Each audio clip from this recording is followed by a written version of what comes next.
In a world of compromised efficiency, pedestrian safety, and fuel economy, where CVT transmissions and electronic power steering prevail over feel and excitement, where handbrake turns have given way to electronic parking brakes, where levers are replaced with buttons and shifters replaced with dials, it seems as if we lay in a wasteland of boring, uninspired grocery-getting crossovers. But a light still remains in the darkness cast by mediocrity and subscription-based heated seats. The 20th century Japanese sports car, specifically front-engine, rear-drive variants. A favorite of car enthusiasts across the globe with a vast aftermarket support, no lack of driver feedback, but a large lack of horsepower. With simple but clever engineering, making these a dream to work on for both veterans and beginners. It's no wonder there's millions of car people ready to spend their hard-earned paychecks on a vehicle most people would consider outdated, obsolete, and dangerous. But for us, they're much more than that. They're a platform on which we can use our creativity and resourcefulness to create an extension of our personality and a beacon to others on the road of proof that driving doesn't have to be boring. And what's the most exciting road to drive them on? Tail of the Dragon, with 318 curves in just 11 miles, switchbacks bouncing between mountaintops, an elevation change of over 1,000 feet from beginning to end. A road seemingly carved out of the mountains for these cars. Every curve will test your car's brakes. Every turn will test your tire's grip. A road that will show if your project car is truly finished. And here are the contenders we have chose to slay the dragon.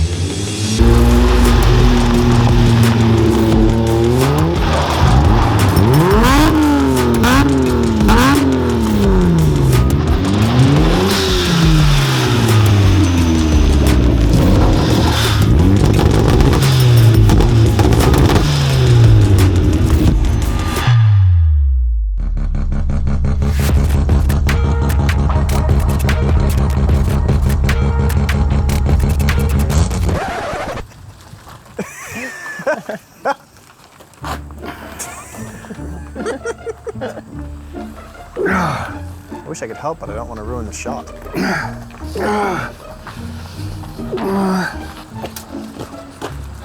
Could you get it a little closer over here? Bro!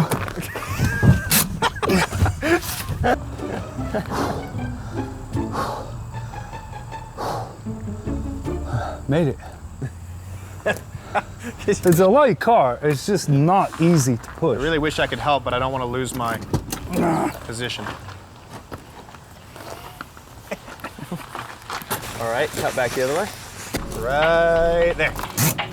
Oh, nailed dude. it. This is my 1971 Datsun 240Z. The Datsun 240Z. Nissan, also known as Datsun, sought out to create a sports car that combined performance, style, and affordability. Influenced by the success of European models like the Jaguar F-Type and Porsche 911, 240Z was developed to offer a similar performance at a fraction of the cost. The car is sleek, aerodynamic with a long hood and fastback rear, the grandfather of what we know now as the Z-Car family.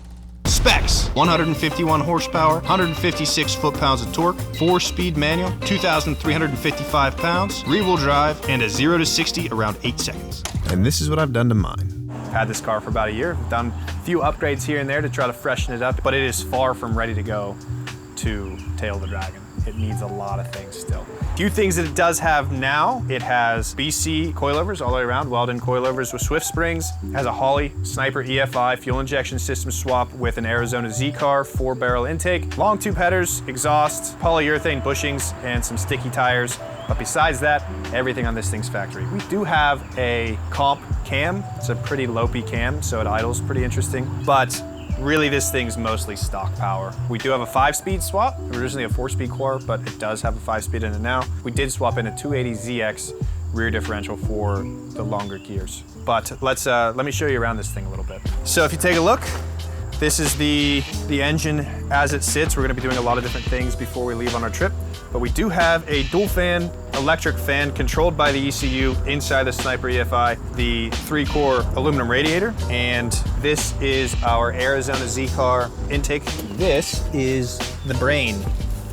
Wait, right here. So turn the key on. This is what we use to control the Sniper. It's our fuel management system. It also has a Pertronix electronic ignition. We swapped out for the points because we were having some issue with the points and we wanted something with a little hotter spark for the cam that we're running. So we swapped to this hotter Excel coil, and then inside our distributor is a Pertronix electronic points. Would you call it electronic points? It's more like just electronic ignition. It's not Just technically electronic points. ignition, because it doesn't actually have points, right? Yeah. That's not how it works. Yeah, it's electronic ignition. It doesn't have points. Also has a GM one-wire alternator swap. You have electronic points and Bluetooth windshield wipers. Yes. Yeah. Not a whole lot of my cars have windshield wipers at the moment. It is funny the amount of windshield wipers you don't have. Yeah. It's a lot It doesn't- higher than the average It doesn't person. rain here often. So. No, it doesn't. Yeah, it's definitely going to need some work before it's ready to go. Yeah, it's gonna need all of this. Yeah.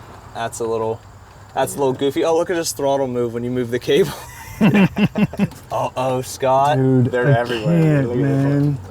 I just want to get in. I just want to get in here and start cutting them all off. this- I can't. It usually doesn't I bother can't me, stand not cut zip ties. but this is That is- actually bothering me. It's the dude. amount. There's still adjustments. Ooh. Does this fit? Does this engine fit in here? No, it not doesn't. really. It's got If a you hole look- worn if through you there look, already. It's very close tolerance to fit in here. We actually had, if you take a look down here, I had to lower the engine in the car so that the hood would shut because it didn't fit. I mean, besides the wiring and the uncut zip ties, I love it. Yeah, I don't have many bad things to say about it. I actually like this car a lot. Yeah, But I've had 280Zs. I've always wanted a 240, but all you guys know how much a 240 costs. Even in the condition it's in, we paid more dollars than I even want to think about if I'm going to sleep tonight.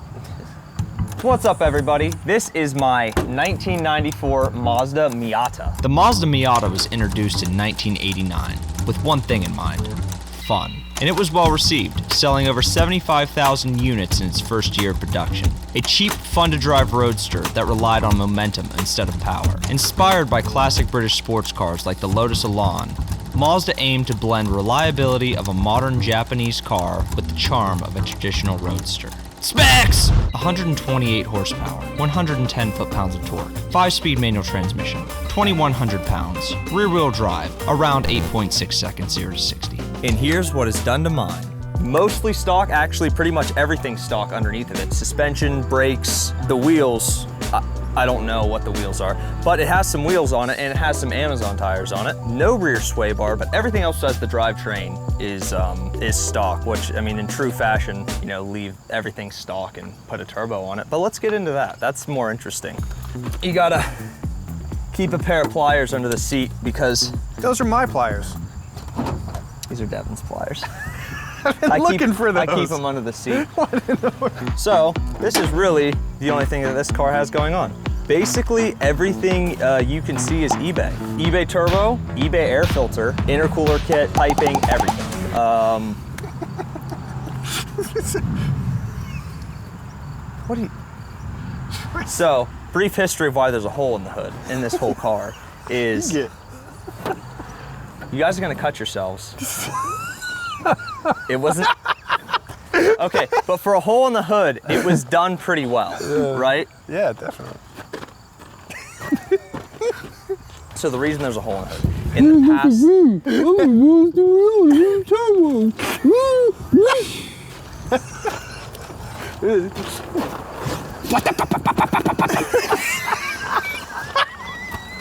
they're doing that because that hole haunts me. I hate that hole. Go ahead. Sorry, anyway. Yeah. Glad you guys are having fun. Yeah. I don't even know what I was talking about. It's got an eBay turbo on it. It's just your average eBay turbo Miata. That's it. It has a speedy EFI ECU. I honestly do really like the way the tops are built on this thing. Very sturdy. I like it. They're really sturdy, and then I've always had trackers and stuff where you have to like disassemble the top and carry it with you, or stuff with mechanical tops. You can be going 10 miles an hour down the road and grab that handle and throw the top up on this thing. Don't put it down though. No, I did it at like 40 one day and I no, about but ripped it seriously, you off. should grab one hand and you pull the top up on these instead of all the mechanics of an electric top. And they're heavy. Mechanical tops. Mechanical tops are really handy on My motors my and stuff. second gen RX-7 had a mechanical top, and it was like the bane of my existence getting that thing up. As far It as obviously didn't work. As far as storage though, Storage is bleak. storage is not great. Yeah. What's up, y'all? This is my 1980 Mazda RX-7. The Mazda RX-7, launched in 1978, was specifically designed to compete with the sports cars like the Datsun 240Z. Mazda aimed to differentiate itself by focusing on its unique rotary engine technology, offering a lightweight, high-revving alternative to traditional piston engines. The RX-7 combines sleek styling, agile handling, perfect 50-50 weight distribution, and the distinct rotary power to rival cars like the 240Z. And while the rotary engine is not the most reliable of power plants, it has a simple design with only 3 moving parts that make it a popular choice among the tuner community. Specs: 12A rotary engine, 100 horsepower, torque 105 foot-pounds, transmission 4-speed manual, 2,350 pounds, 0 to 60, 9 seconds. Anyway, here's my RX-7. I got this car because the RX-7 has a special place in my heart. This is number 55. Through my years of driving, a friend of mine in high school, a good buddy, had one. He had an 84. I was just so enamored with the handling and the looks of it. It had a rotary engine, which was really new to me at the time. Plus it was fairly quick. And I just fell in love with it and started getting every one I could find, and I would part them out, sell them, build them. Last fall, I found this one on Craigslist for a good deal, and we went and got it. But it's been sitting ever since. Factory, these things had 100 horsepower, not very much, 1.1 liter engine. But the nice thing about these, you can upgrade them fairly easy. There's a lot of aftermarket support for these old RX-7s. Not too cheap, but there are some stuff like suspension mods you can do that are fairly reasonable. What I did last winter with this car, I bought it as a non-running car. Problem with these rotaries is when they sit for any extended period of time, the apex seals get carboned up. And they get something called carbon lock, where it's like the rings in a piston. The apex seals do the same thing in a rotary engine. It didn't run at the time. It didn't. Does it? Oh yeah, it runs now. Ish. So I rebuilt the engine, and come to find out, I used to be fat and I'm like 400 pounds. if I pour gas down the carburetor, it'll run. The gas tank is not savable, so I'm gonna go with the fuel cell. I have a little bit work left with this, but I went ahead and got an aftermarket radiator. I replaced all the hoses, cooling fan, and I upgraded the ignition system with an 81 through 85. This originally had a points system. How do you fit? So I upgraded it to the style with the igniters, and the igniters fire the coil directly so you don't have points.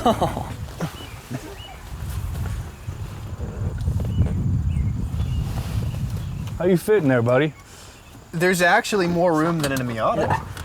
Is there really? Yeah, it's more spacious. Like I still probably, wow, this headliner's in good shape. Holy cow, such a nice headliner. Oh yeah.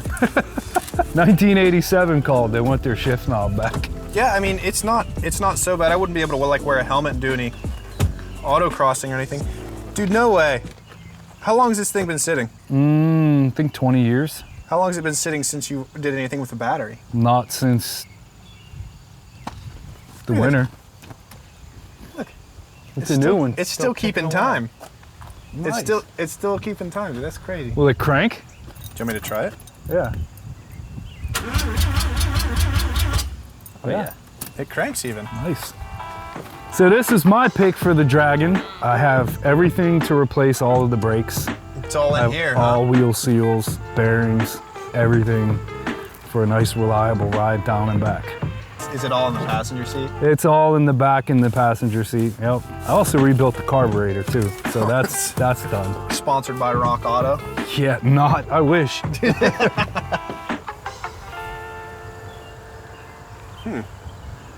Interesting. If you know, you know. All right, so this thing is gonna need some work before I take it to Tail the Dragon. Obviously, I'm not gonna run the Dragon on these Amazon tires, and these wheels are just actually painful to look at. So I think I'm gonna do some wheels and tires. I need to look into it. Probably do some suspension bushings too. This has some type of polyurethane kit on it that was definitely not installed right, because this thing creaks. Every bump you touch, it's just all the time.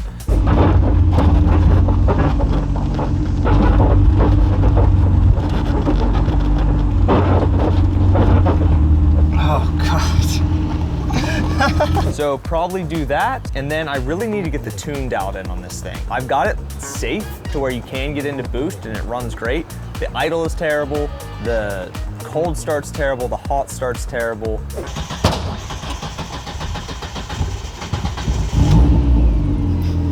It needs some love. So keep your eye out for some upcoming videos on this thing. I'm gonna be doing a breakdown on this entire turbo kit, what it cost me to do it, and what the results were. So stay tuned for that. For this Datsun, we have some work left to do. Mostly cosmetic and some creature comforts. Mechanically, it's pretty okay. Second gear is the only thing that's questionable. Every once in a while, if you downshift pretty hard into second, it tells you no. As far as what we actually need to do, the headlights on these cars is pretty terrible. I have some really nice original looking housings that I can put LEDs into because these are sealed beams as they are. So that'll get us some brighter lights because we're probably gonna have some night driving to get there. On the inside, I have to redo the entire radio. There's a lot of wiring that needs done. Some of my gauges aren't working, that kind of thing I want to get taken care of before we go. And Datsuns just didn't come with cup holders. I don't understand it. I'm not gonna drive the Tail of the Dragon and hang on to my Diet Coke the whole time.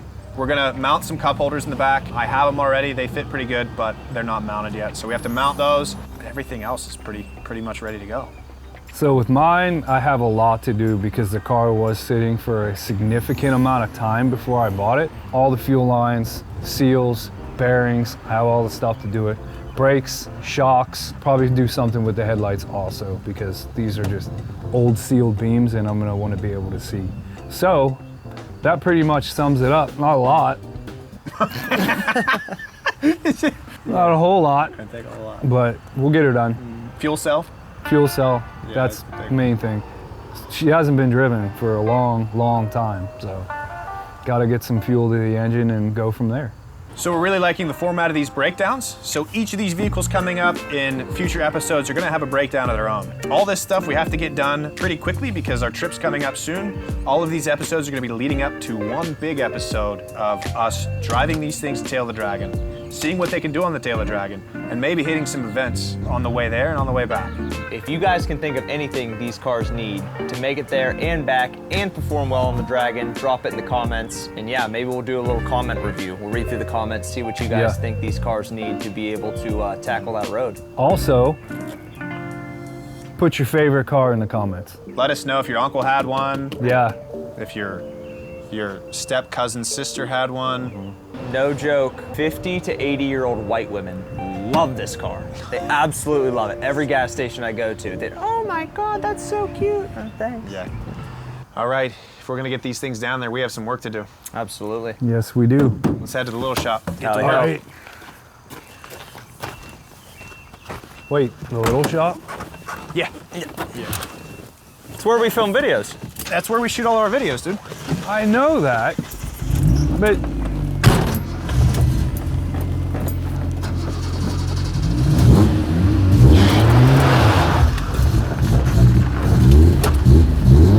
yo, I need a trailer. These guys, man.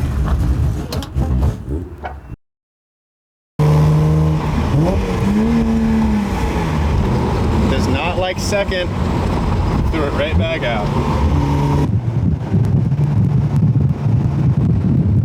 It's slipping bad. Why is there only 4 speeds? Which one of you is it? That's GeoTracker. Tracker. There is one still back here bolted to a ZX engine. That's the one. Dang, mother trucker, dude. Right now we're in our room of engines and transmissions. And I knew I had another 5-speed, but I forgot that it was still hooked to a 2.8 liter out of the 280ZX.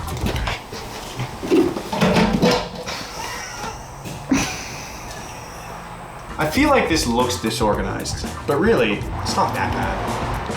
I mean, look, the transmissions are over here. It's pretty organized. It's a pretty small transmission. I mean, it's big enough. It's got a good personality.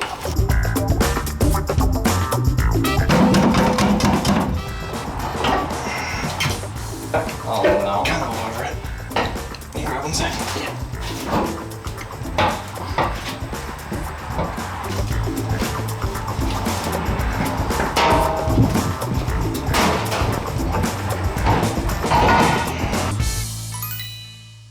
right now I am disconnecting the drive shaft bolts. This drive shaft is a slip yoke in the front, which means we only have to take the back bolts loose and then we can drop it down and slide it out of the trans, so it'll be pretty easy. Now that I'm looking at it, I'm gonna have to drop this exhaust, which is pretty lame. Gotta get the exhaust out of the way. We have a couple motor mount bolts, speedometer cable on this because it's old, a shifter, and a starter to pull. I think 23 minutes I can have it out. There's a lot of things I do where I think, oh, that'll be later me's problem. And then when I am later me, I'm like, dang, I'm such a jerk, dude. Like, when I put this exhaust in, I welded it together, and I thought, there's no way I'm gonna be able to unbolt this all and get it out in one piece. And like, oh, that's later me's problem. It's later me now.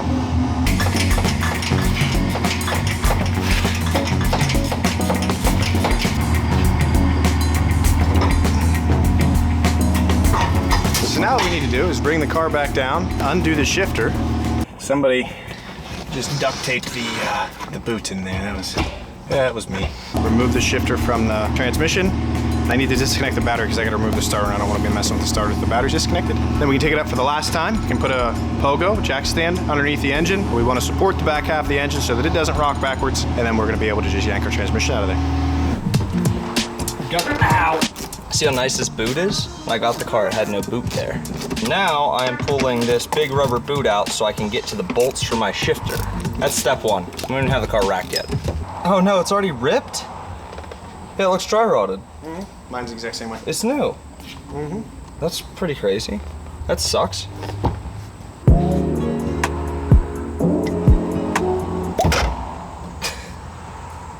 Ow. Slow and seductive is not the move. But there it is. Also, don't set it in your car because it'll make your car stink. Ready? Ready? Have you seen the prices of gear oil these days? No, I have to buy some too. Oh no, Bro, is that on you? it's all over me, bro. I'm sorry, man. Yeah, sorry. Look what I found though. Dude, that stinks, bro. I found my lost second gear. So, if you are planning on taking your Mazda Miata transmission out, spray these like days before and just keep spraying them, because if you can see it, the bolt runs all the way through the diff and it gets stuck in the diff and you'll end up rounding these, breaking these, all sorts of crazy stuff. You can already see someone's tried to get this one out before and they've rounded it just a little bit. After saying that, this one wasn't even hand tight. So that's actually good news. Look at it go. It's really satisfying. Let's see about the other one. Oh yeah. Nice.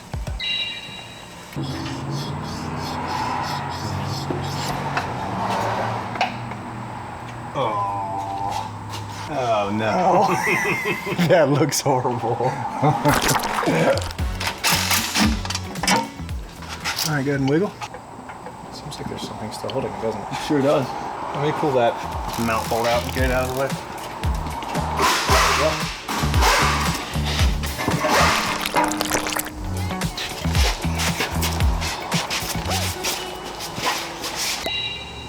Well, I got really lucky and these power plant frame bolts on the transmission and the rear diff came out no problem. So that's really the only issue with doing these transmissions. So I am going to get a stand on this transmission, pop this down, and then I can get to my drive shaft bolts, pop the drive shaft out, and then I can actually let the transmission down a little bit and I can get to all my bell housing bolts with just an impact and should come right out. Is that what I think it is? Could it be? Could it be?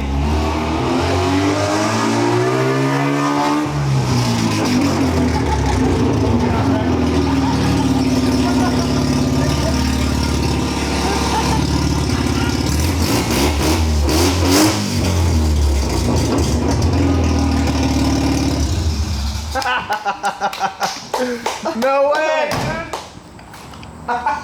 It sounds so good. Yeah, so I was so happy with the fact that it's moving under its own power that I absolutely forgot that there's zero brakes.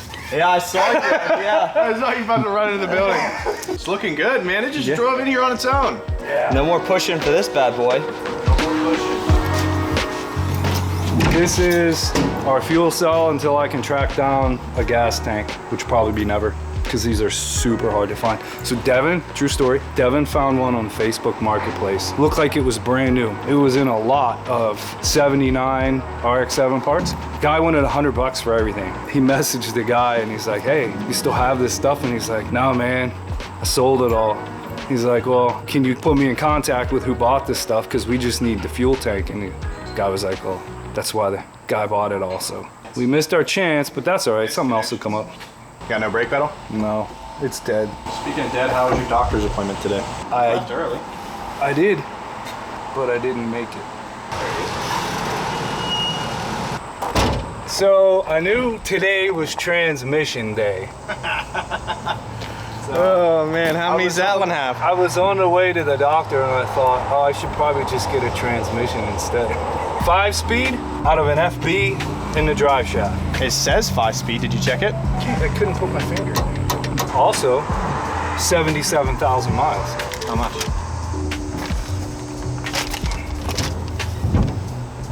No way, dude. Seriously? That's what tax, bro. 185.50. That's what tax. For a 5-speed? For a 77,000 mile 5-speed. I am trying to figure a way to get a 1/2-inch impact on these bolts because they are ridiculous tight. And this is not the stock engine. So someone's had this out and went crazy on them. Number one of the stuck ones down.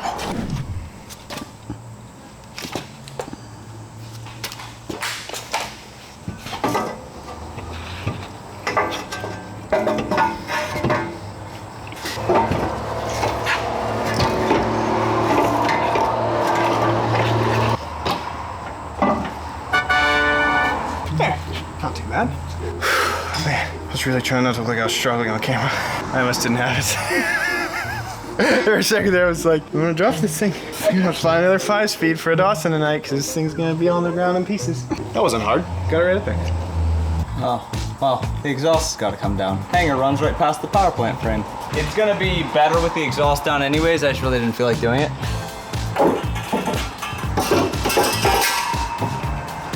There it is. Down enough.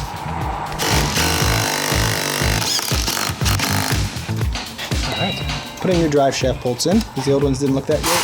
I'm replacing them. Besides that, put my exhaust back up and then we're down at the bottom. It's about as low as I can get my transmission. So let's see if we can get that 1/2-inch impact up there and get that super stuck bolt out that I already have the extension socket on. Yeah, 1/2-inch don't play. Now if I'm lucky, I can come up through this side and do the same thing.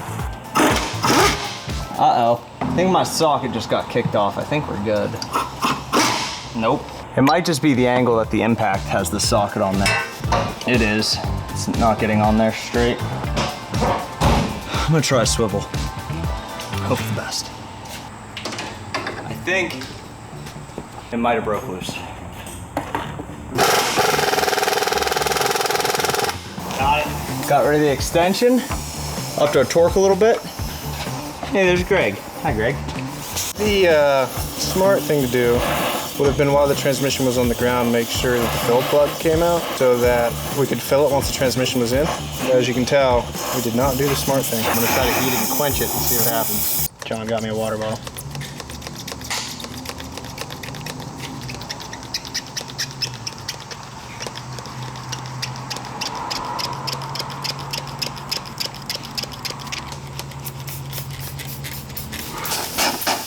That's a unique odor.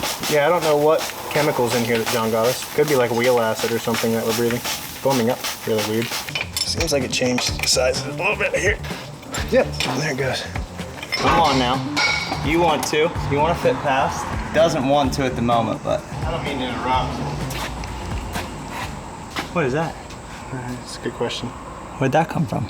Oh, brother. What is that? I don't think I needed it. Might be like a holding clip for a fork. So that doesn't look like a synchro. Synchro's a. Some kind of riveted in. I guess we're gonna find out. We're gonna test that. Currently, I'm stuck on my downpipe, which I would really like not to take off. Oh no.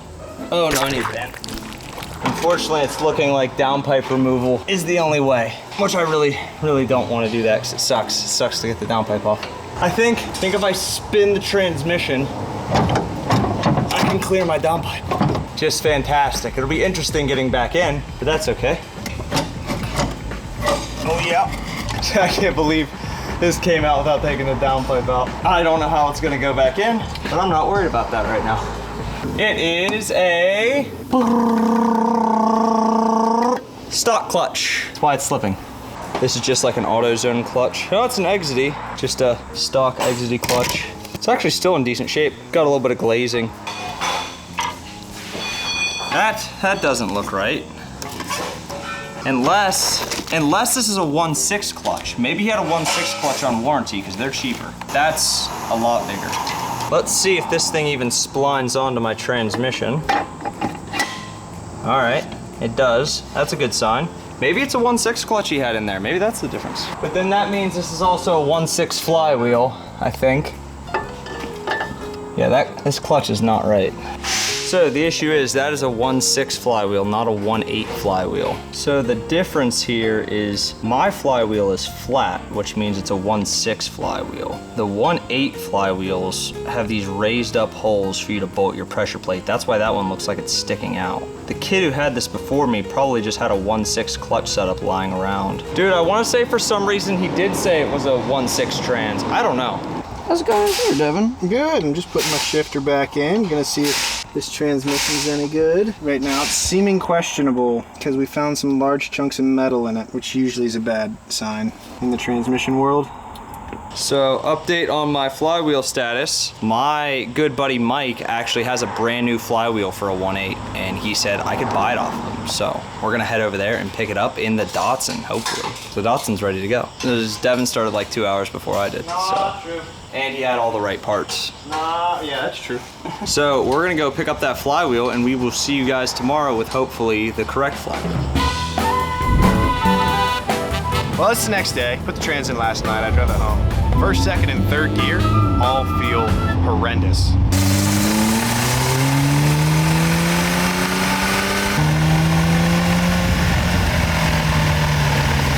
That sounds horrible. Yeah, it's not good.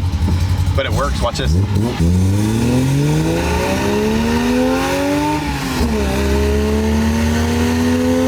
It shifts into gear fine, but it sounds like there's a box of rocks rattling around in there. First, second, and third, and as soon as you hit fourth, it goes away. So what I'm thinking is that clip, it was so mangled when we found it, it's hard to tell exactly what it was. But I'm thinking that that piece of metal was some type of retainer for a shift fork or something in the shift assembly.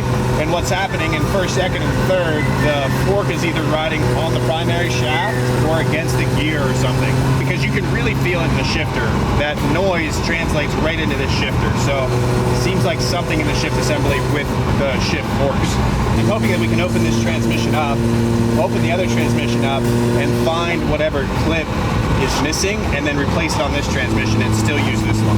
I can't find a parking spot in our lot anywhere, dude. What about right there?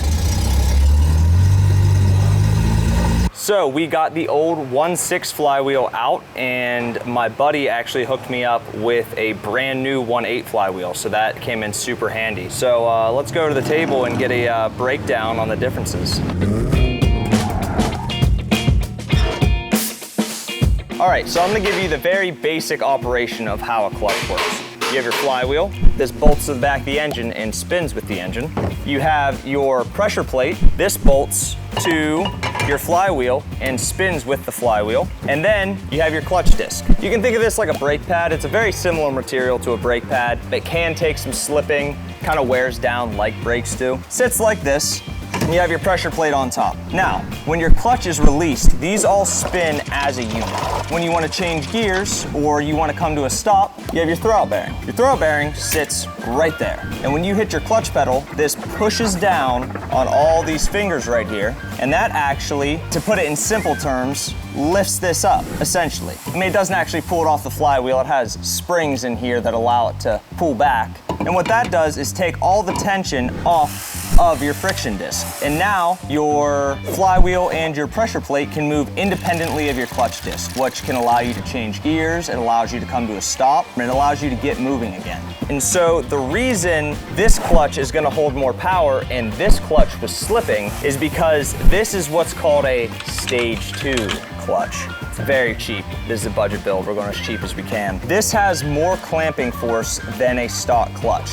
The springs in this clutch are a lot heavier than the springs in this clutch. So it's going to crush this clutch disc together a lot harder than an OE clutch would. And I got lucky that I'm going from a 1.6 clutch to a 1.8 clutch. That's basically how aftermarket clutches work. But John, why would you want a heavy flywheel when you could just have a light one? Why would you want that? Lighter's better, right? That's what every car I see on Facebook Marketplace has in it. So why am I going with this heavy OEM flywheel? One word, inertia. Heavy objects like to stay spinning. When you put a lightweight flywheel in your car and you're driving around town and you just want to go out and drive and have a good time, they're not a good time because they don't want to spin. So every time you come from a stop and you let the clutch out, your engine has no inertia to keep spinning and your car just wants to die. So you have to rev it up to get the car going. Then when you go to shift, the second you touch the clutch, your revs drop. And then you hit the next gear and you've got to bring the revs back up. It's a nightmare. Also, like a 4-cylinder engine only fires every 180 degrees. Your flywheel isn't spinning perfectly. It's going like this, speeding up and slowing down. And a heavy flywheel is also a vibration dampener. So it will take all those vibrations and make them smooth.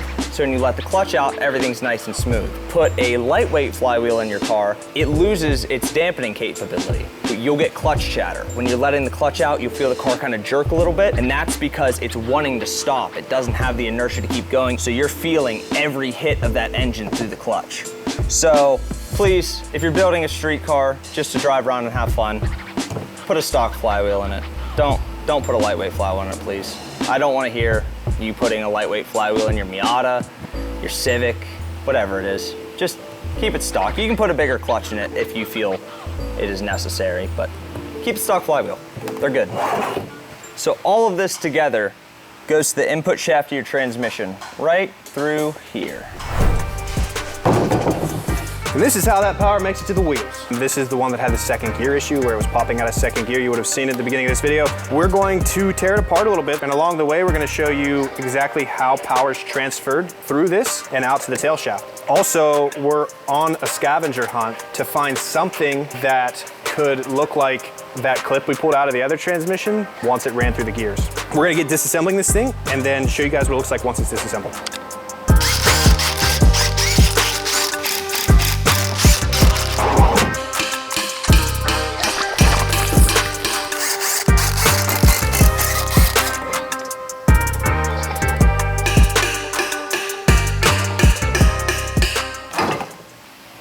So what we're doing now is I'm taking this yellow paint marker. I'm gonna put two really bright yellow marks on this. One on the input shaft and one on the output shaft. And it's gonna show us the difference in gear ratio between the input and output shaft. So you have your yellow mark on that side, yellow mark on this side. You can see we're in neutral. This side can spin, that side doesn't have to. Now we're gonna start with them both on the top and we're gonna go for first gear. So you can see I can spin this guy. That is one full rotation of the input shaft and we've made a quarter rotation on the output shaft. So that gives you your mechanical advantage to give you more torque in first gear. Let's go for second. We're gonna do one full rotation. Then we did about a half a rotation on the output shaft. Second gear, that's really cool. It's a really cool visual. Now can we see where the power is going through? So we locked this gear to the primary shaft. So right there. Now that gear right there is locked to our primary shaft right here, which spins into this gear here, and then back out through this side, out the output shaft. Really cool. Let's do one more. Let's do reverse, and then reverse. Reverse is just backwards first gear. So we should do one rotation here and see a quarter rotation backwards on the output shaft. Quarter rotation on the output shaft. Transmissions are cool, man. Now, the whole reason we tore this thing apart, where is that clip come from? All right, now we've got our flywheel installed and torqued, and I put a new pilot bearing in. The pilot bearing is the thing that the input shaft from your transmission rides on. So it actually slides in just like that, and it supports the front of your transmission. So now it's time to put the disc in, and that's where your clutch needs to be. So now we can put our pressure plate on. It's stage 2! They knew it was going on a Miata, so they knew it'd be red. Because all freaking Miatas are red. I don't like red cars very much. It's like pretty low on my list of colors I would want my car to be. But if you want a Miata, pretty much they're gonna be red. for the most part. If you're looking for deals, if you want to spend whatever and you just go buy, you know, a black one or a white one, you know, you can do that. But I'm looking for deals. This car was cheap. That's a much bigger clutch. Hopefully my starter works. Hopefully it isn't like a 1.6 starter or something. Wow. The amount of support we've got doing this has been fantastic. Just some goobers. Playing with Japanese sports cars from 3 different centuries. 3 different decades. 3 different centuries.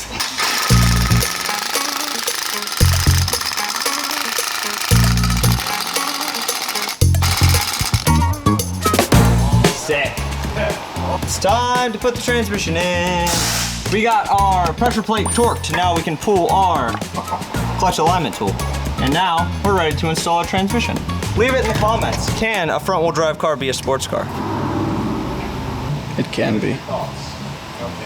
Unless you're talking about like soccer and getting kids there. That's as sporty as they get.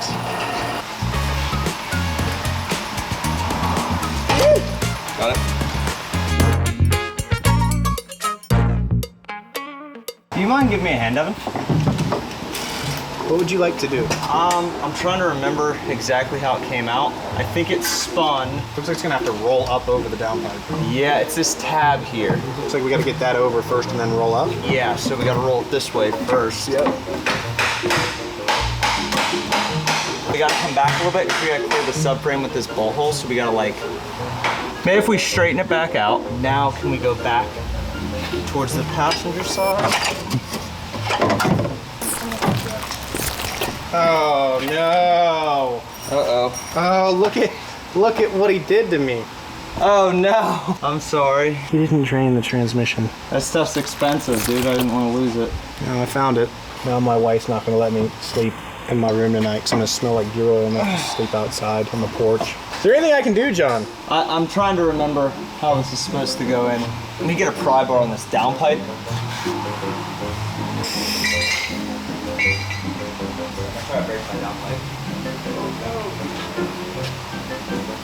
So I think if I do this, now go try to come up with the back a little bit. Hey, did it without taking the downpipe off. Gosh. I think you got it. Nice. You just spun it with your hand. Yeah, bare hands too. What a Hulk. I think I'm gonna start trying to run a bolt in slowly. I am taking transmissions apart. I have a 5-speed, a low mileage 5-speed out of an 83, and I have to make it work in my 79. I am seeing if I can swap over the tail shafts, tail housings. It's looking possible. It's looking possible. All right, now all our bell housing bolts are back in. We're going to throw the drive shaft in, then we can get our power plant frame in, fill it up with some gear oil, put the exhaust on, shifter, done.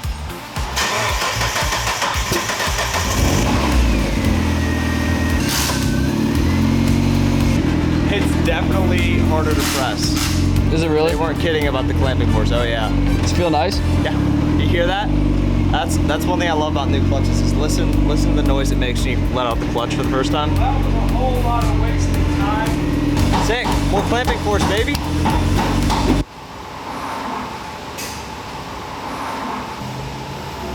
What?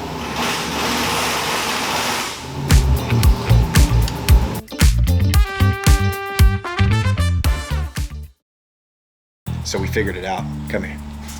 So we've got, this is the piece that came out of the other transmission. We noticed that the transmission only makes noise in first, second, and third, which leads us to believe something on the countershaft is the issue. So we started digging in a little bit more, and we found out what this is. Take a look. So right here, we have one of the bearings on the countershaft.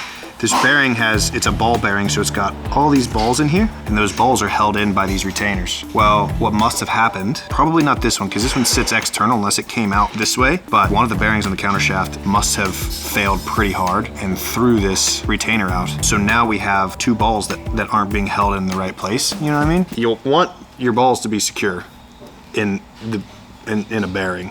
What we're gonna do now is we're going to pull the trans back out of the 240. We're going to open the case up, find out which bearing failed, steal it off of this transmission, and then order a rebuild kit to rebuild this transmission later on, because we don't have the time for it to come in right now. But we'll be able to take one of the bearings off of here, put it in the other transmission, and be good to go.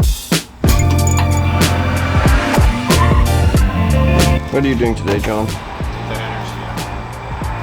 So the plan for today is to try to contain some heat, do some heat management. And we're gonna be doing that with a turbo blanket. This is, I mean, everything else on the car, this is the cheapest turbo blanket on Amazon. So we're gonna try it out. The issue I'm having is I am overheating my brake lines and my clutch master cylinder. So hopefully this blanket will keep some of the heat away from these two things. Now I'm still probably gonna build some type of heat shield to go right here, but this should definitely help. So we're gonna start with this. It was like 20 bucks. We'll see what it does. So I'm gonna try to do some heat prevention. Also, have you ever seen how close my compressor housing is to the frame? It's real close there, and also the downpipe's real close. It's not as close as it was. It used to rub, but I fixed that. Today, I am seeing if it is possible to fit this 4-speed 1979 RX-7 tail shaft onto this 5-speed 1983 RX-7 transmission. I'm not sure. The bolt pattern looks like it should work, but I don't know about everything else. So that's what I'm doing, because it's either that, or if I keep this transmission, I have to cut a hole in my floor. And I don't really want to do that. I will if I have to, but it'd be much nicer just to use the stock tail shaft and keep the placement of my shifter where it's at. So that's the transmission that was in my car. As I'm looking at these two, something is glaringly obvious. Something is missing here and here. Over here we have two bearings. There's a notch here that's quite close to the tail shaft case.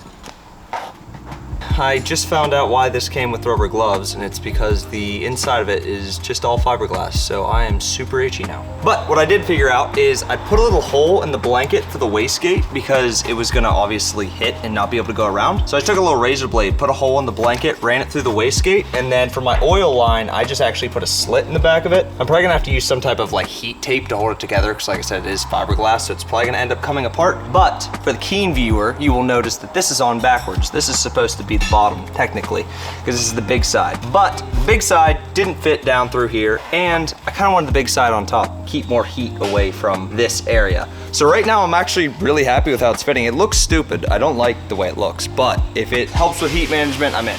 Yeah, that'll work. We've got two cars to take down with this thing, so we're going for function over form here, because that looks hideous. That's more of what we thought was happening, which is the retainers for the ball bearings in the most likely secondary shaft bearing. Also could lead me to believe that all this metal shavings we got out the first time and second time were parts of that bearing, which would be a whole lot nicer than pretty much anything else in that transmission. A few 14 mils, literally 1, 2, 3, 4, 5, 6. And then 6, I gotta hang on to it. Can't even get that one out, it's gonna stay with it. Oh, 7.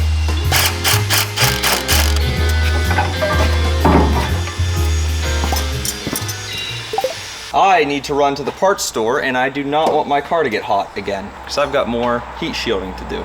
Dawson's down, huh? Yep, transmission's on the table. Yeah. She's under the knife. That ain't gonna work, is it? You want to use my car? Really? Yeah, sure. Dude, thank you. Yeah, absolutely. Yeah, I don't need it that bad. All right, I'm heading to the parts store. You good? I need a mount. Mount. Rear transmission mount for 83 RX-7. 83 RX-7, you got it. All right, be back about an hour. Good, buddy.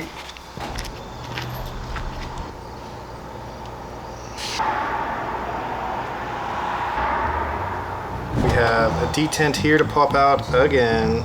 Supposed to be getting ready for John's wedding. We're supposed to be all happy, and I mean, he hasn't even picked out his dress yet. We're here pulling transmissions out again. Here's an interesting fact. To be able to tell the difference between your 5-speed and 4-speed, there's multiple different things we've learned. One easy one to tell a later generation, like 280ZX 5-speed transmission, has 1 wing here. In the other 5-speed that we have open right now, 2 wings.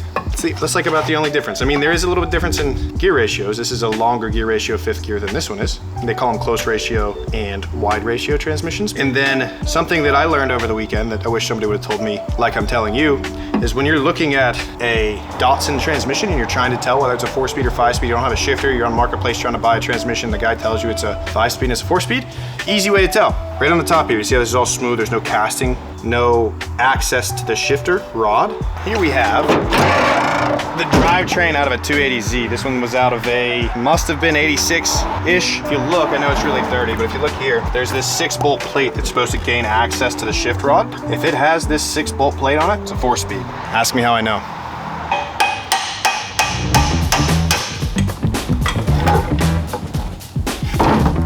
That's better. We did better this time. Must be the front one, not that one. All right, you gotta pay attention to your shims. Here was our shim. That needs to go back in where it came from. And then we're gonna take that snap ring loose, and then hopefully that reveals whatever bearing has been self-destructing itself. Well, to get it apart, there's a snap ring here to pull the bearing off the shaft, and then there's a snap ring on the outside, this guy right here, which will make anybody look like a fool. The outside snap rings, man, I can't even think about it. I start sweating. It never happens like this, I swear.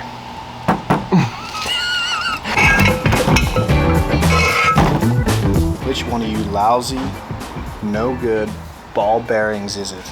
What I am doing now is swapping out my brake fluid. Right now the car has DOT 3 in the brakes and in the clutch system. I am swapping over to DOT 4. The big difference here is just boiling point between DOT 3 and DOT 4. DOT 3 boils at like 400-ish degrees. This says it boils at 514 degrees. So this is going to be able to take a lot more heat and a lot more abuse than DOT 3. DOT 3 and DOT 4 are both glycol based. DOT 5 and 5.1 are silicone based. Don't ask me exactly what that means, but you can't swap them. So you can put 4 and 3, can't put 3 and 4, you can't put 5 and 4, you can't put 5 and 3.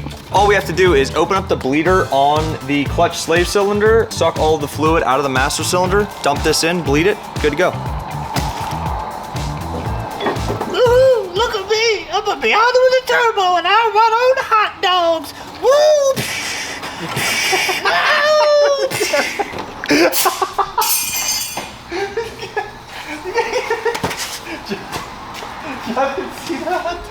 What was it? I don't know.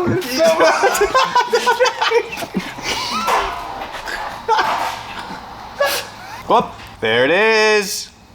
Wash my balls. That's not what you want. So, how hard is that to get off of there, is the question. Oh no. Oh no. It's got a retainer plate. Oh. What I'm thinking, this must be a retainer for that bearing specifically. To get that apart, that whole retainer has to come off. To get that whole retainer off, everything has to come apart. That's scary. That's so scary. Let's find an axle nut that size. You got one? Let's rip it. Gonna need a 24, I think. You can just use a 15/16. There's like 3.7 million people that have told you not to do that. What's a couple more? What's a couple more? Okay, one part. Wow, look at that thing.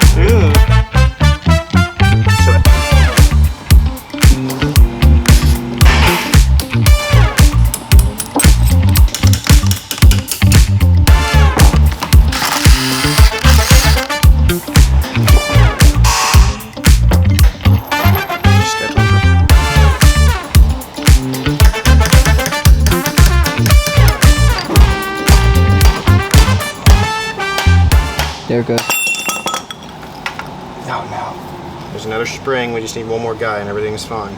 Stop spinning. What's a guy? I don't know. What do you call that thing? It might still be in the assembly. Let's get the assembly back up on the table. Assembly's back on the table. Its guy is still missing.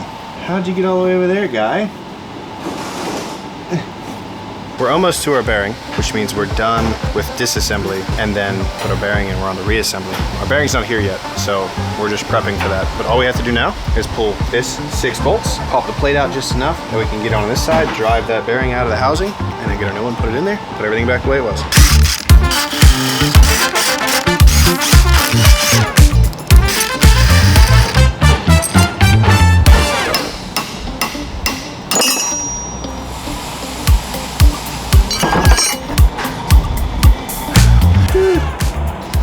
There it is. You see that?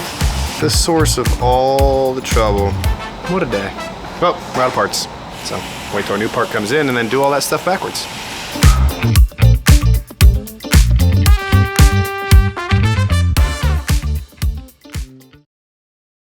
All right, so what I'm doing now is I need a piece of this straight section of pipe here. For anybody that's been watching our videos, you might recognize this is the header we made the turbo manifold for the Chevy Love out of. But what I need now is I need a piece of pipe with a diameter of the inner race of the bearing that we're installing on the transmission, so I can use it with a mallet to set it.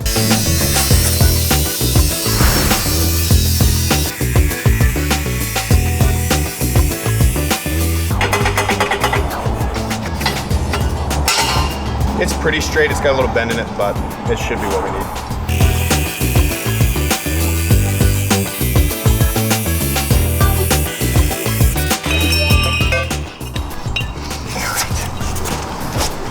Let's go find out. It works. Here we go.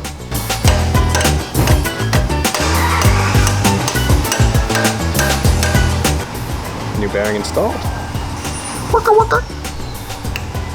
Oh man, I wish I wasn't so dumb. Cause I did this wrong. It's not a big deal, I can just knock it back off. Now I remember why I had to knock the bearing out of the case, because the whole thing can't go in this direction. Can you see the problem? The bearing has to come in from this side, and then the shaft has to come in from that side. Look though, I didn't notice that before. I mean, it's not a big deal, but there is some scoring where that race had spun a couple times. Nothing bad, but what a great weekend we had, huh? Seeing John get married, off the market. John is spoken for. I'm just as upset as you are. What a lucky girl. I hate this tool. This tool's so hard to use. I mean, it's not that hard to use. I just don't like I don't like pullers. I hate using 3-draw pullers, all that stuff, because you never have enough hands. Now, back to where we started. This needs to go in this case.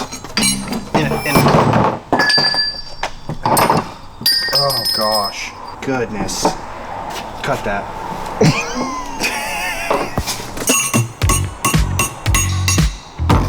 Got it. And now we reinstall our plate. Then we're gonna clean this whole thing as an assembly before we put the cases on. So you see these marks? It's called peening. So what that is once they set this bolt to the torque to the depth that they want it, they take a punch and they make these nicks on each side of it. When they hit that, it squishes that metal material up against that head of that screw so it can't back out. So it's manual Loctite. Let me get the right punch I need for it. Then we're gonna peen this. So we're gonna take this guy right there. Give it one of those, see that mark we made? Let me show you how I peen this one. Right there. That's a pretty average size peen.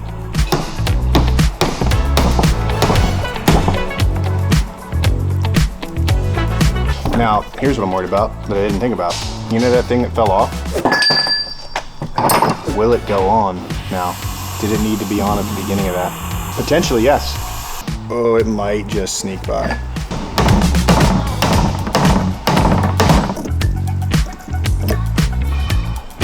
This guy, you remember? I think that thing needs to go on first. All right, see these notches on our synchros? See it coming by right there? Those have to be lined up for our guys to sit into.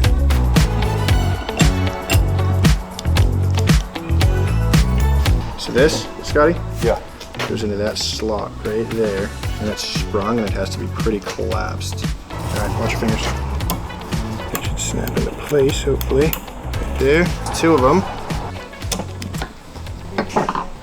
It's in. There's that. This.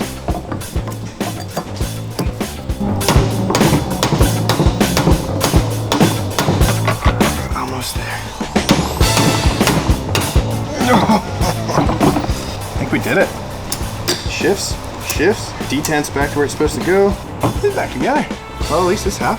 So we can reassemble all the gears onto this side, put our forks back in, and we're moving. This is this shaft, which means this is the order we took it off, which means this is the order it needs to go back on. Yeah.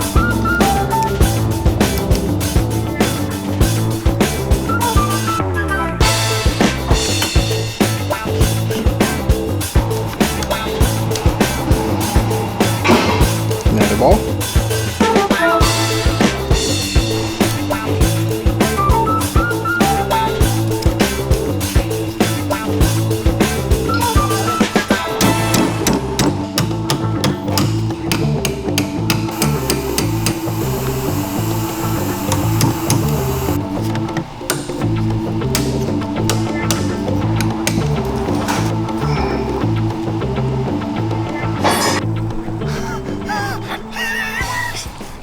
That's exciting, dude.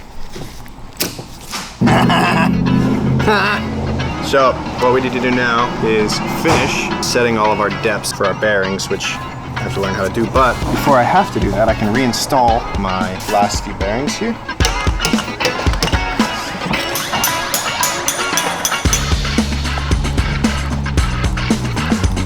Did you see that? We're too close to the end to be doing stuff like that.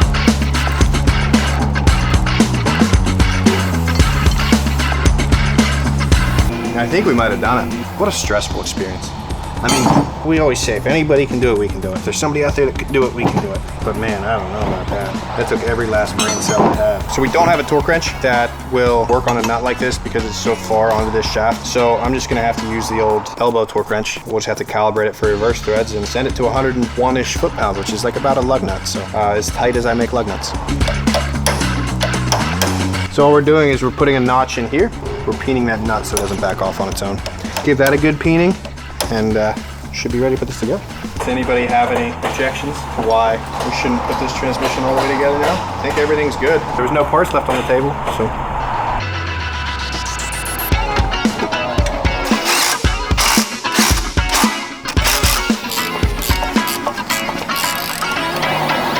A little piece of my glove in there forever.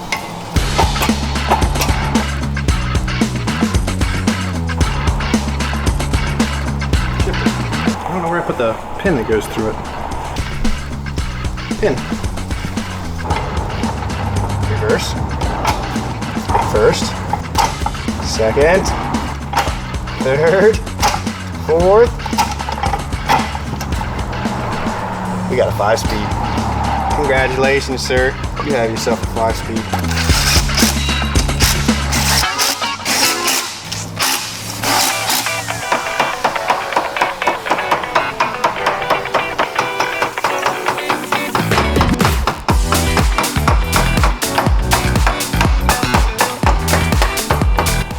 There's our gasket.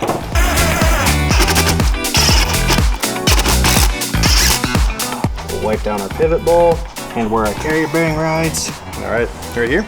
This is where your pivot ball rides. Whenever you're doing clutches, fellas, just take a quick look. It only takes a second. Take a look at the condition of that spot right there. A lot of guys will put a new clutch in their car and then a couple months later they'll lose their clutch again and they can't figure out why. What happens is this clutch ball, I mean, it constantly pivots. This cup here pivots on that ball constantly and it'll end up wearing through that, and actually that ball will pop through this side and then you have no clutch. Make sure you get in there, take a good look at that, make sure it's not super thin or worn or cracked, because that's usually what happens. It'll crack and then they'll pop through. To help our fork from having that happen to it, we're gonna get a little high temp grease over here.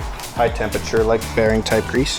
Put a little dollop in there. Now I know John's showed you before. John talked about last week. You want to get up in here? See that? So when you push your clutch, a pin pushes here, it pushes up on that. That's it. Doesn't take much. Only about that far is as far as it has to go to disengage and engage your clutch. Boop, boop, boop, boop, boop, boop. That's it. All right. It's time for you to go home.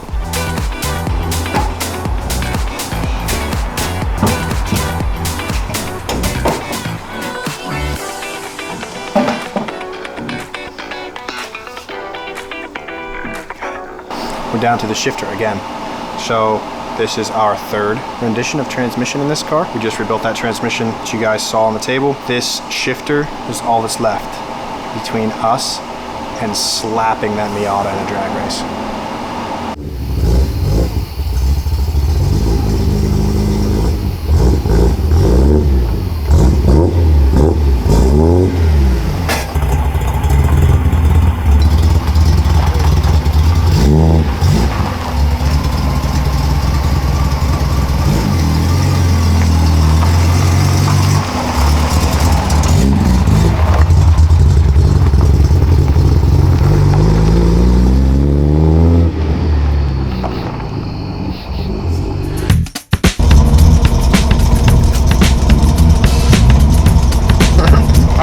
So here we are. We have our new transmission, our new to us transmission that's newly been rebuilt, our freshly refurbished transmission. We're gonna take it out for a drive. I drove it last night, everything's sounding pretty good, but we're gonna take it for the first drive today and actually see how it performs. So we're gonna go hit some upshifts, hit some downshifts, see how this thing handles.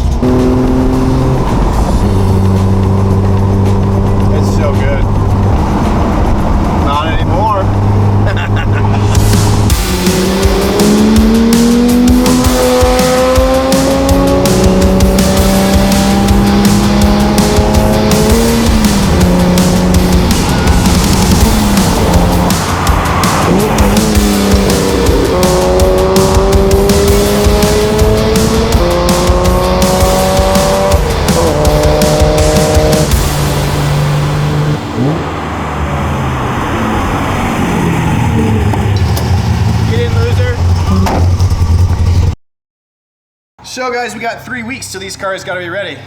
What are we doing today? Pulling my engine. Pulling my engine. We got 3 weeks and you guys are pulling your engine? Yeah, what are you doing? Just sitting around? No, I'm pulling my engine too. Done. So Devin, why are you pulling your engine out?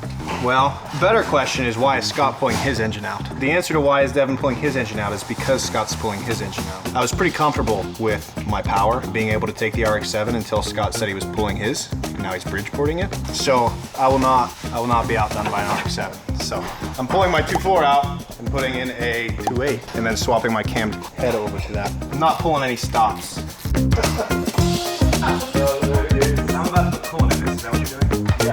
So John, so why are you pulling your engine? Well, I'm gonna tell you a quick story about the world's dumbest boy.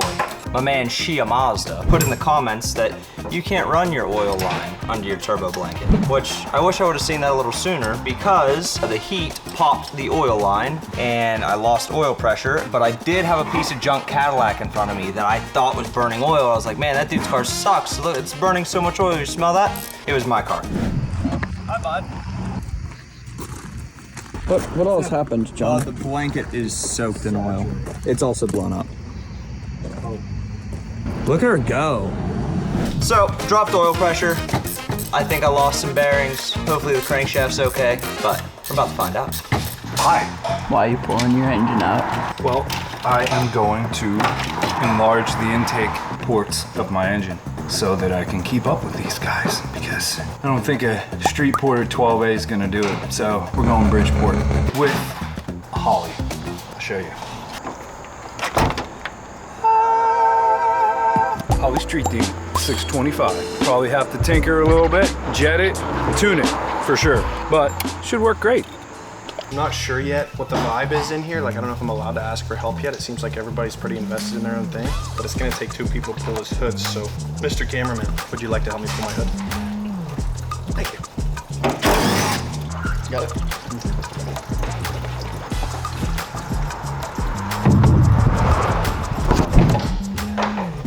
My goal for today is to remove as little things as possible. One of the reasons Datsun sounds so weird, so different than anything else, is because the intake and exhaust are on the same side, so it's not cross-flow. Meaning, the intake comes in on this side, then normally, on most cars we know today, the exhaust would come out this side and then out. Well, this one, like most old straight 6s at this time, the intake comes in, goes down to the engine, then back out the same side. So, not the greatest for airflow, because the air has to make a change in direction, but makes them sound pretty cool. Well,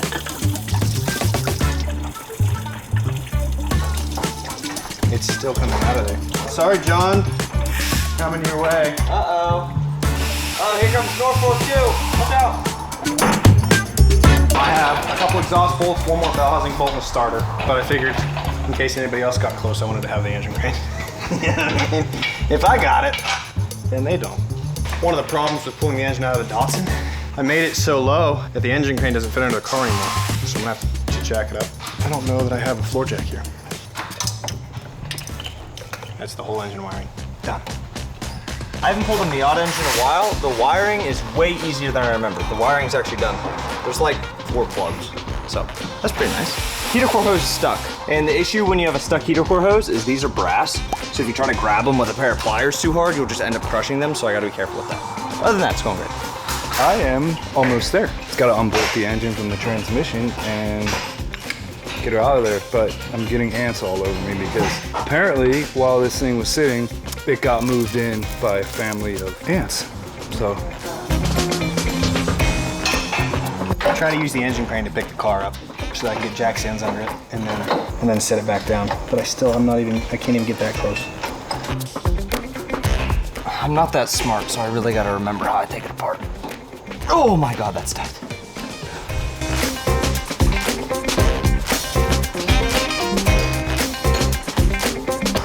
need a jack and a crescent wrench and my large socket. I have to make a run. Yeah. I'll grab us a jack. I'll grab that little one. Will that work to just... Yeah, I just need to get up a little bit. Okay, I'll grab that. And I forgot to get my flywheel socket for this thing, so no cracking it open without that puppy. So yeah, anything else, just shoot me a text if you think of. Okay. So I'm gonna try to have this engine out before Scott gets back. He went to the shop to get a jack, but it's a wild goose hunt because I don't even need it. So I'm gonna use this crane to hopefully pick the whole car up.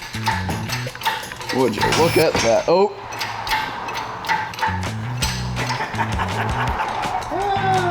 Jack stands. Need jack stands. That worked well. I just got the starter out and all my bell housing bolts out. So, motor mount bolts.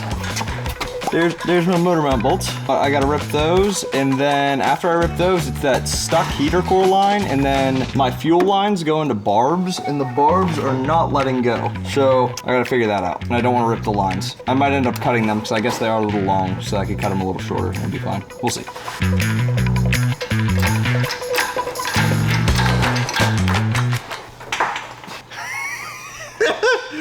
There's a jack over there. Isn't that something?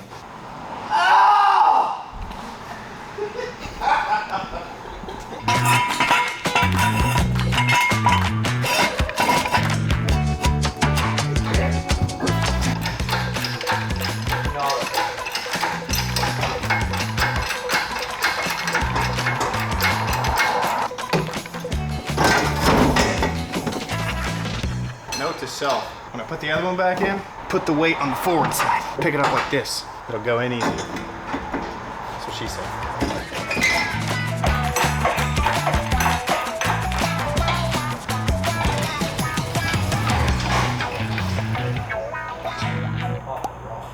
Oh, gotta take the gas cap off because the fuel is just siphoning itself. I'm covered in fuel now. Yep. There we go. Is that better? That's better. I need that crane. I need that crane. Woo! Didn't expect that.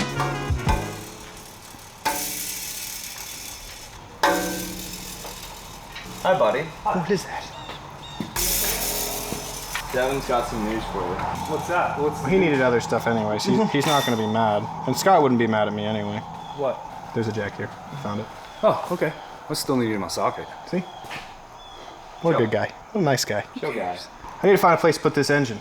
Mine won't sit on a bucket. And I really don't want to pull this header, to be honest. I was planning on leaving it all together on the head and just taking the whole head and taking everything in. Yeah.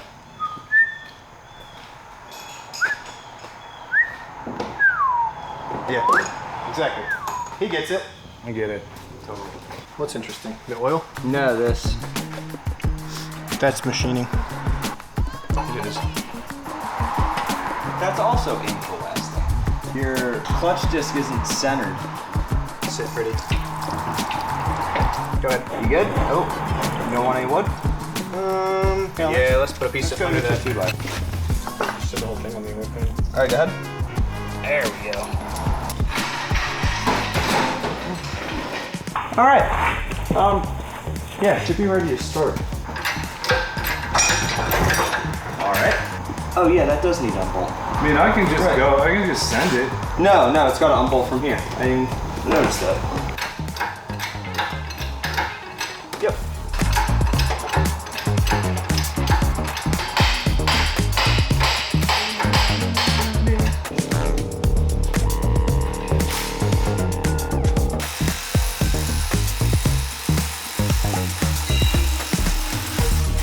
Pulled the pilot bearing right out. That's crazy. We gotta take the clutch off anyway, so we'll see what's going on in there. Engine came out super easy. I'm really happy with that. There's a couple things I'm gonna tidy up in the engine bay that I never got around to because they're kind of buried. So I'm gonna tidy those up while I'm waiting on my parts. But right now, it's just take the clutch setup and the flywheel off so I can get this thing on a stand, get it flipped over, and get the crankshaft out so we can see what we're working with. A minute. I gotta get everything. You need a hand there, Scott? Yeah, in a second.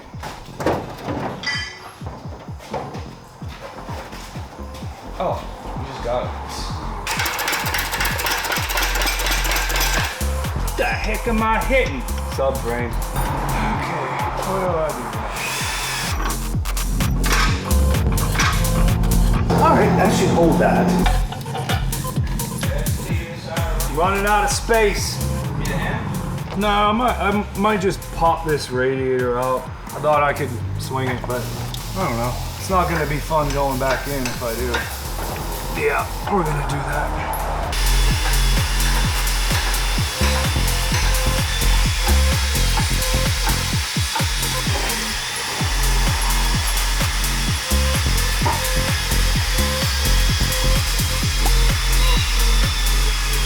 That stuff is thick, dude.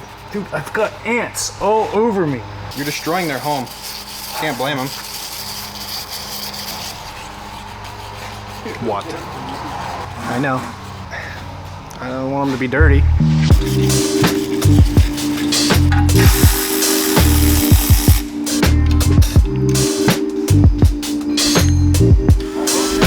Hey Nathan, you want to see how many cans of brake clean I used?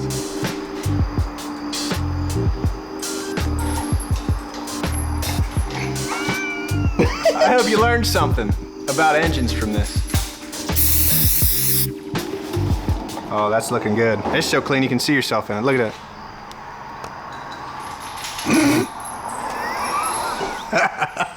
I got the valve cover off. I am also doing a timing belt and water pump while I have this down. So I'm just ripping the timing cover down while the oil drains, and then I'm gonna flip it over and get that oil pan off, and hopefully we'll get to the bottom of what's going on. Like that, because that's the bottom end of the engine. I like that joke.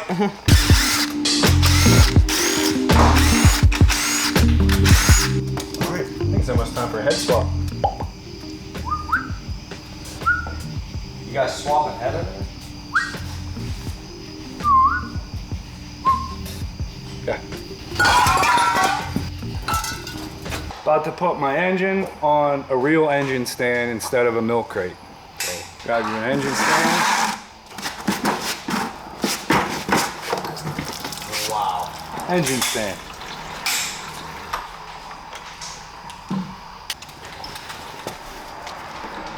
Not sponsored. Oh yeah, it's loose. I'm gonna have to take it off and then just sit it off to the side. Clean the surface and then get that thing ready. Oh, it's heavy with all this on it. Oh, vacuum line. You wanna see something cool? Isn't that wild? I wouldn't even have to readjust my valves. Wow. Just set the whole thing on there. Let's see how she was running. A little bit rich. A little black and sooty, a little rich. So you wanna see something cool? Here's a cool difference to learn about. When people are talking about the difference between pistons, you hear a lot of people say dome pistons, you hear a lot of people say flat pistons, dish pistons. 2.4s were a little bit higher compression than 2.8s, so they had flat top pistons. So you see how this piston is just flat? There's no dish, there's no dome, just completely flat. Now if you look at the 2.8 pistons, these are dome pistons, which a dome piston is a good thing to have when you're talking about boost. Okay.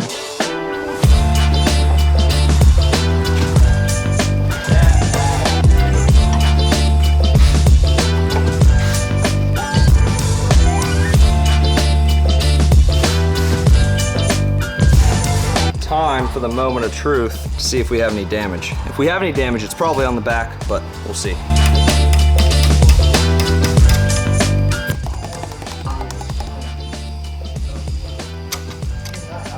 Then right here's our bearing. I'll get it. I'll get it. Beauty. That one looks good. Move on to the next. I'll let you know. Straight up and out, and then I'll... You got a seal, is that okay? Yeah, that's fine. Can I twist it now or no? Yeah, twist it. Thank you, sir. So wild how these things work. Dude, who'd you have do your side seal work? Well, it took me about 3 months to do it. You have to cut. So when you get new side seals for these Mazda rotaries, they send them to you oversized, because what you have to do is you have to clearance them in between these two corner seals. And then so you have to put a feeler gauge to make sure that the side seal's not too tight, because as the engine heats up, these side seals are brittle. They require that you clearance them so that as the engine heats up, they seat properly. So.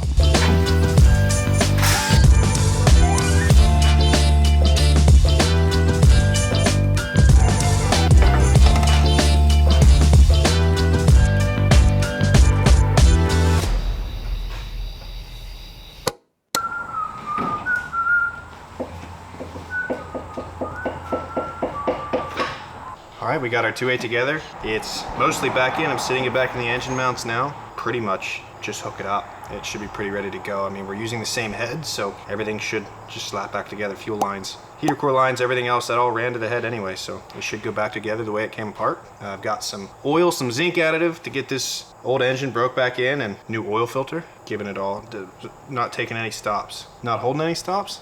How do you say it? Not pulling out. Not pulling out? I'm not pulling out. Any stops. Any stops. So I'm doing what is called a bridge port, and what that does is it allows more air, thus more fuel and air, to come into the engine. Rotaries don't have valves and they don't have cams. Really the only way they can introduce air into the combustion chamber, air and fuel, is through the ports. And so there's several companies that sell templates that you lay over the existing factory ports, and you can just open them up. So it's pretty simple in theory, but to do it takes a little bit of finesse, because you have to match your ports up, because there's four. There's 2 secondaries and 2 primaries. You want to match them up as best as you can. And while you're doing a bridge port, you have to make sure that as your rotor comes around on your iron, you leave a bridge for your corner seal to ride. This is an extra intake port. Factory intake port's about that big. This is what's called a street port. It was already opened up, so now I'm going back and I'm doing a bridge port. And so you leave a little bridge for the corner seal of the rotor to travel down while opening up another intake port into the engine. My phone's on 2%, my bearings aren't clearancing correctly. I want to drive my car. I don't know, I can't find a clear answer of what's going on, of why my bearings don't fit. Fuel. Yes. Nathan, what'd you do with me Phillips head screwdriver yesterday? You got that still? This is the one you have? You don't have the green one? This one sucks. That's the one I used. That, dude. Yeah, I took my whole dash apart with it. It looks like that dude's hand from Scary Movie, the one that's like, take my good hand. Here it is. Sorry, Nathan. Now, heater core.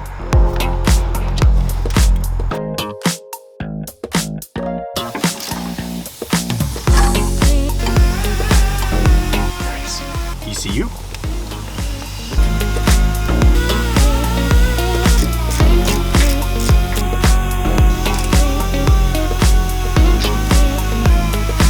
We're just taking it easy. I don't want to go too hard, because I mean, if I fire this thing up, it might not do well for morale around here. These guys are in the trenches pretty hard. I mean, I wish there was something I could do to help, but I got other stuff to do. All right, the engine wasn't really blown up before. I was being paranoid. I'm like a hypochondriac when it comes to like engines blowing up. So like I thought I heard a little noise. It did have a little startup noise after it lost oil pressure. So I was just like, oh, let's tear it apart and, you know, rebuild the bottom end. So we will have a rebuilt bottom end. I have new water pump, timing belts, everything. So after like 2 hours of trying to figure out why my main bearing clearance was just a little on the big side, I quit caring. So we're gonna throw it together and we're gonna see how it runs. My rods spec'd out perfectly. The mains gap's just a little big, but we'll see what happens. Let's get this thing reassembled. I'm finding out if it'll run with these clearances so you don't have to.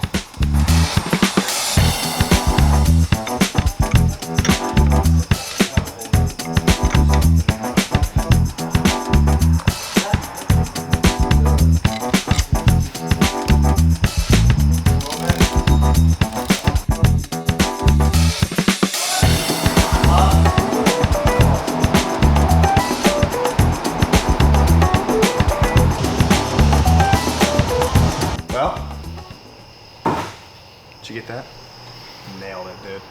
So everything's back together. Getting ready to do a test fire. I gotta throw all the fluids in it, new filter, the old filter. You can tell this engine's been sitting around for a while. So we are going to pre-fill our new filter before we put it on. We're gonna put a bunch of oil in here. Then I'm gonna try to screw it on really fast, and I'm gonna spill it all out on the ground. A little zinc additive.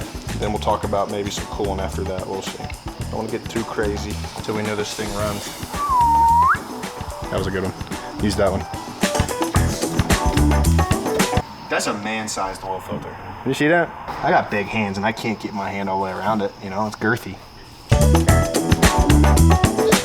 Makes newer oils work in older engines. I'm gonna fire it up, make sure everything's on first, make sure it doesn't sound like it's got like an insane lob knock or something, then we'll put coolant in it.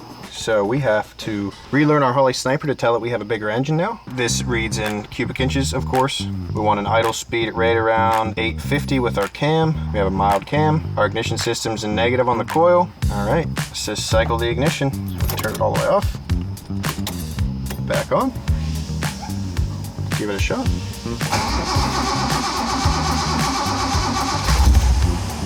Sounds like we did something right. Let's try it again.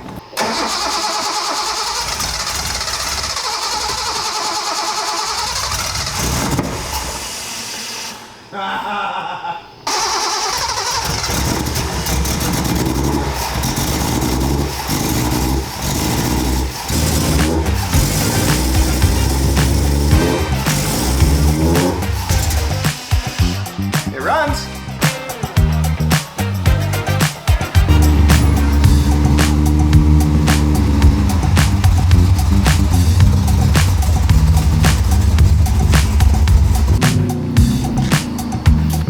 Bridgeport. All right, so the engine is back in the Miata and it's running really good. I started it and it was still making the noise.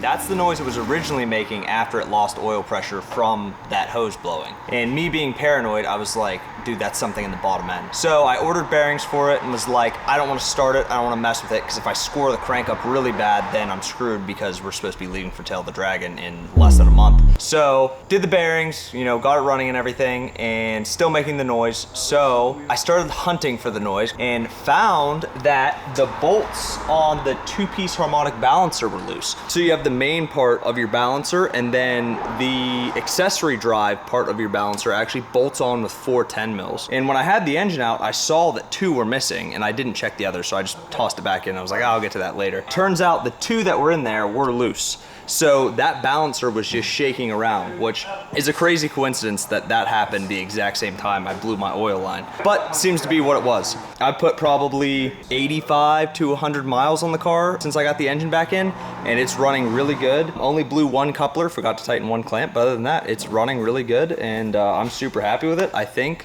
we're gonna be all set to take it to the Dragon.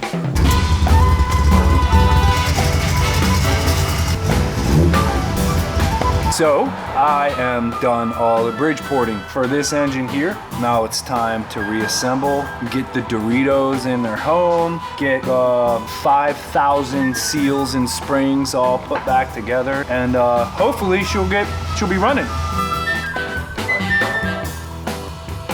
These guys are called corner pieces.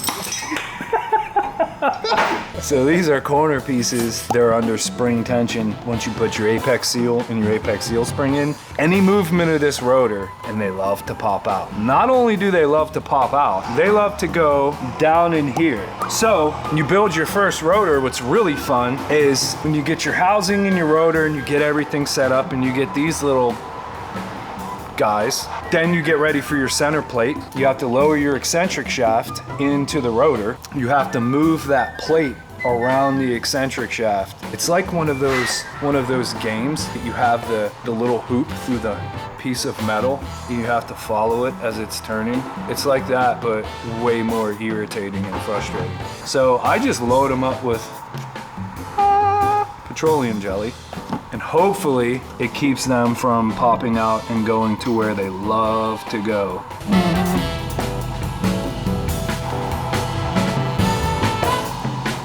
I like to use 2 fingers. You get like this down in here for the stationary gear bearing. What else you can do, what makes it the job easier, is if you do these 2 fingers and then this finger, you can get the stationary gear bearing with these 2 fingers and then the rotor with this finger, and you get it all at once. About to put our center iron on, eccentric shaft.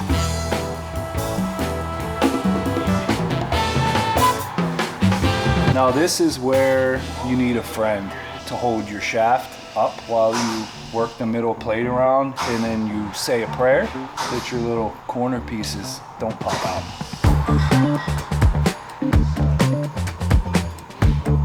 Try not to move it back and forth too much. A little back and forth. All right. Good. Thank you, buddy. You did excellent.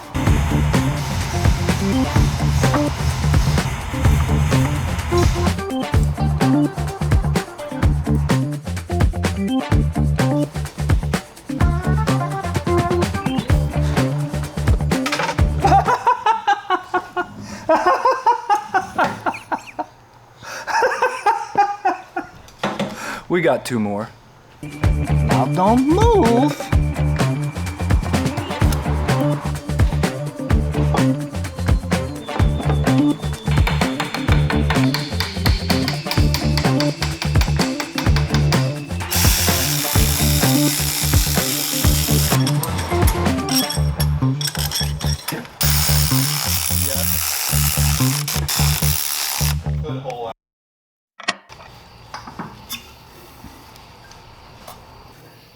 Right there. Mm-hmm. Yeah. So it should be able to go back as easy as it goes forward. Oh, yeah. Back. You should be anywhere back and forth. You should be able to freaking. I think what I read about running 2-piece Apex seals on a full Bridgeport engine is not that accurate. Now, where's the rotor at this point? It is right at the bridge. Mm-hmm. Right there. Now go back a little bit. Now go forward. Went past. And it's every third rotation, which means it's the one rotor, or the one apex. Right. Yeah. Yep.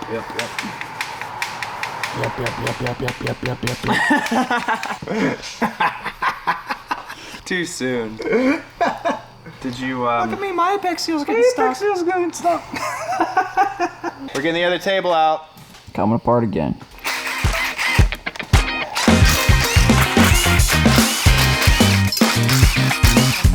See that one? Did you see that? It came out and then just stood there.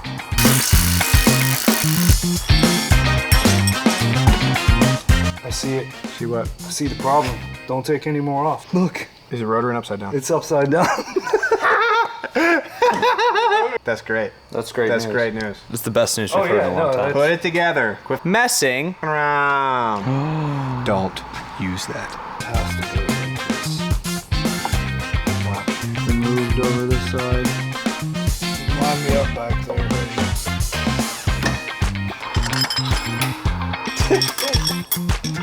What? I'll let you know if I find one.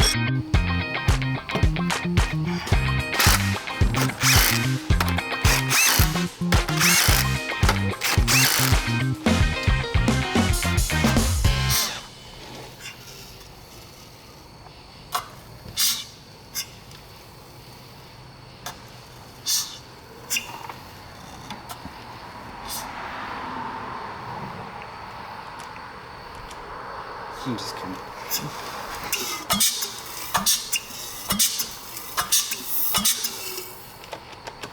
Let's go home.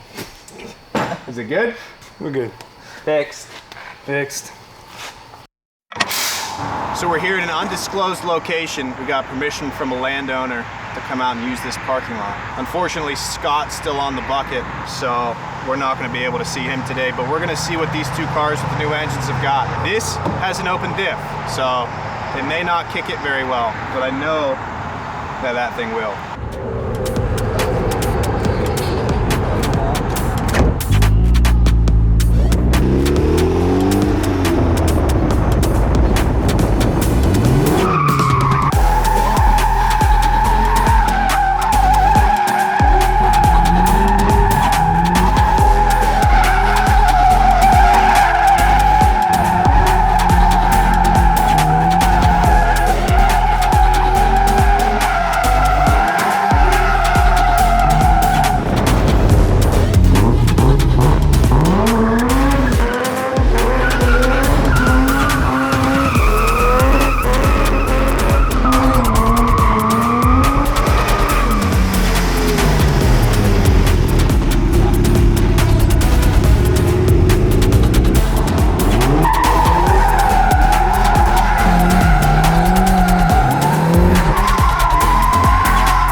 burnt Apex seals and burnt Vaseline out here. She got hungry and ate a piece of gasket. Nothing gets me going like a crusty Miata.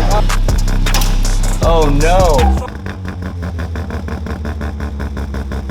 Hi.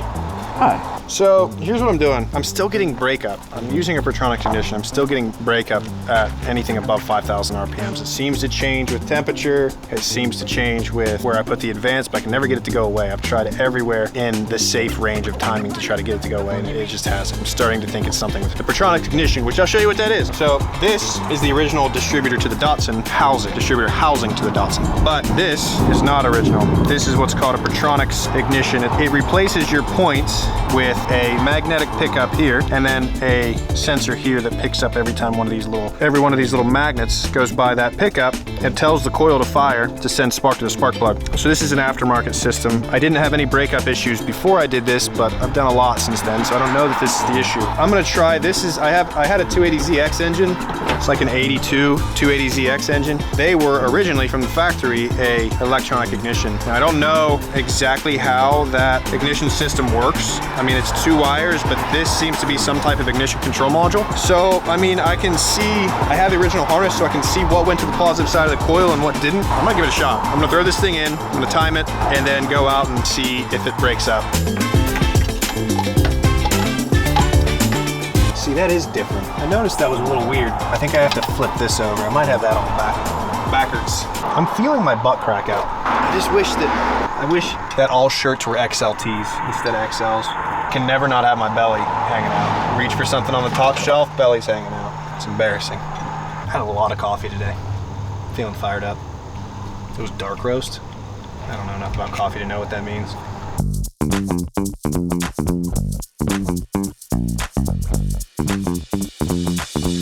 Okay, I'm seeing the issue here. This 2.4 pedestal is a little different. My bolt's hit, so I gotta go grab the pedestal off the other edge and I stole that distributor from. What's up with you? Timing is everything. So that's what I'm doing. I'm working on the timing, but in order to do that, I have to start it, and it's loud. I have some parts, but I didn't bring them. So I have to run and get my parts. You can break too? I mean, that was already loose.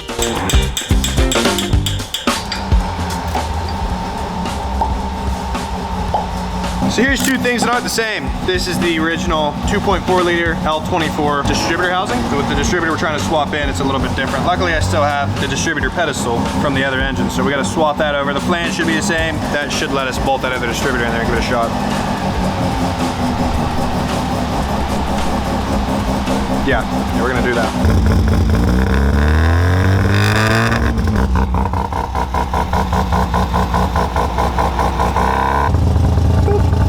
On there like that.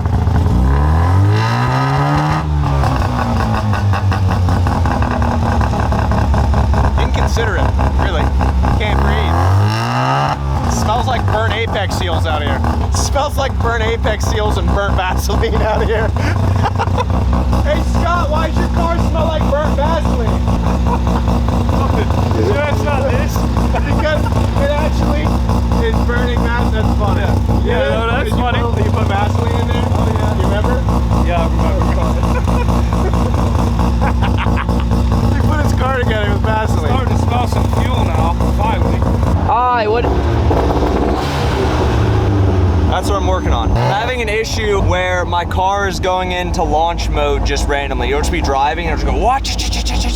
That's what I'm working on. Right now I just have a wire that runs from my ECU to my clutch pedal and grounds out when you hit the clutch. And the wire's not getting ground, but it's still going into launch mode. So, gotta figure that out. Do you wanna go pick up another Miata? Let's go.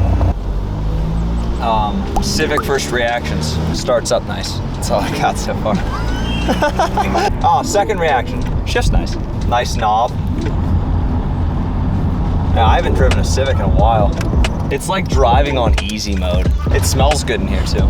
Oh no, you hung it. I just actually picked one of those up the other day from the Dollar Tree, and it is under my seat. Is that your, I forgot, that's the method? That's the move. People want to think that's what you smell like. Here we go. You can give it more than that if you want. That's how the dudes ship these things online. They'll be like, it feels like the engine and the transmission are over the front axle, is what it feels like. I'm gonna take her off-roading.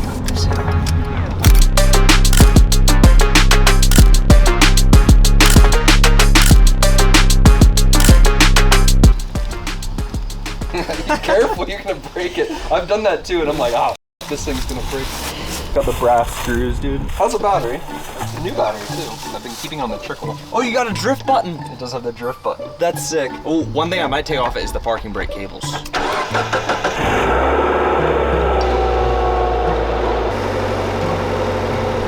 The other window, it's like the cable's like caught. Oh, okay. So it'll go down like that far. Yeah, back. And I'm like, oh, I'm gonna put this back on. Sick! What a beaut! It's for easy removal. Oh, check my bulbs. Nothing gets me going like a crusty Miata. This is a crusty Miata. Yes, it is indeed. Oh yeah, almost the same as my engine. I don't know if I can use the head, but I can definitely use the block if need be. Look at that air filter. Whoa, and it's got a strut bar too? Whoa, dude, that's sick. It doesn't do anything. I mean, look how wobbly it is. It doesn't do anything, but it might look cool on my car. What do you think? You think it look cool on my car? I think so. Yeah. You know why I bought this car? Why? My car does not have one of those. Now it does. Pretty close to dead on right there. Now, did I time this 180 out, which is what it sounded like? Yep, perfect. Is it before top dead or behind top dead right now? You're past. 1, 5, 3, 6, 2, 4. I'll reorganize these in a minute. Ready? Yeah.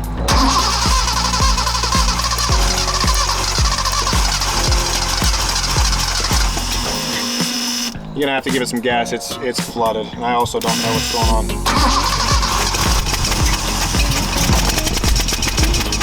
Yeah, that's right. Let's put the spark plug back in. It works. That's cool. Okay.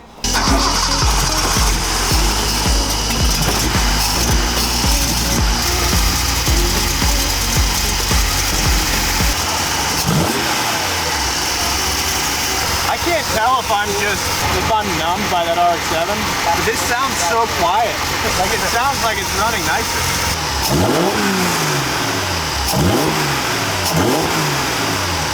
What do you think? I think it sounds better. Sounds cleaner.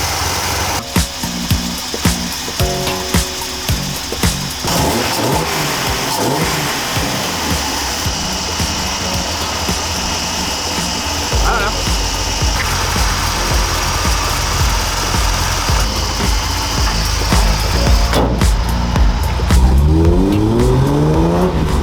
Oh yeah, that's different.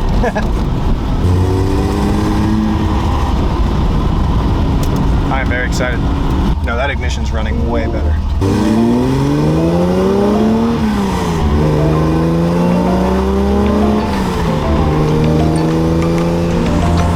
We didn't rev very far, but I can already tell it's breaking up less. I still don't know that I'm not clouded by the RX-7's choppiness. The RX-7's just so loud. This thing sounds like a sewing machine now.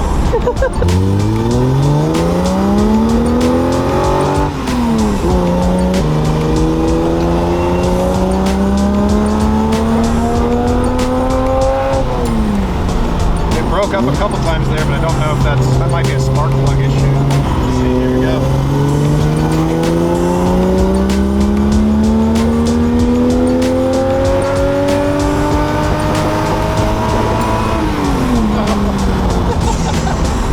It's ever wanted to rev.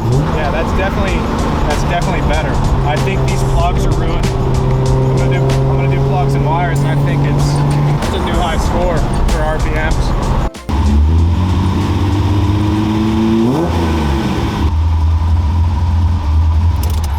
Remember all the people that said my car had a bunch of body roll? Well, bought a whole car for this sway bar. It's a dinky little guy. I don't know how much is left of it. I think the sway bar on these is just the right size. I think they have a good personality. I think they're great. I don't think they need to be any bigger than this. Yeah. That's all that matters. As long as you're happy. Is it hollow or is it solid? Oh, it's gotta be solid, I imagine. I don't think it'd still be intact if it was hollow. Oh yeah, if it was hollow, it'd be in 2 pieces. Yeah, I think this one's solid. Yeah, I don't know that my car has everything it needs to do this. Look how much, feel how much weight I'll be adding though. Is it worth it? Oh! Whoa. I don't even know if it's for this car. Yeah, I have brackets. I think he said it was. Or he said it was for a ZX or something? Because the dude was real into ZXs for some reason. So it wasn't making a whole lot of power because of the timing was off. Really haven't fine-tuned it yet. So I was working with the timing and the carburetor. I got it to wake up. But then I realized I sprayed it and I have a large vacuum leak. So she's running really lean. So that's got to be addressed. So that's what I'm working on now. She got hungry. She got hungry and ate a piece of gasket. So hopefully it's all right. Should be fine. It doesn't have valves. I mean, you know, it gets in there and just right out the exhaust. So yeah, it's fine.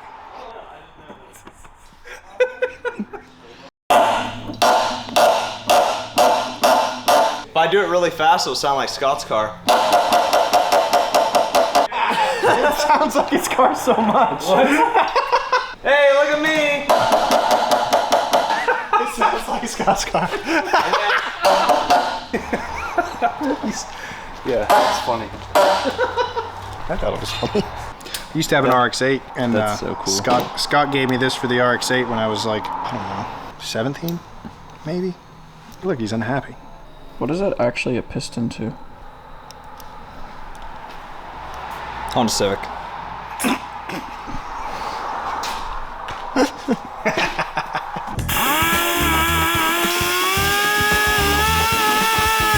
I have to take a die grinder to this car one more time.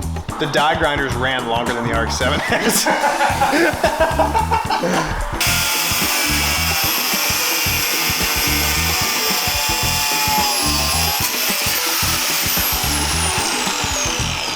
This is the saddest car I think I've ever seen. This is bad. This is in rough shape. Ew. We're gonna fix that.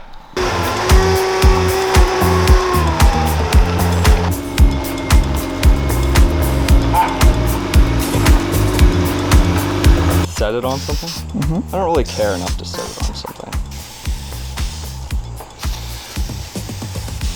But then you get to the issue of where you're holding it. Who knew the cameraman's a genius? It's still a little tacky, so we gotta be careful putting it in that we don't hit anything. Don't want to scratch our nice Duplo color. So apparently there are some issues with putting an NB sway bar on an NA, but I didn't read any further than that there's gonna be some issues, so let's find out what they are. People are like, yeah, they don't really work that well, like you have to get adjustable links, but I just think people aren't trying hard enough.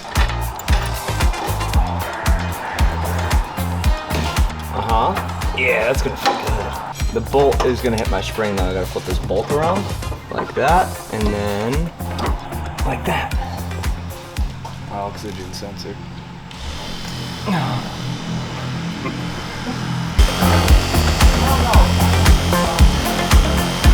I don't know what issues I was reading about putting an NB sway bar on an NA because so far, I mean, it seems to fit perfect. Angles look good. I don't know. Seems to fit good. And it was free. Miata sway bars are expensive. Really expensive. Oh no. Well, that's gonna need a nut and a bolt. Oh no. I didn't even pull on it that hard. Well, we gotta fix that.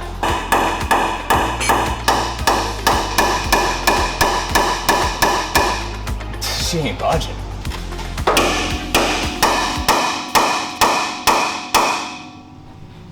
Yeah, I don't think so. No? Wait, did it move a little bit? It looked like that when you were hitting it. I think it's bent. Yeah. It looked like it was starting to move, but I don't think it's good. It just smooshed.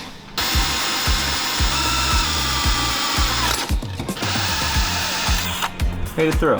Very off center, but that's okay.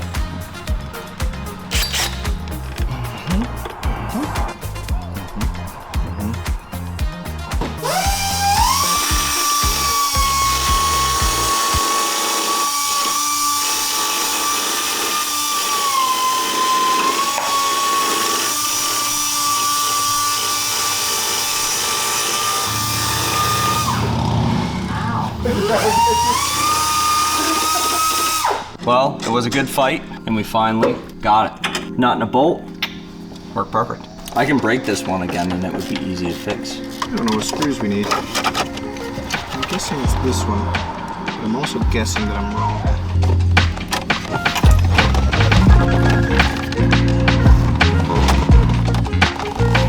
This is why I haven't put this back on. I've done enough of these to know what was coming.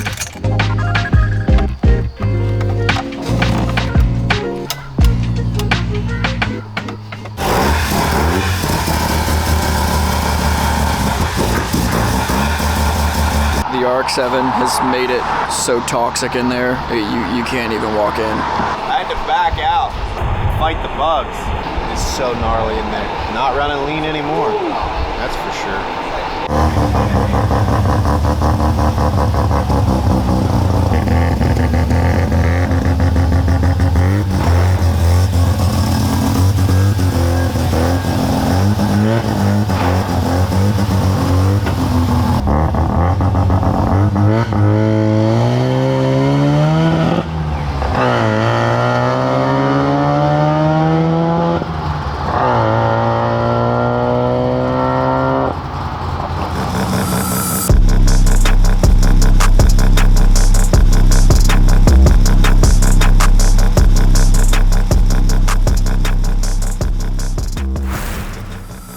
I can't get any more timing, but I need more.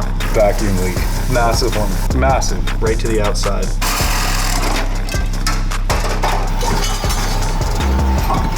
Come on, bro, wake up!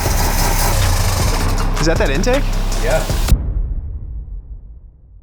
So we're back at the RX-7. I had it idling and running. It wasn't running great. It did need dialed in, but I took it for a test drive, drove it around for a little bit, let everything get warmed up, and out of nowhere, it started backfiring and sputtering real bad.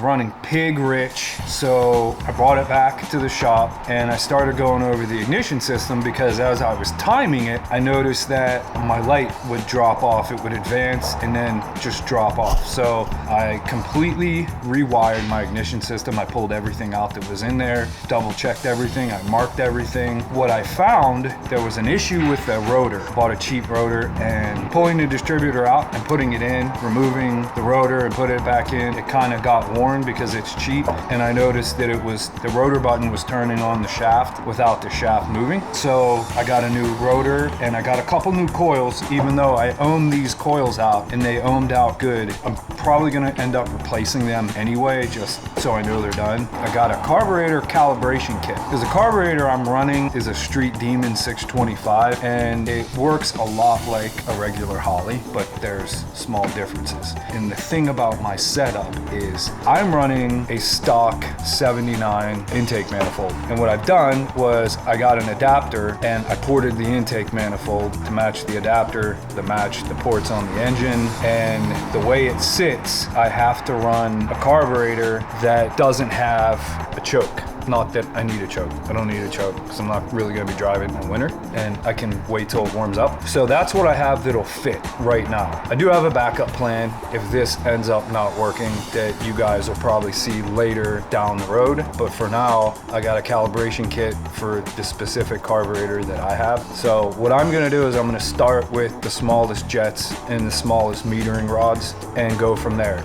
They're really easy to take apart and rejet, so not a big deal there. I did hook up my AFR, so I will have an idea of how lean or rich it's running. So if I'm running a little bit rich, I don't care. Just don't want to run lean. So that's what I'm doing today. And hopefully the rotor button fixed my timing issue. If not, I'll dig into that more. But for now, I'm doing carburetor, rejet it and put it back in and see how she runs.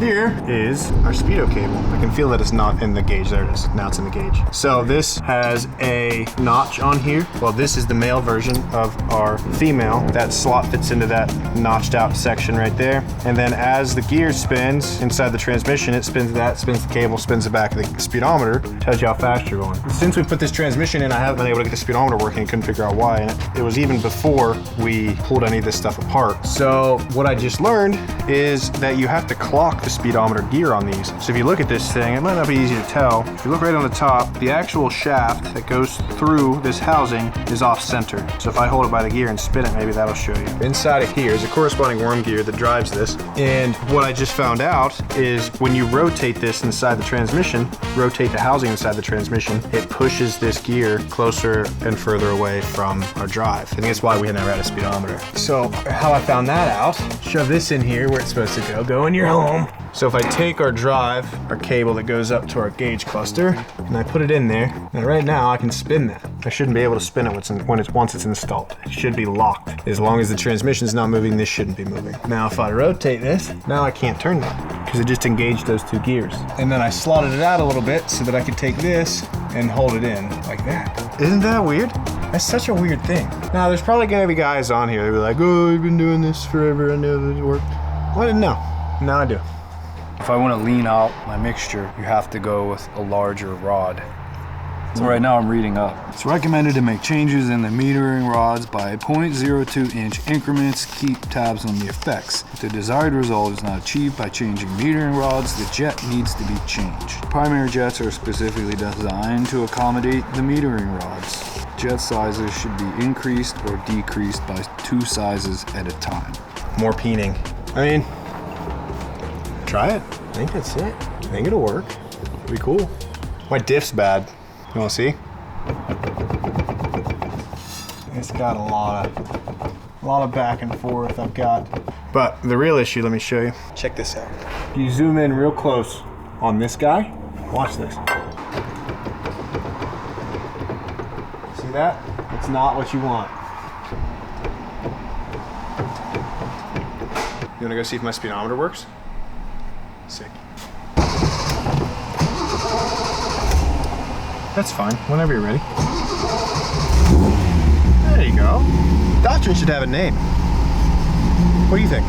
Maybe we should ask for help. What do you guys think the Datsun's name should be? Something cool. I think she's a lady.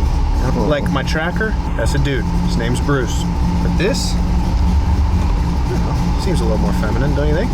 I was thinking of like an analogy for a woman of my car. This would be like met her at a bar, really nice, but also could dip out at any moment. Like kind of flighty, you know? Not somebody you'd want to take home to your folks, but you would show your friends. Come on. Wait, it moved. Wait, it's moving. We have a speedometer! That's sick. Well, that was easier than I thought. It's kind of all over the place. But look, every gauge in this thing works. All of them. I'm happy about that. Look at these guys. You know, not everybody has friends like these guys. I am very lucky. They're over there just wrenching away. Here I am, putting my carburetor together with an extra screw. I have an extra screw. So that's nice, because in case I lose one of these that's in here, I have an extra.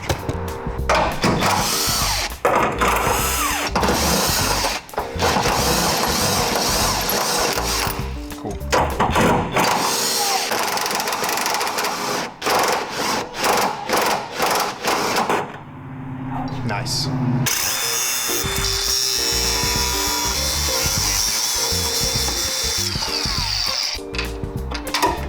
Ciao, John. He's fine. I'm good. Okay.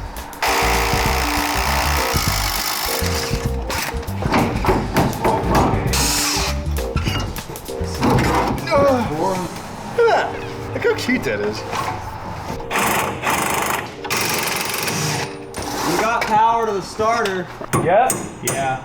Just welded my ratchet to your fender. Well, you get the compressor. No.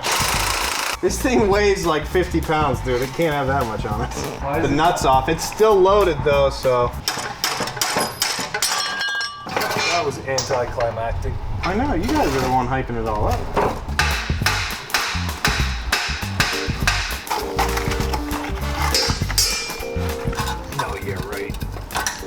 Lowering an RX-7. And we could use that once we break it loose with a punch. Yeah. Yeah, I was gonna heat these springs while I was here. Didn't you get springs, Scott? Yeah, they're not here. It's fine. We'll put on what we have, and whenever the springs come. When will they be? I don't know. No, try your pliers. Usually these things are full of nasty oil when they go out. This is exactly the same way the Datsun's set up. Is it? Mm-hmm. They're very That's why weld-on coilovers for the Datsun, you have to cut these tubes here, and then you weld the coil-ons, or they slot over that tube. Yeah, cut those springs. Let's end it. Vice. All right. Yeah, Vice. Hey, that came with the jam now. Starter. Done. Wow, what is going on there? With this? Yeah, I don't really know. that's wild. I don't rightly know. John, you want to take the other side sway bar apart? Yeah. Here I go.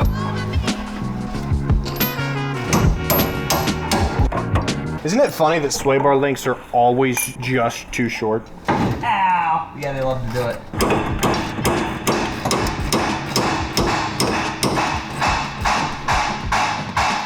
We're synced.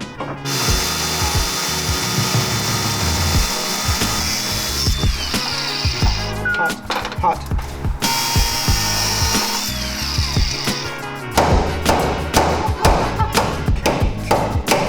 Oh my god. Watch your ear holes. Sorry.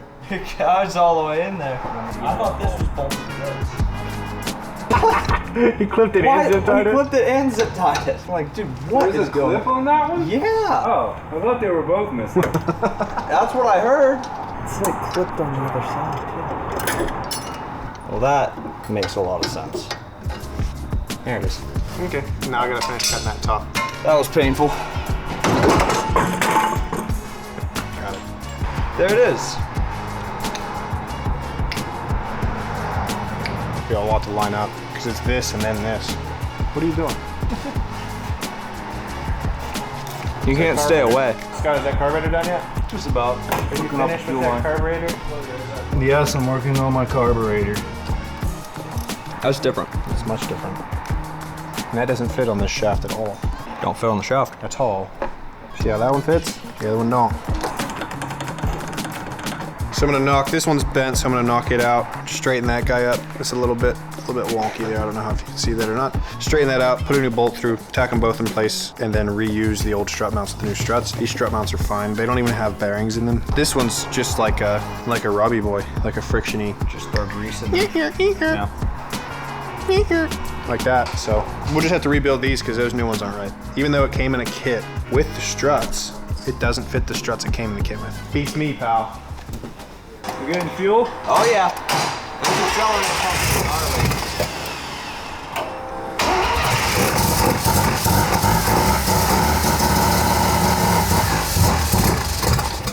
Dude, every time you touch the gas, it's just.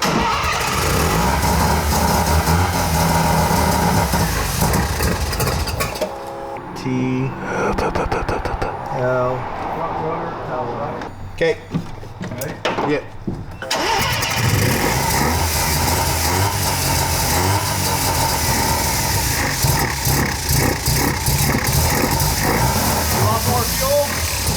Do you want more fuel? Are you getting a constant flashing light? Yeah. Oh, you are? Oh yeah. Oh, okay. Well then here, let me pop this distributor out. Is it a tooth off? Yeah, probably.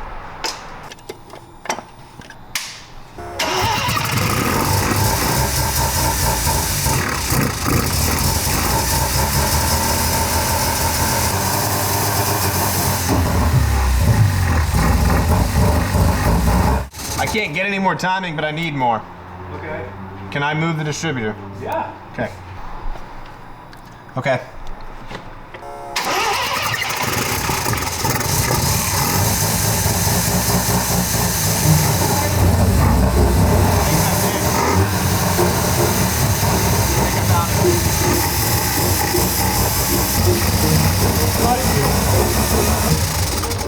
Fire it back up. I'll start giving you more fuel.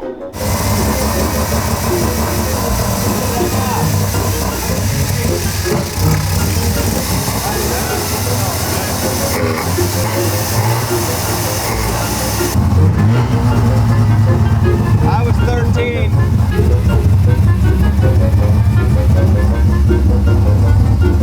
All the way down to South Carolina, North Carolina, wherever, South Carolina, I think. That's loud. He's gonna need earplugs. No radio, just Bridgeport RX-7. It's so much worse in the car than I thought. Yeah, I thought it'd be better in here. It like resonates through the car. Yeah. No. Plus is here. But positive, yeah. Minus, yeah. Okay, should be good. This was a points distributor? No, it was a point setup. That distributor is a one from an 81 to 85. And the condenser's built into this distributor? Yeah. Okay, then maybe it doesn't. I think you need it. Alright. Yeah, I'm not sure how that works. But on the printout it said positive. That was there. It's exactly how I had it wired last time. Everything's the same. I just thought something is up with this timing. Maybe it's a bad connection somewhere. Well, we're back to the same place it was. Top dead center. Okay, this should be roughly like right there. Okay. All right. Fire it up. Fire it up.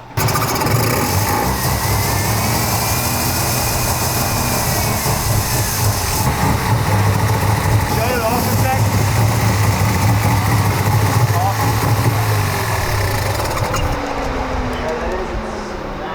You can use the little screwdriver, it works. I kept trying to back it out to get you more idle AFR, but it wasn't changing the AFR at all. This carburetor, I don't think is great for a rotary, honestly. Timing seems better. Thing's moving like crazy. I know. Electrical tape.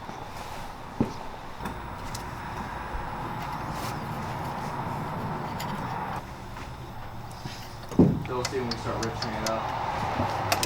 You could go with bigger jets. It didn't smell like it was lean. Didn't smell as rich as it was before. What a piece of What?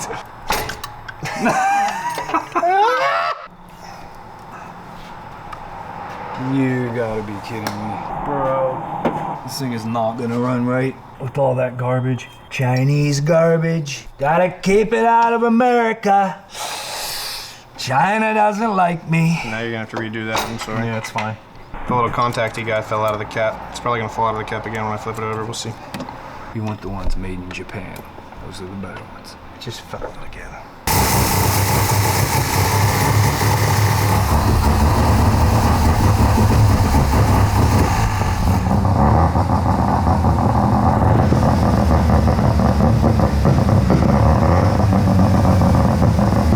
Yeah, we've got no fuel coming out of the primaries at all.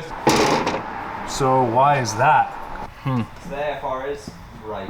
Yeah, it's lean as crap. Take it off. Yep. No reason just to look at it, take it off there and pull it apart. That's like $20 worth of gas. Stupid carburetor.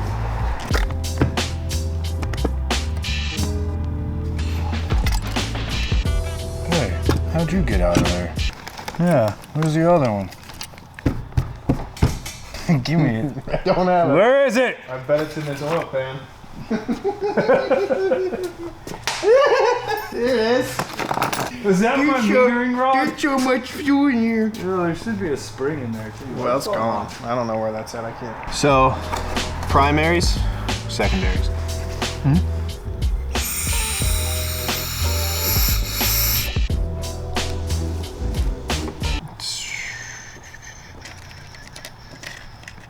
Did you set the depth on your floats? No. Yeah, bro, you need to set them floats. If they're supposed to match, they're far from it. Oh, yeah.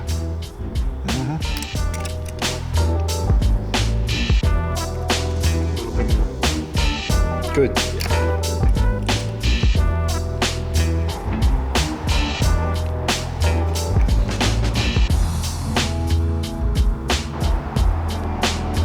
Good. I like it.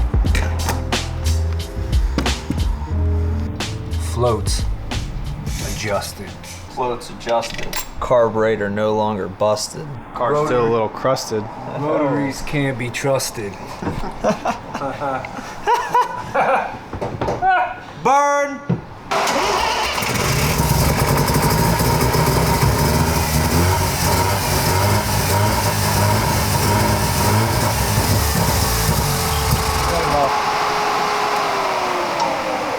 What was the day part of that, man?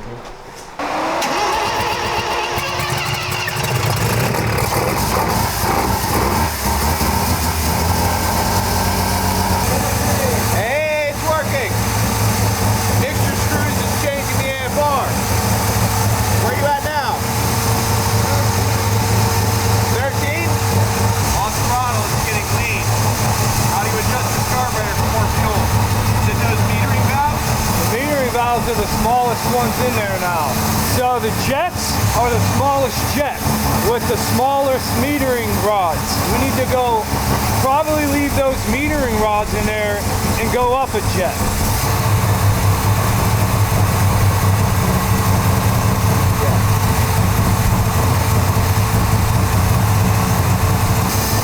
I mean, looks good. Not jumping around. Look for vacuum leaks. Yeah, Our vacuum is terrible. Huh? Our vacuum is terrible. I know Bridgeport, you probably don't get a lot of vacuum, but yeah. that's real bad.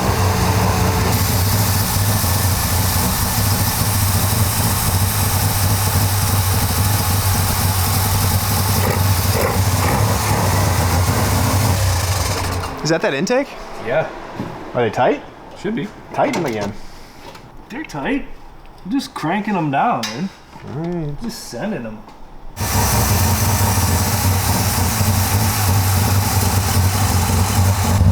That's just, it's not gonna seal. Lean? No.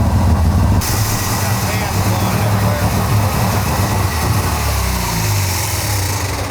Turn that back on. Let's just see if we can smoke it out.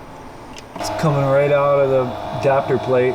See it? Oh yeah. No, I got stuff in Over my here, eyes. too. I can't see nothing. It's dumping, dude. It's Dumping! Actually everywhere. Yeah. Every place it could be dumping, it's dumping. Now that we got the fuel dial back, it matters, right? Like before, when I first bought it and it was set up with the larger jets, it was just getting so much fuel that it didn't really matter. Oh, it's not carburetor to manifold. It's not carburetor to. No, it's adapter plate to manifold. Can you tighten it up? Yeah, I'm gonna have to. Try. Freaking do it. All right. Things are getting a little spicy for the pepper. Oh gosh. It did smell like burnt oil, but like burnt food oil. What? Just here? Not the smoke machine. Oh, that's baby oil. Is it? Yeah. That's P. Diddy stuff right there. That's P. Diddy. We're not using that, dude. We're not getting on the P. Diddy stuff. We're not gonna do it. Why is nothing sealing? He never tightened them down. Dude, I did several times when I had this thing off. They're backing out. They're not. They're backing out because of the vibration of a rotary engine in a Bridgeport. What's that one good thing? What's that one good thing they talk about rotaries being? Why like did super this smooth or something like that? Yeah, they are. Yeah. When you have them running, right? Smooth enough to vibrate your manifold bolts loose. That's because I Bridgeported it because you're like, Bridgeport your engine, it'll be cool. No, we didn't. It wasn't us. Them poofs are loose. Did you get John's jaw muscle in that? Did you see that? Do the jaw muscle thing, John. I don't know how to do the jaw muscle They're thing. gonna break. Just clench your jaw. Oh, there it is. Oh my god. Isn't that crazy? Dude. You must chew a lot of gum. I've been mewing quite a lot lately. There's your leak right there. But what I just said is there's a gasket right there. Yeah, but when this gasket goes on, it doesn't seal those off. So it's leaking through here, out through here. Out through there, yeah. You know what I'm saying? Mm-hmm. Get the JB Weld. Cover them up. Just take a little bit of sealer on your thumb. And put it in there. Yeah. That's where it's going though. It's got to be going out through here, and then I can feel it. I can feel that hole. That's how. No. That's RTV. We could put some RTV on it and let it dry up, throw the gasket back on tomorrow, and go from there. You can put more than that. Yeah, I know. That stuff's pretty. I mean, it's relatively cheap. You can. Shove her down in there. Yeah. You need to pipe it through the other side. Good? More. No, you need more on the other one. First one. This one? No, first one. You gotta push in with your thumb and then put more. Yeah. Oh, yeah, put more in there. It went somewhere. No, it did when I shoved on it. Oh, yeah, it did. It's going out the bottom. Look. Yeah.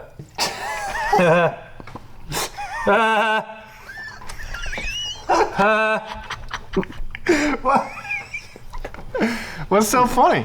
That's how much of a vacuum leak that was. It's just blowing right up the other side. It is. Good. I'll thumb one, you thumb the other. 1, 2, 3. Thumb. It really does just blow right through there. No. Yeah, put the carburetor back on. No, The bro. carburetor's not fired up. No, bro. You got a heat gun? Let me read it. It says fast. 2 to 6 minutes. You are full of it. I think it looks really good. I think that's gonna work. It's gonna work perfectly. About halfway to the Dragon. I mean, it's pulling up on them all the time into nothingness. Unless we put something on top of that, it's gonna pull them through. You think? Realistically, yes. Black we could do. It's not gonna pull that RTV through. I've been thinking about it. Yeah, it will. It won't. Yes, it Well, will. because it's going all the way down. It's connected to the RTV that's sticking out of the bottom. Yeah, but is that RTV good for fuel? Yeah. Once it cures. I don't know that it is. We should have got fuel safe RTV. What? You're right. Should have thought this through. I feel like I'm in a parallel universe right now. Not recommended for use on head gaskets or parts in contact with gasoline. Says it right there in bold print. If you put a gasket over it, it's going to be fantastic. Yeah. It won't see fuel. If you put a gasket here, that actually is the right one. Yeah. It was sucking air up through here, then around through here because this is where your gasket sits. Direct Vacuum leak. Massive one. Massive. right to the outside. Massive vacuum leak. 4 of them. We got to the point where we could adjust the We could see air, AFR. the air fuel with was the- changing yeah. with the idle screw, the idle screws. That's why our vacuum was such garbage. We were only getting maybe 8 at the most inches. So, Yeah, I mean, it's not going to pull a lot of vacuum anyway, but that's... but that's not enough to pull fuel. It's not enough to get your fuel where you need it to be. If we get it up to 12, I'll be happy. yeah. And the only reason I know that is because look, see that red? Bad. Bad. Red bad. Once you get past 10, gray area. But under there it says late valve timing or leak at intake manifold. It told you the whole time. If you just looked at the vacuum gauge, it would said you have a leak at your intake manifold. You see that? That's almost my favorite thing about this vacuum gauge. You want to see my favorite thing about this vacuum gauge?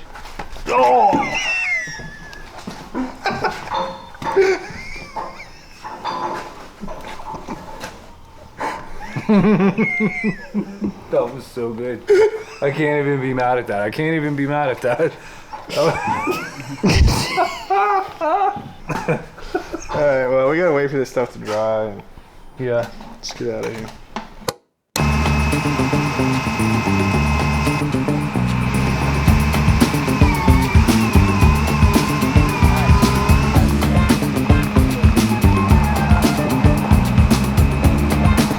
Parts car. So my 240Z has half shafts. These are half shafts. Half shafts have, instead of CV axles, CV joints. A pair of U joints. One here and one here. Sucks. I hate them. But it's so expensive to get CV axle swaps for them. So we're gonna try to take these half shafts out. Now I know these should be rebuildable and you should be able to just throw U joints in them, but I did put new U joints in the passenger side of the 240. Someone had done it before me and messed the yokes up. And I can't get the U-joint caps to stay. They're trying to fall out. Now I know I could probably peen them or whatever, but this car was cheap, and I also want this diff. And it's got a 5-speed in it that I want, and it's got another L28. You can never have too many L28s in your life. So we're gonna take all the parts we can get out of this thing before it falls on us and kills us. Like look where the rack's at on the front. So we did the sway bar, it helped with the body roll a ton, but it's still really soft and I just don't like the way it rides. It looks really goofy with those wheels, like being right with the fenders, but having like a 2.5-inch wheel gap. So we're gonna lower it on some coilovers and hopefully stiffen it up a little bit because it's still a little, wandery around. So we have got some Tine, however you say it. I actually don't know how you say it. I think either way works. Street Advanced coilovers. Now these are a cheaper coilover, but they're not as cheap as some of the ones you can find. You can get coils for a Miata that are completely assembled, ready to go for like 250, 300 bucks. And I have seen those break and those kind of sketch me out, but these are, in my opinion, the cheapest coilover you can go with and still be safe. I've seen those snap and they're just kind of sketchy. So these were, I think they were $550. So we're gonna see what a cheaper lower end coilover does on my car, and we'll do a good review on them and see how the ride ends up, how it feels. This is not my first set of 2016 coilovers. I've had them before, but they were on a car I bought, but I've never installed them before, so I'm actually pretty excited to try them out. BC would usually be my go-to, but those are out of the question for a budget build. I've also never bought coilovers that didn't come with top hats. Gonna reuse those. Hopefully mine are still in good shape. I think they're probably fine, and since it is a budget build, they're gonna be fine. Another reason you can find coilovers a little cheaper for a Miata and can get away without running aftermarket top hats is there's no camber adjustment in your coil shock for a Miata because it's double wishbone. So your control arms take care of your camber and everything. So there we are. My car rides awful now. I don't know what's up with this suspension setup. I mean, it's stock like struts and coils, but it rides terrible. We took a trip up to Superfly and the whole way I was just bouncing. So if these ride the same but stiffen it up, I won't be mad. But I hope they ride a little better than what I have.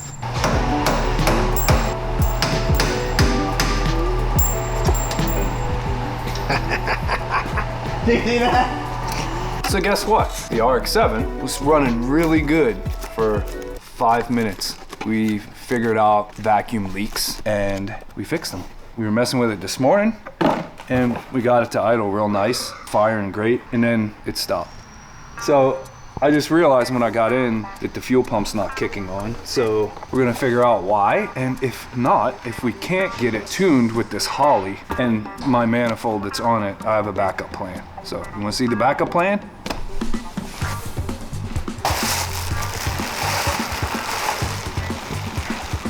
This is the backup plan in case Holly doesn't want to cooperate. She's a little temperamental. Backup plan. Yeah. Yeah.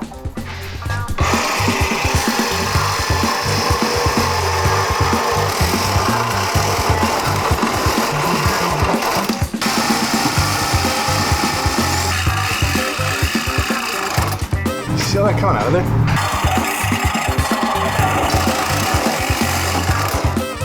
Blade is useless.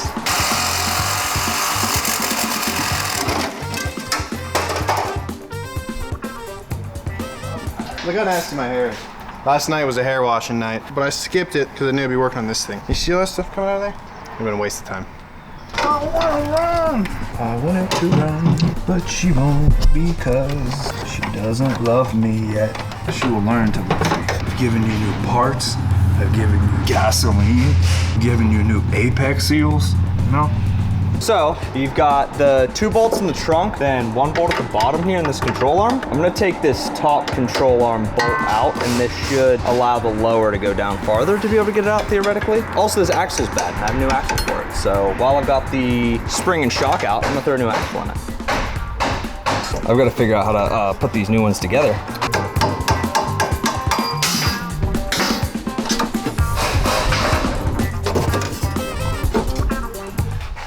That was so easy. I pushed really hard because I was expecting it just not to move, but hey, there it is. Dude, how easy is that? Pretty easy? No way. Yeah, no way. I need a hammer.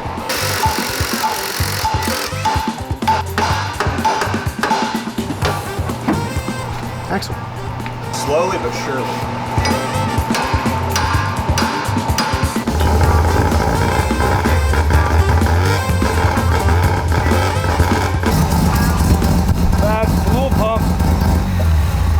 Somebody put SpaghettiOs in my fuel tank, so the fuel pump is now shot. Thing can't run on SpaghettiOs alone. It needs something more substantial. So I'll probably go get a can of like Dinty Moore beef stew, and I'll just put that in there, clear out all of the SpaghettiOs. Should be perfect. Yeah. Axle. Ripped. Yeah, I looked up under there and you can see just a line of grease. This is an ABS axle, the only one they had listed. Hub should be the same. I think it's gonna be great. Let's try it out.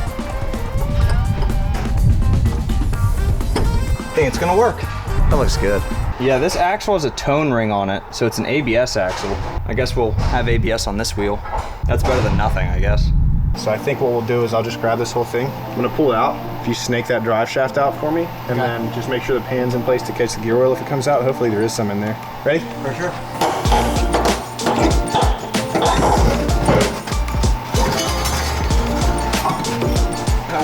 worked. Yeah, it worked.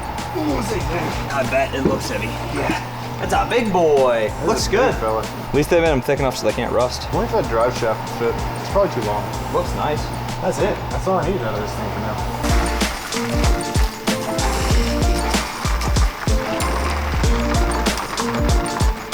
No wonder my car sat so high. That's nuts. That's crazy.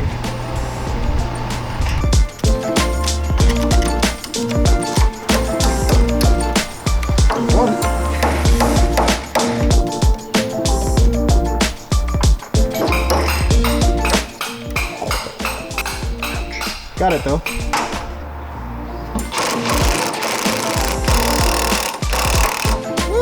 Got it.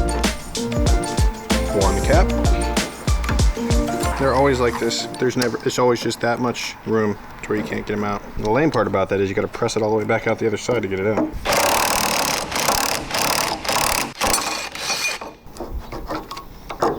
Just like that. Impressive, huh? Get it? Ball joint press.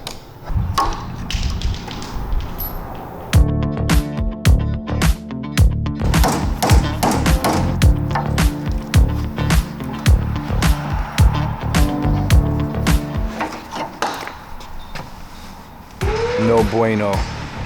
Junk. I'm gonna give the factory fuel pump another chance. I wasn't planning on it. That's why I cut the wire so short. Whatever. Dug it back out of the garbage. We just gotta get fuel to the carburetor. That's all I care about. White stripe is our positive, so we need this guy. Now I know that's a yellow connector. It's not the right one, but that's all I have right now. I'll fix it later. Actually, those connectors are not for that gauge wire. But it'll be fine. It's temporary. Life is temporary, you know? We're gonna revisit this tray later.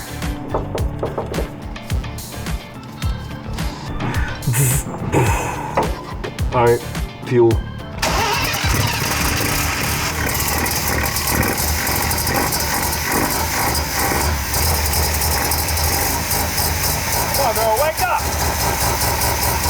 Trying to get this whole diff swap done before John gets his coilovers done. How's it going, John? Pretty good. Good. Kind of a lot of rich. It's getting down into the 11s. We were looking on forums. I mean, modern cars run like 14.5. This thing, because it's a rotary, and the fuel is also the lubricant for your apex seals, running rich isn't a terrible thing. They want to run it right around 12.5, 12.8, something like that. And right now we're at the low 12s. We're dipping into 11, going up to like 12. So he can adjust that with just a couple turns on that idle screw on his carburetor. What he said. Hi. So the ABS axle is a lot thicker right here and it pushes your boot back and the boot is rubbing the coilover. So I'm gonna put this axle back in for now and see if I can find a non-ABS axle with a smaller boot. Unfortunately, that means we're not gonna have ABS on this wheel, but it'll be all right. None of the other ones have it, so it'll be fine.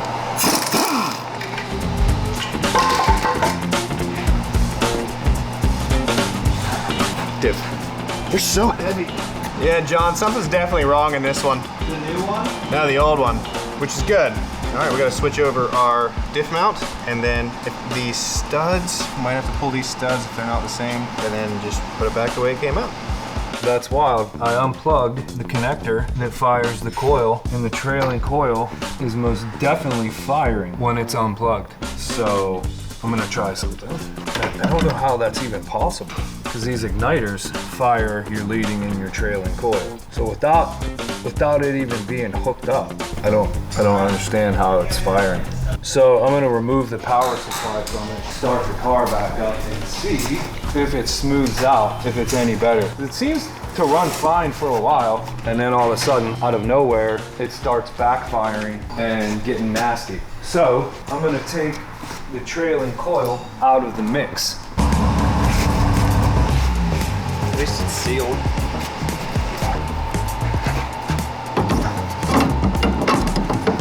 In.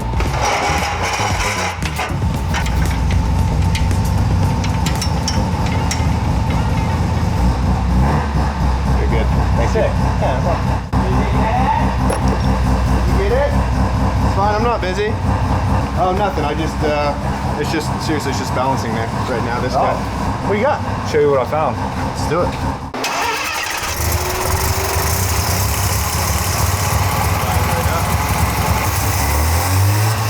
That is the smoothest it's revved so far. Having electrical issues, but we're narrowing it down.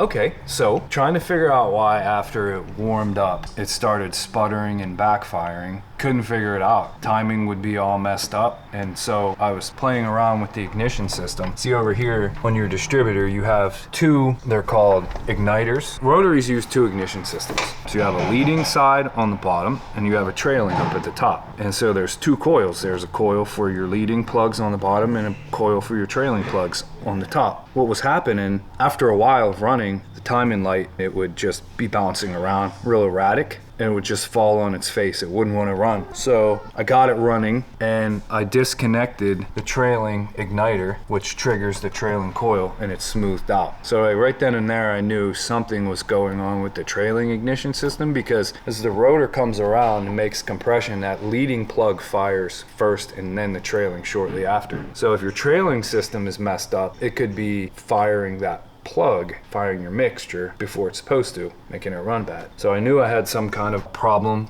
with the trailing side of the ignition system. So as I was messing around under here, I took my power wire that powers both of my igniters, and the negative triggers your coil, sending coil into top of the distributor into the plugs. When I disconnected the trailing, it smoothed out nice. So I knew there was something wrong with that. So I started unplugging stuff. I thought, I'm gonna run a jumper right off the battery to my igniters and just get rid of this key on 12-volt source that I had down there. And when I did that, it seemed to just wake up and all the problems went away. I have no idea why. I don't know if something in this 12-volt side is doing something that it shouldn't, but when I did that,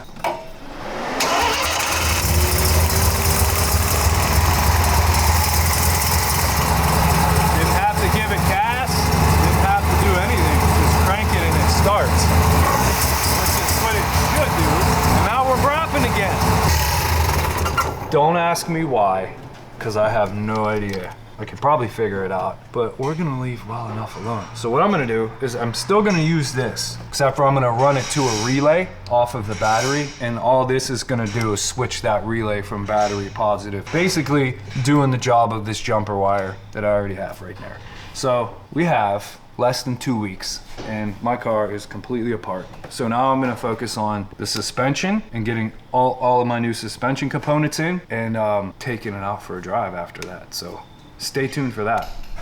The new TAS diff is in, all mounted up. Tightening my mustache bar, and then I'm gonna go to the other side, tighten the other side of my mustache bar, and then put my axles in, but I can't drive it until tomorrow, unfortunately, because one of the drive shaft U-joints was bad, and I don't have one. I only have half shaft U-joints, and they're not the same. So I got a new one coming, it'll be here early in the morning, so I'll come in the morning and throw my drive shaft together, 4 bolts, ready to drive. Axle. All right, so I had a little bit of trouble with the top hats, but I figured it out. If you see that little notch there, the new coilovers do not use that. So they actually supply you with this little file to get that off there. We're not gonna do that.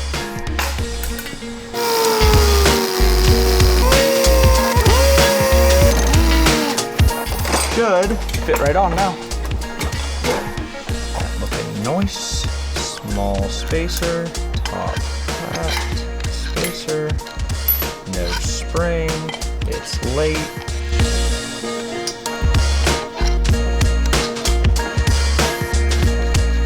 Yep, there it is. See if I can get this one by myself. That would be real cool.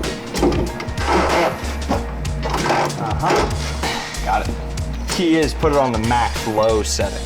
Put it in, and then you just leave it on max low.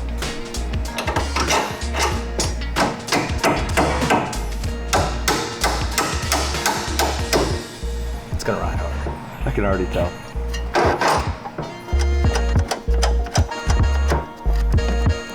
All right, tighten up the Swivel link, Then we can do some quick adjustments. I'm gonna just measure the other side, how much the threads are showing on your height adjustment, and then just match that to this side. Oh, those look nice. Thank you. There she is. Nice. We're about to put the wheel on, set her down. I'm tightening them because even if it's not low enough, I'm not taking it back apart tonight.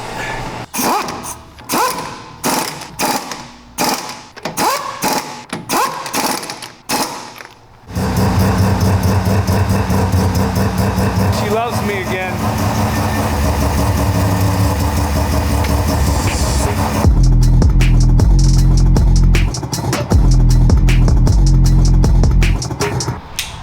Guess what we have?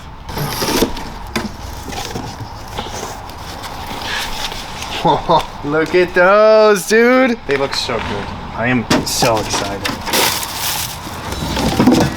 Look at those. That's a good looking wheel. And the coolest thing about them, they're round. My other wheels, they're not so round. They're not as circular as they should be. I took the Datsun on like a 2-hour drive to a car show last weekend. No way, there's no way I'm gonna drive it almost 700 miles to Tail of the Dragon with that vibration. It's driving me insane. I tried rotated. What? I tried rotating, I tried balancing, I tried putting, two of them were pretty bent. I tried to put those in the back. It's just not gonna happen. So, we got new boys. And because I couldn't find these in a 14, I had to get new tires. Look at those, 15-inch wheels. It's gonna look fantastic on that thing. I'm so excited.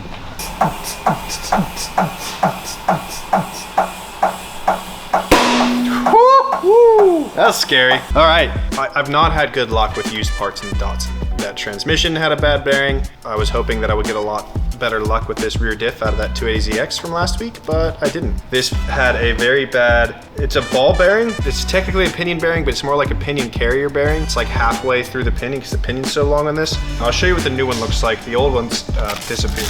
It's inside the plastic, I don't want to get it dirty. So this is the bearing that we really needed to replace, but to do all that we had to tear this thing all the way apart. So what we're doing now is completely rebuilding this diff. I had to go on Z-Car Depot and get extra fast shipping because we're leaving this week. We have to be ready by Thursday because we're leaving early Friday morning. This car has to be ready to go, and the diff that's in it now sounds terrible. So gonna get this one built, get it swapped back in. Hopefully the shims I have work because I didn't order a shim kit, so it was another $100 and it's just not in the budget. So I'm gonna get to cleaning this case out, get it completely stripped. I've got all the races out already. I gotta pull a couple seals, pull the bearings off the carrier, put new bearings in. We're not gonna do a total how-to on how to rebuild this diff because we just ain't got the time. I gotta get this thing built and back in the car. But if that's something you guys wanna see, let us know. We'll do that later on. But for now, I gotta get this thing built quick and back in the car. So I'm gonna set you up on a tripod and you can watch me build this thing. And then at the end, I'll let you know if I did it right.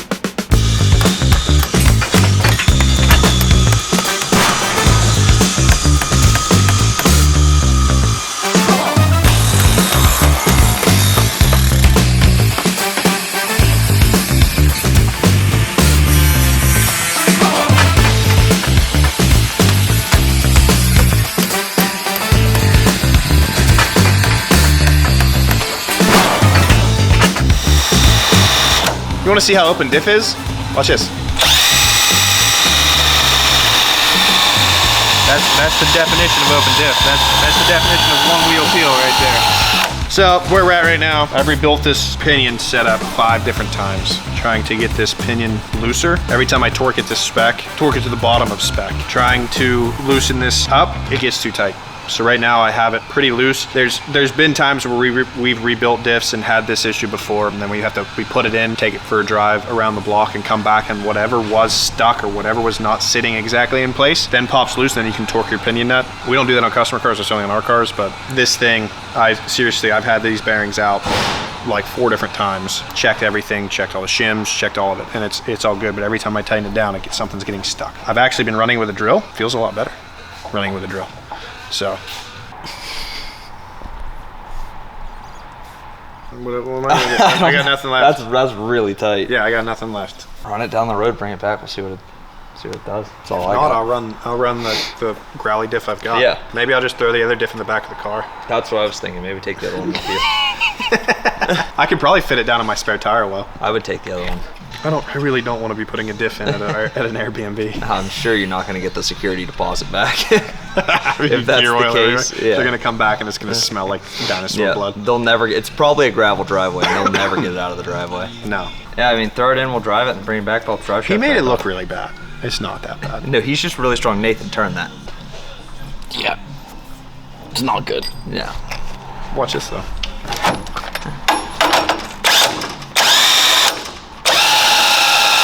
You get full fluid? Yeah. I don't know what to do. I don't know either. What am I gonna do? I don't know. We don't want to pull that other diff apart because the other diff does work.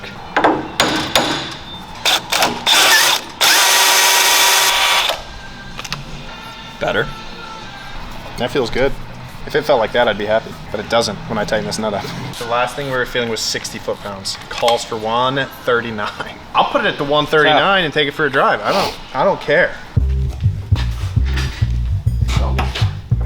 You were banking on this thing being I good. know, I was banking on a good diff. But why would I think I'd get a good diff? I mean, I've got a good part for this thing so far. It's weird, there's nobody out there just making R200s anymore. That bar looks like me, the mustache bar. You need a little pry bar? I shouldn't. Or maybe. Yeah, I need a little pry bar. John's always right. We'll get him out before he comes back, so we don't need the pry bar, actually.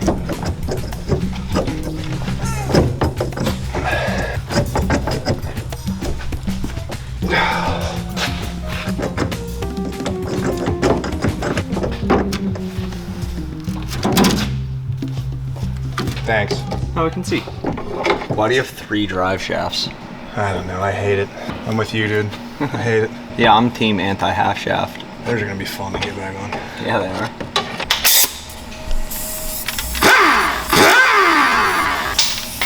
My tip's broken. Ready? Yeah.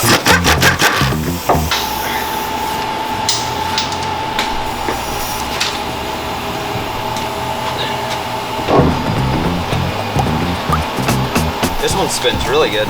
You know what we should do? It doesn't seem to be pinion, does it? No. We should open this up and see if it's a side bearing. It sounded like a side bearing. It didn't get worse or better under load, but this is a weird diff with that carrier. That carrier stops it from being able to get worse. It doesn't. Let's put it on the bench. Pull the caps super fast.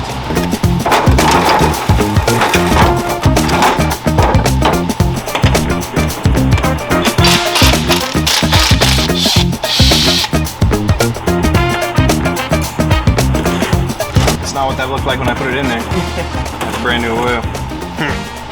We're down to 2 more days, and I have weird diff situations. Scott, where are you at?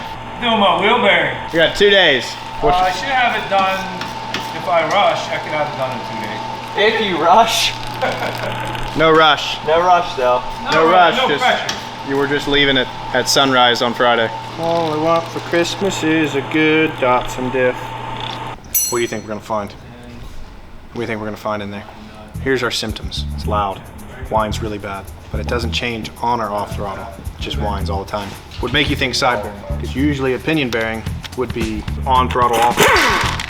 With load change, your noise would change, but it doesn't do that. Whoa, look at that.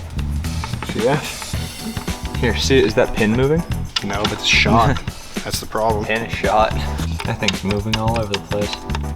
That's bad. That's really bad. Still doesn't make sense though. Doesn't make sense for your whine because when you're just rolling straight down the road, this is moving as one unit. I mean, if a side bearing shot, then I would say rip your carrier out of that and throw it in there. She's toast. Just as bad as the other one. Keep oil in your diffs. This was just a completely, unmodified 280ZX, just a regular car. The worst part about this, after we do all of this, it's still gonna be an open R200. I can put an R200 short nose in it, but you have to build a drive shaft.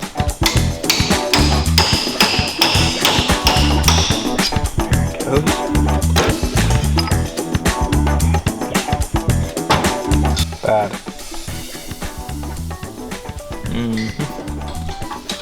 Shot. Shot. No good.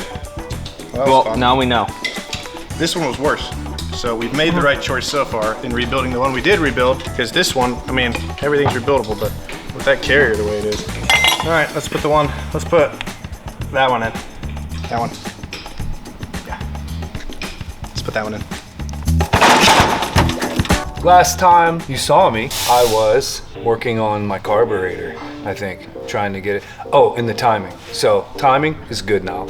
I fixed that. So carburetor that's on there now, check that out. The carburetor that's on there now is a side draft, and I was having an issue. Under idle, perfect AFR. But then when I got out on the road and I started to get on it, the AFRs were going all the way up to like 19. So it was just running so lean. And since I don't have time to order a jet kit, what I did was I pulled the main jets and went one size bigger with a drill bit. So that brought my AFRs down to about 16. So I bought it back, pulled the jets back out, drilled them one size bigger, and now my AFRs are between 15 and 13 wide open throttle. And there's no bucking, stuttering, or jerking the car anymore. It's just nice, smooth transition from idle to all out. So I haven't really hammered on it because the engine is still in its break-in period. But from what I have done so far, just taking it on a nice long cruise, cruising in 5th gear, putting the throttle down, she's getting plenty of fuel now. So that's great. Not too much because you don't want to foul my plugs, but all is well with that. But I did, while I was out on one of those drives, I heard clunking noise from back here. I don't know if you can hear it. Yeah, you can't really hear it, but it needs a wheel bearing, which I have. So that's what I'm doing tonight. I got some new wheels. My old ones were bent really bad. I got these stockies from 81 to 85 RX-7. They're not the best. They do need clean, but they're not bent and they're balanced beautifully. Best balance you can get on a wheel. So that's what I did yesterday, and now I'm doing the wheel bearing, and then it's gonna be clean up, buttoning up a couple things for a long trip, and should be good to go. We're down to crunch time, so this isn't a bad job. So I'll have this done today. But yeah, that's where I'm at.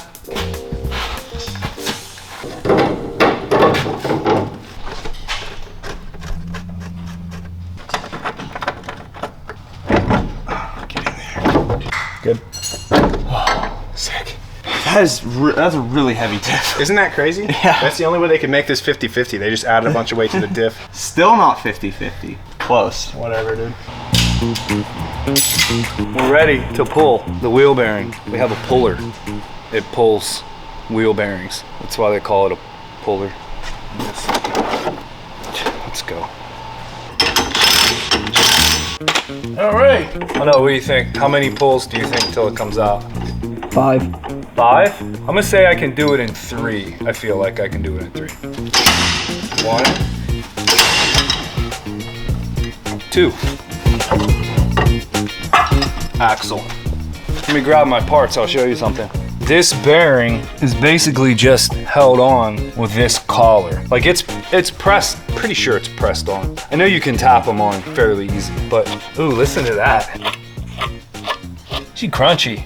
That's bad. But this is a sealed bearing, sealed on both sides. This looks to be a sealed bearing. So I think once we get them out of here, put our new stuff in, clean that up a little bit, should go right in. So basically you have to cut that off. That's really the only way. You always want to clean your shaft.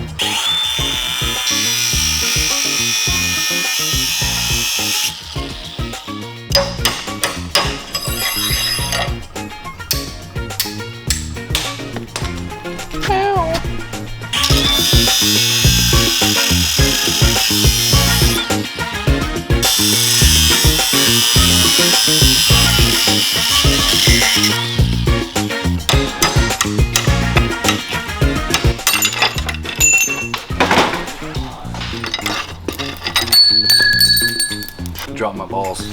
I'm gonna be slipping on these for a week. Now the tricky part, getting this guy off of without nicking. I mean, if you nick the axle, it's not a huge deal. It's a press fit, so not, you know. Cannot forget to put this back on first.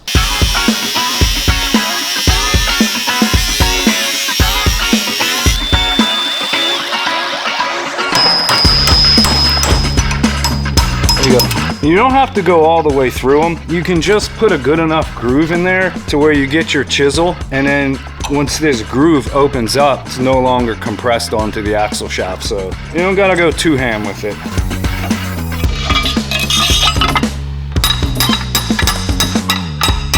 You'll know when you're down because it'll ping back at you. So we're not quite there yet. Okay, we're down flush. Next is our other ring. You gotta get them started on there.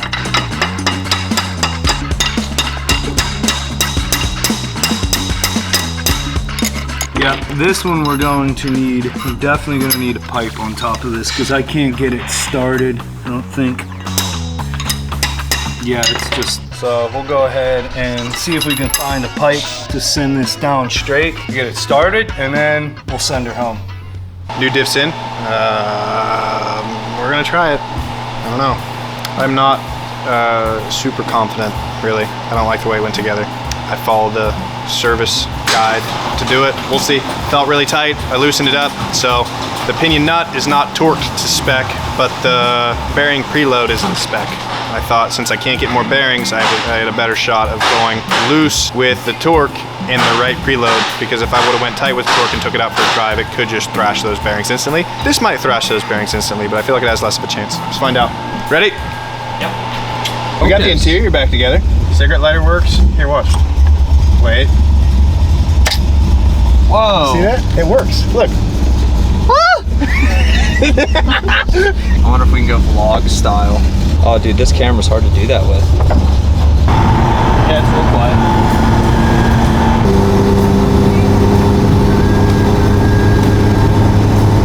Sounds good.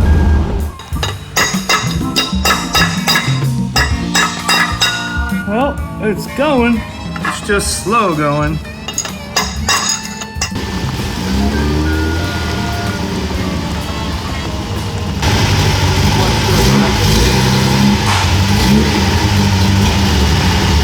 All right, so we have our bearing and our keeper on our axle. So that's ready to go back together. But before we do that, I have a new seal I want to put in, just because this seal's as old as I am, and I know I leak.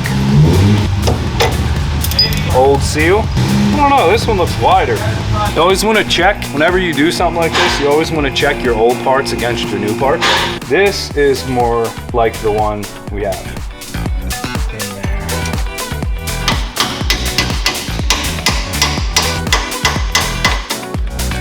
Pretty sure we're gonna use this smaller one to make sure that it's seated all the way back.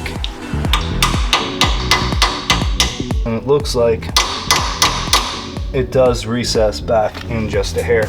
But we're good now. The axle goes in the hole. Line the gears up.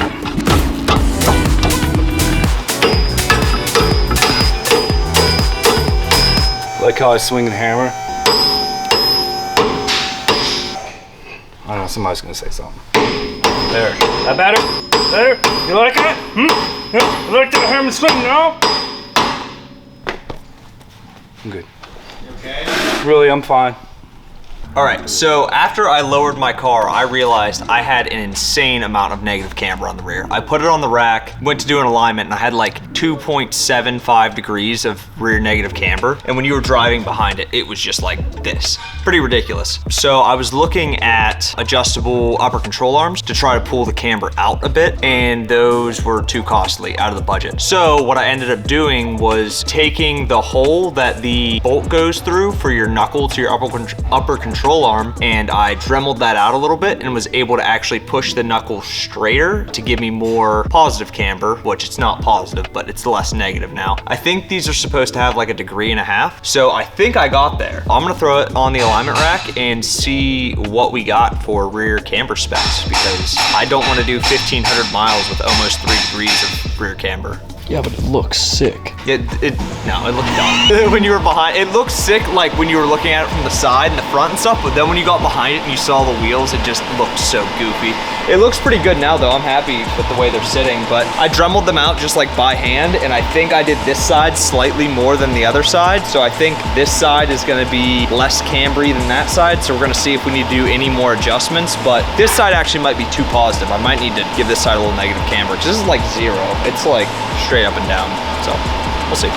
So I drove it, sounded really good. I just pulled my drive shaft back loose, locked the e-brake, torqued it down to spec, which is 139. 139 is the minimum of the spec, so I'm going for that. And then I'm putting my drive shaft back on. and give it one of these.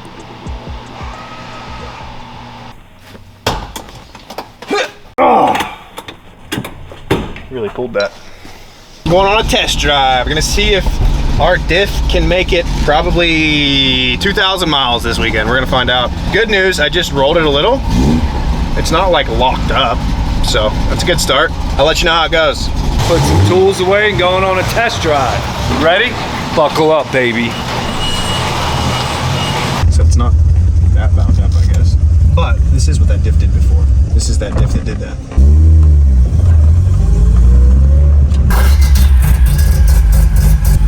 Right.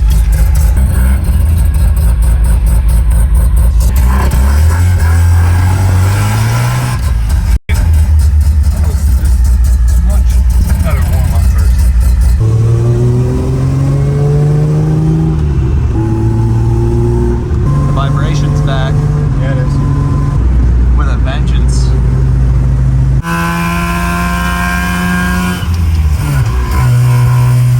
I think it needs more fuel. I think it needs more fuel.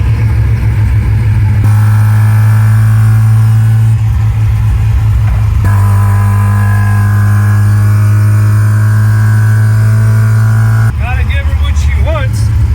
She woke up though, didn't she? Not nearly as fast as last time. Pretty quick. I don't know, maybe I should dial the timing back and try it again. The situation is bleak. It's got a crazy vibration, like really, really bad. The whole car's it's got a pretty mean clunch. When you first let the clutch out, and every time you shift, it clunks pretty hard. We gotta figure something out. Definitely can't run that.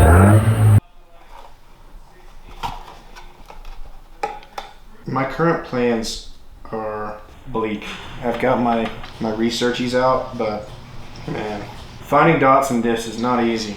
So, but I did just find a dude with a whole Datsun in Alliance, which Alliance is about 40 minutes from here. It's a 260, looks like it's in pretty rough shape, but it might have a diff in it, and I need diff. We're gonna find out. I'm gonna message this dude and see if he's got an extra diff laying around maybe. And I also ordered another bearing kit to try to rebuild the bad one we just took out that was bad and maybe make it less bad, make it work.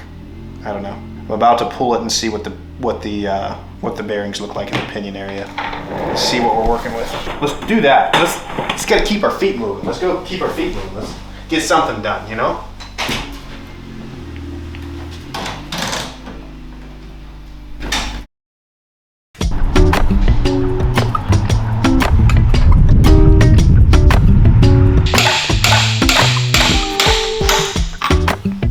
So here's the diff again. Somebody mentioned, we did a live stream yesterday, and during the live stream we were talking about the issues we were having with this diff, and somebody mentioned a bent pinion shaft, which is the last thing it could be, because we've gone through, I've reset this pinion so many times. This thing had a vibration when it was in the car to begin with, so I took it out, I put that one in. That one didn't have any vibrations, but it had a terrible noise. So I thought since I had this one out, I'd rebuild this one and put it back in. I could not get the bearing lash where it needed to be. Wouldn't happen. Tried 5 or 6 different times, pulling the complete pinion apart, checking the diagrams, making sure we had every shim exactly where it needed to be. And every time we would tighten it up to torque, to the right torque spec, the pinion would just lock up. We tried to run it to see if something would move. It sounded terrible, never loosened up. So now, because I paid a bunch of money for the bearing kit that's in this, I'm hoping that none of the bearings got damaged. Running it, we only ran it a couple blocks down the street back. Hoping none of those bearings got damaged, so we're gonna pull all of the bearings that I just put in this one back off, put them in that one, because I'm not buying another bearing kit, they're expensive. We're gonna use this one. My bearing situation over here is not near as intense. I'm replacing my front wheel bearings because they were loose up and down. They didn't really make any noise, but they were a little loose, kind of sketched me out. So on a Miata, all you gotta do is pull your brakes down, take this center nut off, and then boop. It's so easy. I've never done Miata front wheel bearings. I did get ABS front wheel bearings because they were $30 cheaper for some reason. I have no idea why. They seem like they're gonna work fine. They just have a tone wheel. So let's see, I mean, if they slide right on, then we're good.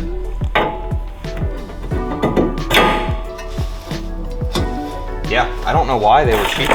They're seriously $30 cheaper. And when you're doing 2, that's 30. $60 cheaper. All we gotta do is torque this center nut down to 159 foot-pounds, put our brakes back together.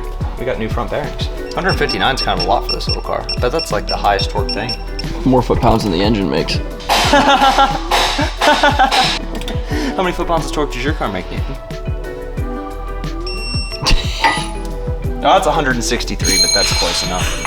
All right, now just throw the brakes back together. We got nice new front loop bearings. Do you see a difference there?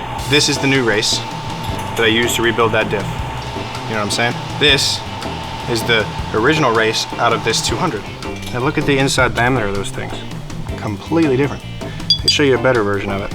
Look how much bigger around that one is than that one. That's not the same thing. Can that be the issue? I don't know. Hey John, when you get just a second, look at this and see if you think this could be the issue. This guy doesn't look bad. This set. Let me see, I'm going fresh eyes, no rose-colored glasses. I'm just gonna tell you like it is. Good, this is good. I have two, that's the good one. The other one's definitely bad. It's just really dirty because I didn't know I was gonna use it and I just dropped it in a pellet garbage. Good. It's good, right? Yeah. So that bearing, that race, good. No dents in the cage, little one right there, but not too bad. That's what I got. Now, so can you just, is there only one bearing that's wrong or all of them wrong? That's the only thing I've found so far. I'm about to knock the big race out of here compared to the race that's in there, which will only take a second. Let me just knock it out. It's just perfect. That's the diff that has not been rebuilt. So that's an original race. Falls right through. Falls right through.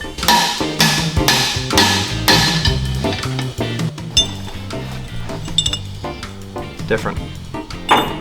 Different. Now that's where the real issue is, because this is the only one we have. The one that may have been our right one, I cut off with a torch. I mean, just there's your noise, but that's not really gonna cause anything. No, this was the noise. Is this good on the other one? I have a new one of those, yeah. So you're thinking put the Howley one back together with just a new carrier? I don't know what else I got left. I got this bearing. What's up? That's that. It's supposed to be. Let's see. It's not. I can already tell it's not. No, not it. Well, luckily this bearing's not that bad. It doesn't really look like it ever got hot or anything. Like you said, water just sat in it. Which one had the spider gear issue? This one? So we'd like to run that one. How many teeth are on that? That one, the only way to run that one is to pull that bearing off of here and put it on here. The issue is this is already shimmed for that set. Gotcha. And I know it'll go back together, be the right depth. So we're running the bearing. Listen, you ready? We're running the bearing that was original to that diff on the front. We're gonna run a new, we'll call it a carrier bearing, but it's also a pinion bearing, but a new one of these guys. We do have a new one of those, and then we're gonna run the original bearing out of this guy for the inner pinion bearing. New side bearings. All right, so I'm gonna throw races in this one, right? Really, we'll know that this worked as soon as we torque our pinion nut down, even without putting the carrier in. Get the pinion nut torqued, see what our load is versus what our torque is on the nut. If it's good,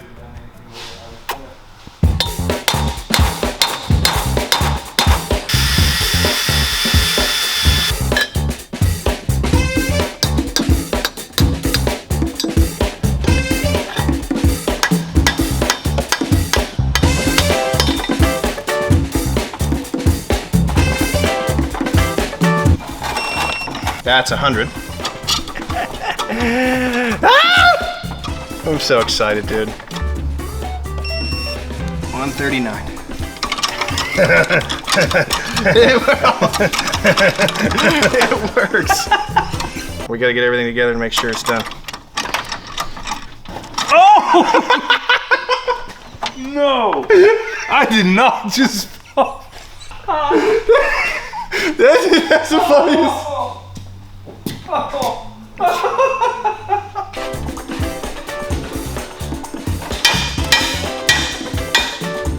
You gotta be pulling on my leg, man. How's that gonna be the same part number? 223542, both of them. Dude. You kidding me, man? Neither of them look the same as that one. No, they don't. Very perceptive. It'll all be over soon.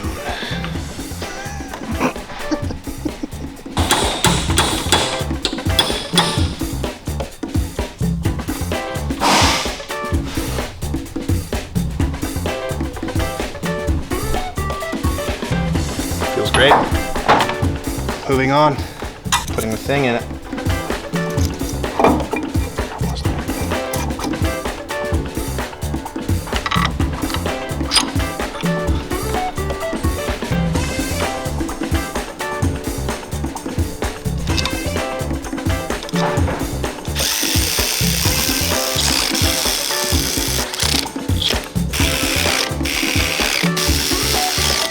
Let's pre-fill this thing and put it back in. Again.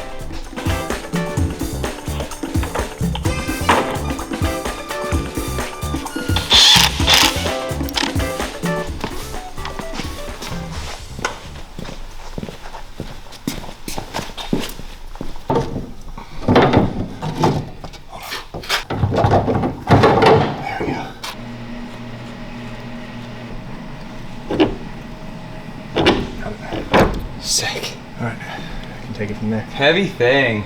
It is.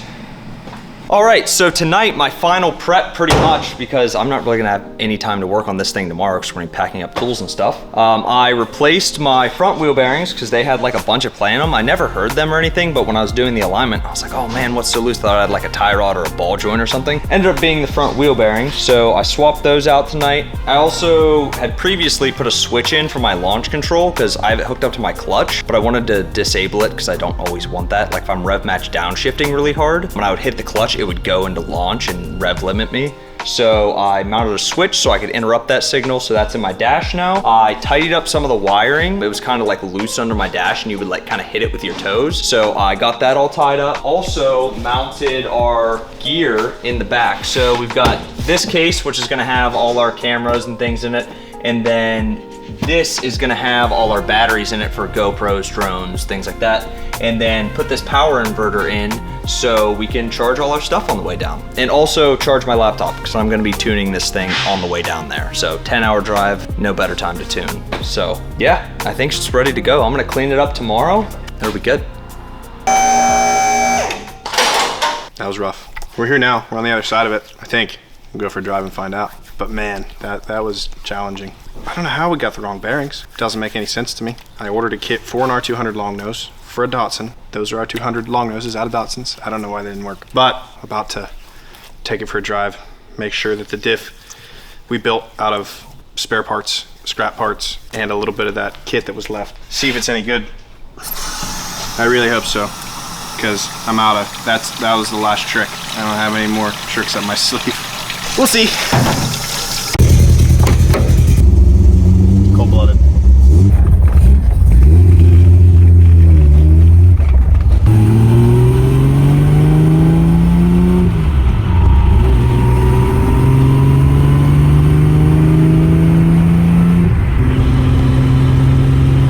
We got it, dude. Sounds good. That was rough.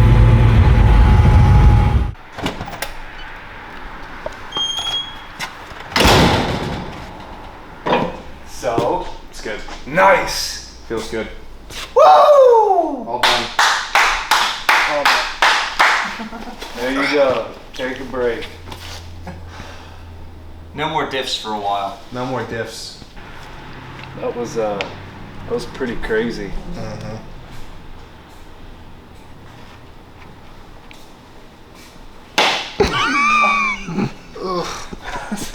What's my phone? What's in your pocket, dude? You're not supposed to have it. Oh, that would have hurt so bad if my phone wasn't there, dude. That would have been so bad. And don't think that's getting back, because you hit me first.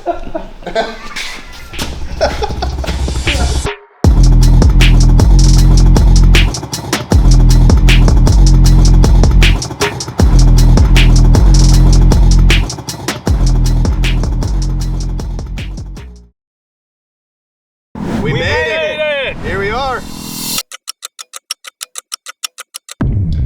Boy, I can't wait to drive my Miata. It's 5:45 in the morning. We've got 600 miles to Tail the Dragon and 3 project cars.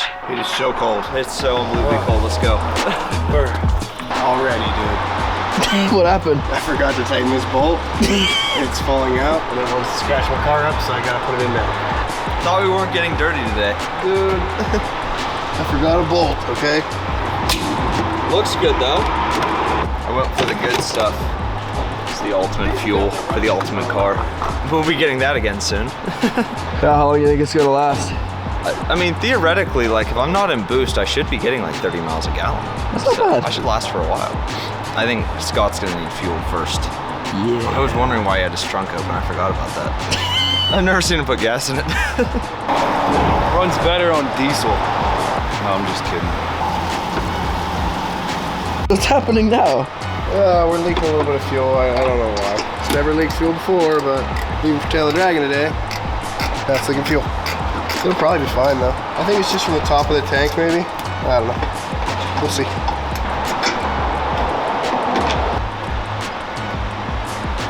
Premix. No oil metering pump on the rotary, so you have to premix. It's just the way it is. My favorite smell is gasoline, so I'll have my favorite smell the whole way down and back. Oh no! It's fine. Just can't put that much fuel in. I can see it's coming out of the hose right on the top of the filler net. It's a self-clearancing fuel tank. Yes, self-tolerancing. I see why they have the hand covers. Is it still going? It's out of the vent tube on the filler net. Oh, perfect. That'll be fine. Good.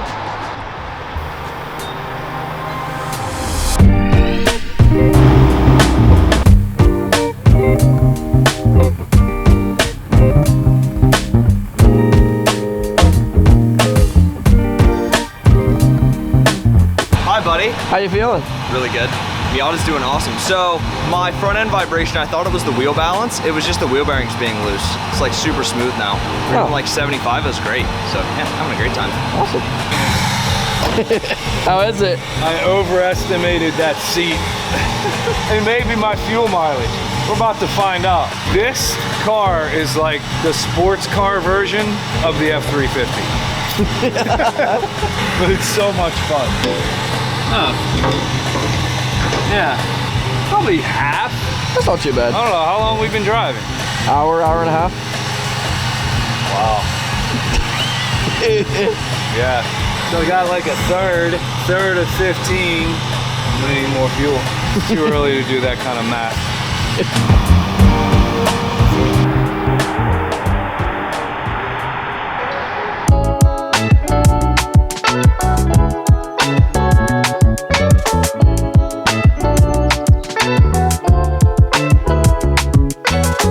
Hello. I am feeling pretty confident with my project car. We are 100-ish miles in, maybe 120 miles in, and it's doing really good. Highway's great, the tune is okay, but yeah, I mean, these guys are just about to get smacked around. I mean, I have sticky tires, coilovers. I'm gonna go out on a limb and say the lightest car and a turbo. Easy. And yes, Devin also has sticky tires and coilovers, but the Miata, come on, it's a true sports car. I mean, Miata, first name in sports car. So even though I'm gonna absolutely annihilate these two on the Dragon, I'm super, super excited for this whole drive and this whole trip because, well, that's a big bump.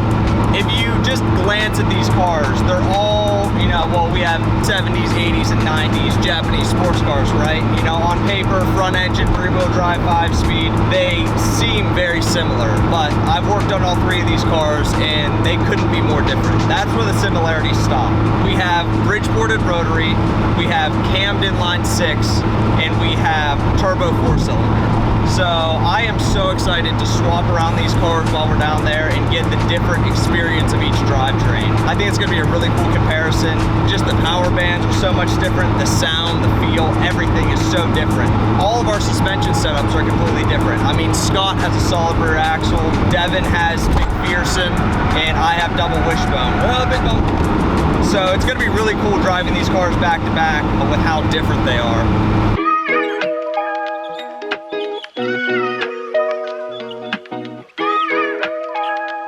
So my love affair with RX-7 started when I was about 16 years old. I had a good friend that I was buddies with in high school. He got a new car and he was telling me all about it and it sounded really cool. Then he pulled up to my house in what I believe was a 1983 Mazda RX-7. It was white and it had black interior and it had a red fender because I think it got wrecked.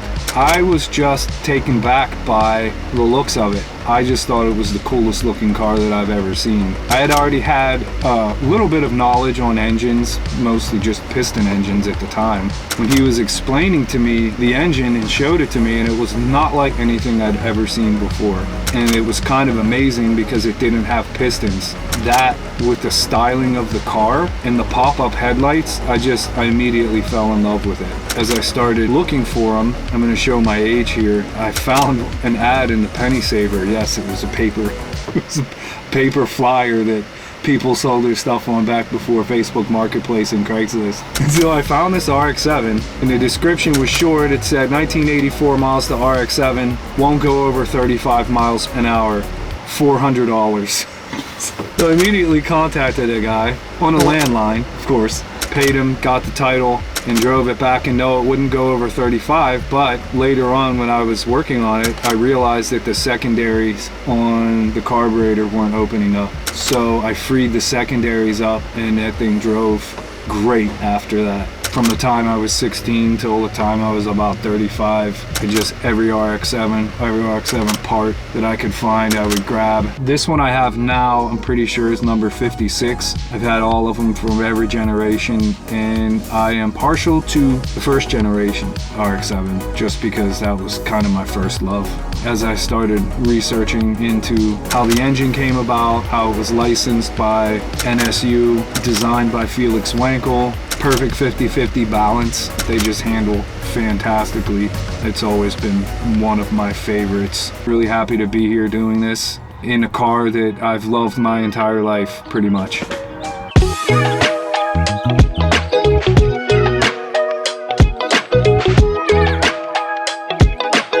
Glad that happened now and not on the tail, because that makes the clutch very hard to press. It fell out of my dash. It's like attached to my foot. Oh, my seatbelt! Let go. I hope you brought zip ties. You gotta have some somewhere.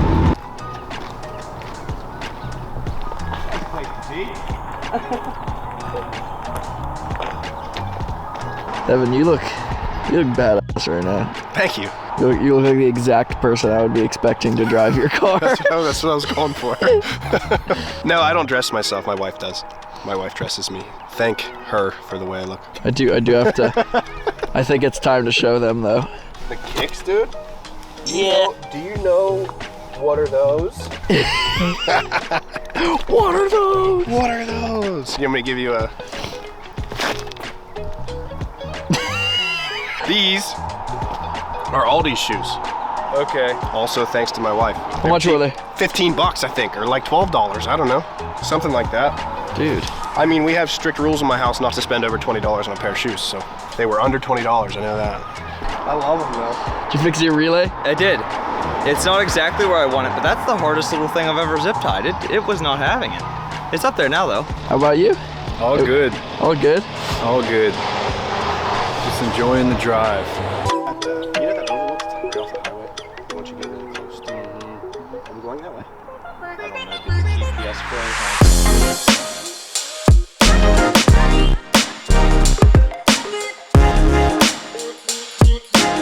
My right butt cheek is sore from hitting the gas. It's not the most comfortable seat. It's not as refined as a regular street port. Different RPM ranges that this thing likes to be in, and low is not one of them. The exhaust is too loud, but it's fine. We'll fix that later. I did tell our guy, make it as quiet as possible. It'd be great if it was a little bit quieter, but it's not horrible. It's not F350 bad. Anybody got their ears on? Yes, sir. If you don't mind finding a place off the beaten path we can pull over, I gotta look at this. Something's wrong with my steering.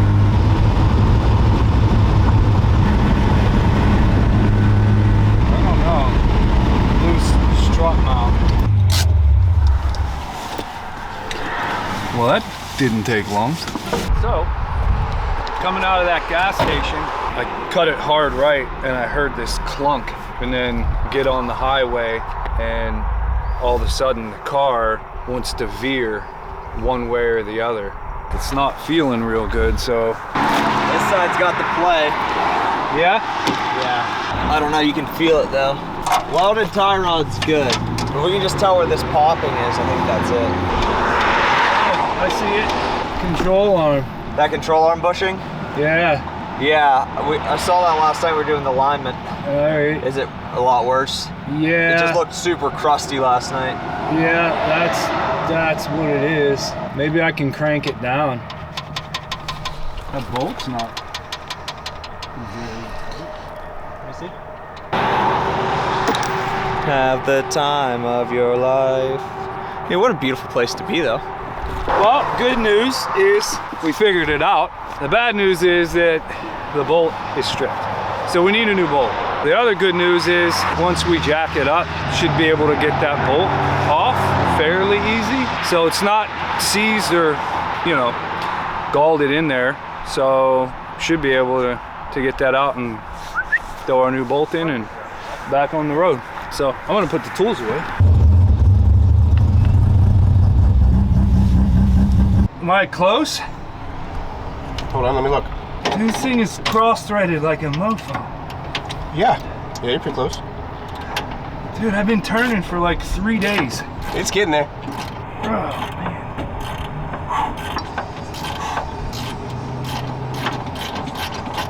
Is it done? Yeah. Is it over? Got it.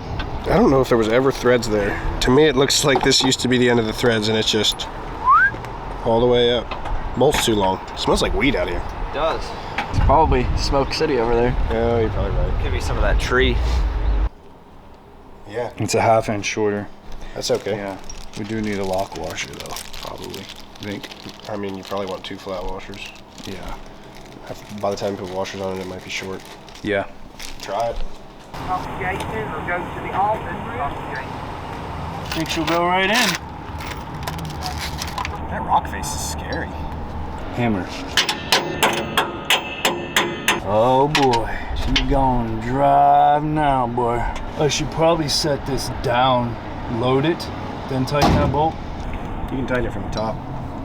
Yeah, exactly. Yeah, I mean, you can snug it and then sit down and just... Yeah, but I mean, as far as the play and the... Yeah. Probably want it loaded. Yeah. Oh, thanks. Watch your head.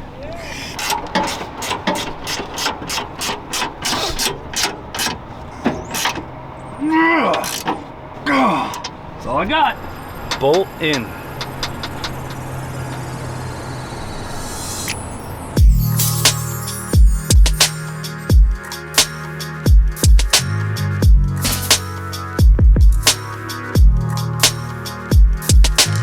So, why would I pick a Miata for this build and this challenge? Well, to be honest, I'm not even a huge Miata fan, but for one reason, these cars hold a special place for me. When I was 17, I bought the cheapest Miata on Craigslist. It was $700 and I had one goal in mind, and that was to drift it. I just wanted something rear-wheel drive. I picked this car up, drove all the way from Ohio to Michigan, which we're on the other side of Ohio, so that was quite far. Picked it up, brought it back, and it was in horrible shape. It was the first engine I ever pulled. It was the first transmission I ever pulled. That was the first for me for everything with cars. I had never really even done brakes up to this point, and here I was in my garage with my buddies watching YouTube videos trying to figure out how to get this car together. The whole time I was building that car, I had a vision for what my dream Miata would be, how it would look, how it would drive, what kind of parts would be on it, and I never had the means or the know-how to do it. With this build, and I think the reason I love this car so much is because it is exactly what I wanted when I was 17 when I had my first Miata. This is exactly what I was envisioning when I was building that first car, and I think it turned out exactly how I would have wanted it. Through this whole build, I've kept that in mind of my 17-year-old self and what I would have wanted in a Miata. And here it is, I'm driving it to Tail of the Dragon, and it's kind of a surreal experience driving, you know, your childhood hero with your best friends down to one of the best roads in the country in the best Miata. This car has really changed my perspective on these cars. Like I said before, I was never a huge fan, but after building this, I think I am, and I think I'm in love. Just too small to take a hoodie off in. What's happening, Devin? I'm just getting some interesting vibrations, and it had interesting vibrations kind of to begin with. Now I'm getting like maybe like a gear noise that I don't like. So I'm gonna get in there and check that pinion torque real quick, because I mean we might be able to save it now, but if we go another 175 miles, I don't know if we can. So how's it feeling? I'm not sure yet. I want to get to like 150-ish foot-pounds. Okay. All right, John, lock the e-brake and then lock the brakes. I don't have enough. I'm hitting something. I need more. Go again. All right, good. That seemed like 150, right? All right, let's put the drive shaft back on and see if it'll continue. Okay. Lock the e-brake. That e-brake locked these up in like 3 clicks, man. Mm-hmm. That's nice. All right, let it out. All right, you seem tight. Okay, Yeah, good, let it out. I've never had any complaints. How about your drive shaft, Scott? Over there, does it look tight? Yeah, feels good. All right, well. Just a little bit of lash there, but yeah. Other than that. I'm gonna go pee real quick. We'll find out. I'm shooting about half a tank. Okay. So that is 7.5 gallons. Nathan, you want to hop on Facebook Marketplace and see if anybody's got Datsun rear diffs around here? Sure. All right. It wasn't like about to come apart or anything, but it's starting to get a noise that sounds more geary than bearing. Maybe it'll sound good. Maybe it just needed a little.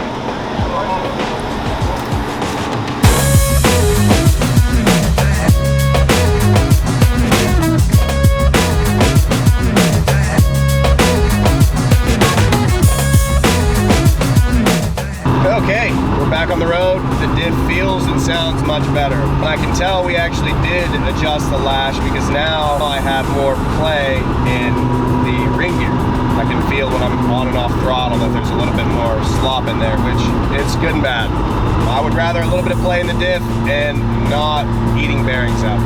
But there's way less vibration, and the extra noise is gone now. So I think we're gonna be all right, but just to be safe when we do get to this Airbnb, I am gonna look around to see if anybody's got any diffs in the area. Because I might as well get one here, because there's none around our area. I checked. For like the last 2 weeks, I've been looking for diffs. So why did little old me pick this little old Japanese sports car? Well, that's a good question. First of all, it's just the way it looks. They're obviously modeled after British sports cars ahead of its time, but it set the precedent for vehicles after. So that's the looks is what originally set me to the car, and then I learned more about the car itself, the way it was designed, and the story behind the way it came to be manufactured and the way it came to be produced is a really cool story. You guys got to look up Mr. K and read about how the car came to be, the conspiracies behind it. It's all just such cool lore about how this car came to exist. So I got my first Z when I was fresh out of high school. Didn't know much about the car, but I loved it. Loved the way it looked, loved the way it drove. Then the more I came to know about mechanics and about engines and about design, I started to realize why they built it the way they did. That straight 6 rear-wheel drive, big enough to fit Americans in it and still be as small as it is, and that led me to this one. I've always wanted to build, especially a 240. I've had 280s, I've had 260s, I've had 2+2s, but I was never able to get enough funds and have an opportunity to buy a 240 until now. So when I built this thing, I built it the way that I always wanted to build a Z. And that straight 6, after learning about engines and engine design and engine balance, the straight 6 is just a fantastic engine. And there's not a lot of sports cars in this era that were running a straight 6 as balanced and refined as this one. The first one that I had that was very nice, I was in college and I made some poor decisions about showing up to class and got myself into academic probation, and instead of asking my parents for money to keep me in school, I decided I would suck it up and I would have to sell my car to keep paying for tuition. So this is the first Z since that car that I've had that's actually been a driving, functional Z, and there's just nothing that compares to the way they feel when they drive. So all these different factors led me to pick a 240Z to build as the first real sports car that I've built. Devin is sourcing a diff. I'm trying to. 1 second, I wanna... What was that place called again? Newport, look. There's Newport, there's us. Dude, I don't need any more convincing than that. We'll actually be going through there. That is the road we're going on. Because we're going to Surville, yeah. Newport's right there. Yeah, we're gonna go through Newport, either way. Just really need this dude to answer me so I can buy this diff. That's the worst feeling, is trying to get someone to message you back in the marketplace. But if we buy this diff, it'd be really good. I'll just throw it in the hatch and then I'll kill this car and not feel bad, and then if the diff locks up wherever, we'll just change it there. Yeah, I like it. Not a big deal. Easy peasy. There is a diff, and it's on the way. Fingers crossed that this dude's getting off work at 4. It's 3:58. Because we'll be there in like an hour. All right, so currently we're at 1 hour until Buc-ee's. I'm gonna see how excited the guys are. Attention, we have 1 hour until Buc-ee's. I got left on. He was screaming Buc-ee's. He's trying to get there before the rest of us and eat all the brisket. That's his plan. I told Scott we were getting close to Buc-ee's and he's just gone. I have no idea where he's at. He disappeared. He screamed Buc-ee's and that was the last I saw him. He's in the next train of cars. He's not even in this group of cars. He's in the next one. There he is.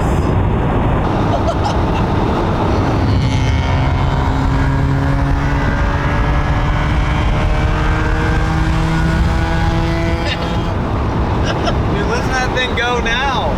That thing was going pretty good.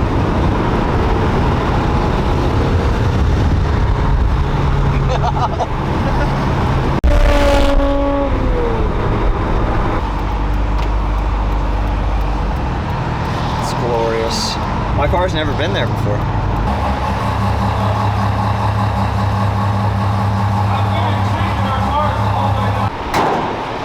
That's so cool. How's everyone feeling? Good. Oh, great. Diff's feeling pretty good actually, but I've still got a backup plan. I've got the guy who's about 25 minutes from here and he's got an R180. He said he'll meet me in a bit and gave me a pretty good deal on things, so whenever he calls me, I'm gonna leave here and go pick up that. RX-7, freaking awesome. I've been doing this to the carburetor every time we stop. Dial it in here, dial it in there, move the distributor, get the timing set up. I had it too far advanced, so I clocked it back a little bit. We're gonna try that. I did a hard pull on the highway up to about 6 grand and then it started to break up. So my AFRs were okay. I figured it's a timing, so I dialed it back a little bit. So it's just one of those things, when you Bridgeport an engine, not all Bridgeported engines are the same, right? Like everybody has their own technique, how they do it, the pattern they use, the length of the extra port, whether you notch the housings or not, whether you notch the housings huge or just a little bit. Carburetors aren't just plug and play.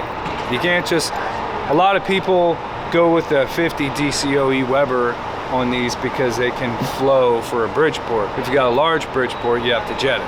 I had to jet this, essentially, this one on the main jets, which really helped my AFRs under wide open throttle. So now it's just a game of driving it, see how it responds, adjusting it more. Might have to throw some idle jets in, not sure about that, but what I do know is this carburetor is super easy to tune.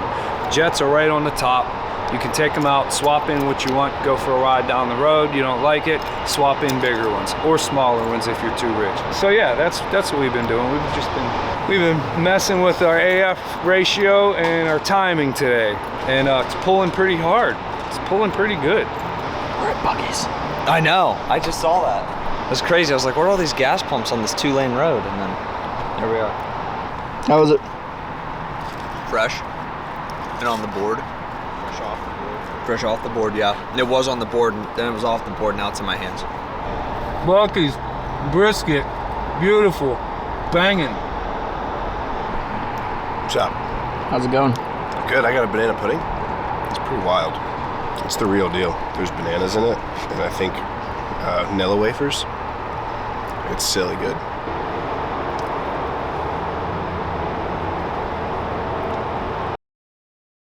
You want to explain what's happening? John doesn't feel good. John's got an infection.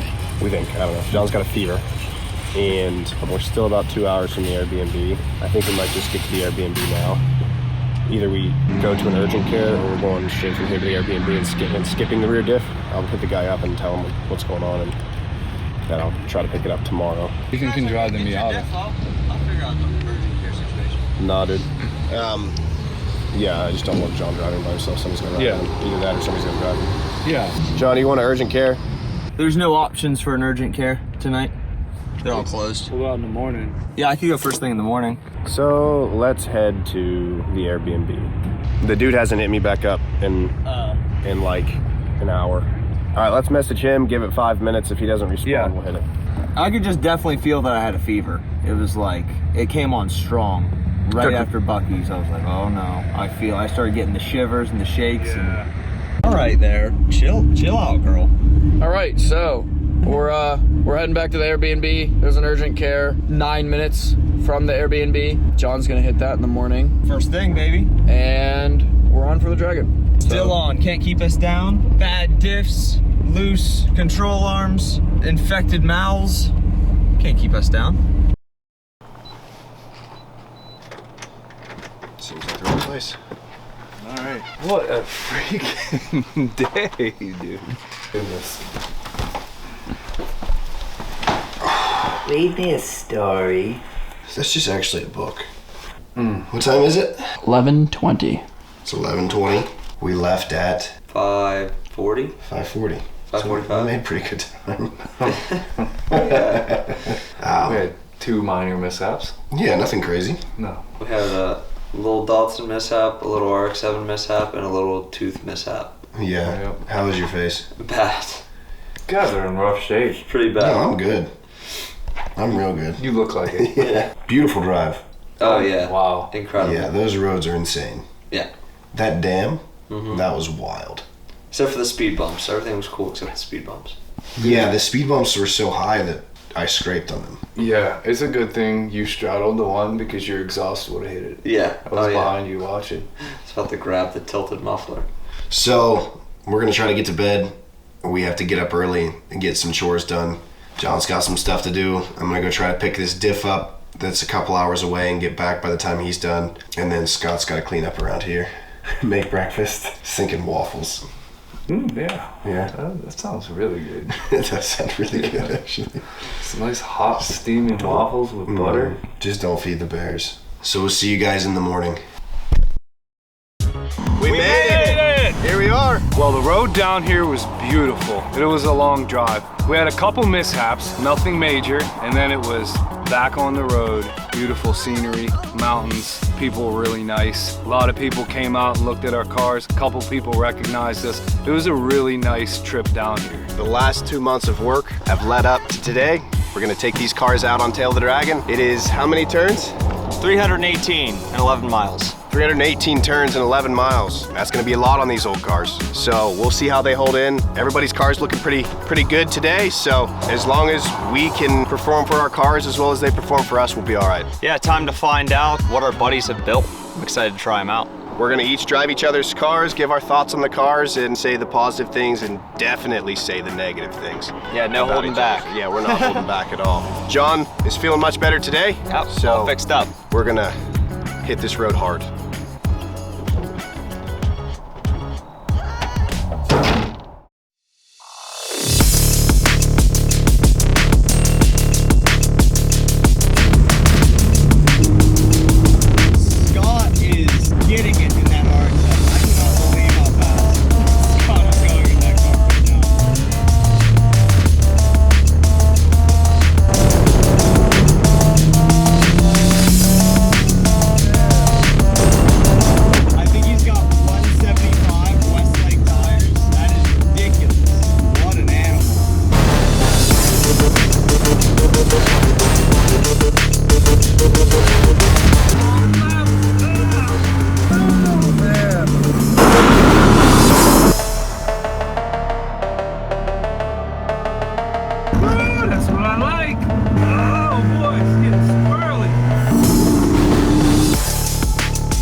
Oh, she's still alive. It's my turn in the Miata. Don't tell Devin this, but I'm very excited to drive this car.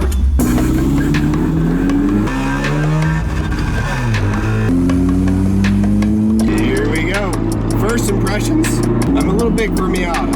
Oh, first corner in the Datsun. Oh man, that sound. You cannot beat an inline 6. Yeah, she still got it. Wait, look at that. This whole thing is making crazy noise.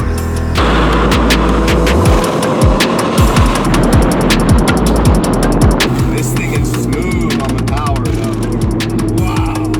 He's got that boost tuned in right. The steering in this, neither of our cars have power steering, but this is so much lighter.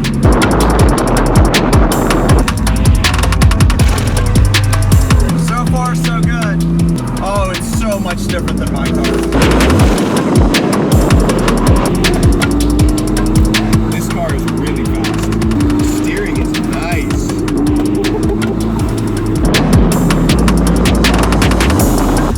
There we go. This suede steering wheel is nice. It is creaky though. It feels like it has more front end grip and less rear grip.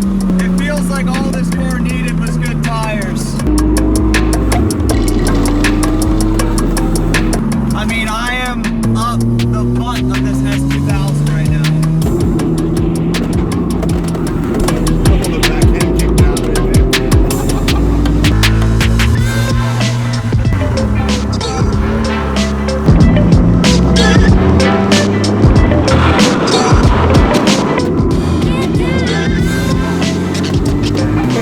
John's in the 1971 Datsun, pushing an S2000 right now.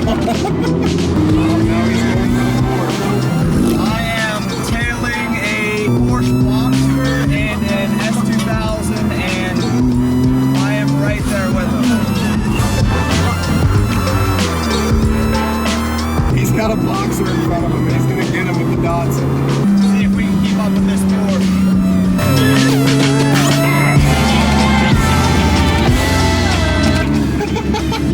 Scott just came up sideways.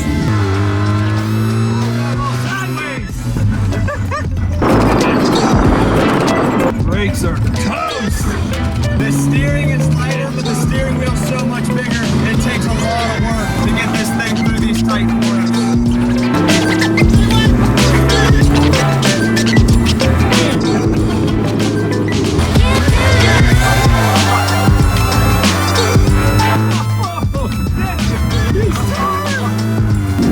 Brakes are getting a little faded. What a car. Oh my God.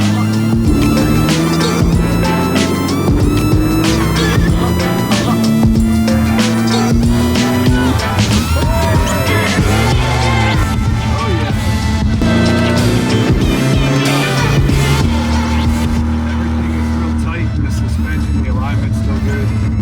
Glad I fixed that control arm issue. There we did it. Made it through the Dragon and the Datsun. Overall, the car feels really good.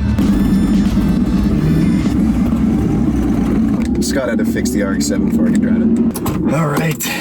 I've been looking forward to this and not looking forward to this at the same time. First impression of the Datsun, the seats gotta go up. It's been a long time since I drove a rotary, actually. But I've never driven a Bridgeport rotary, so we're about to find out.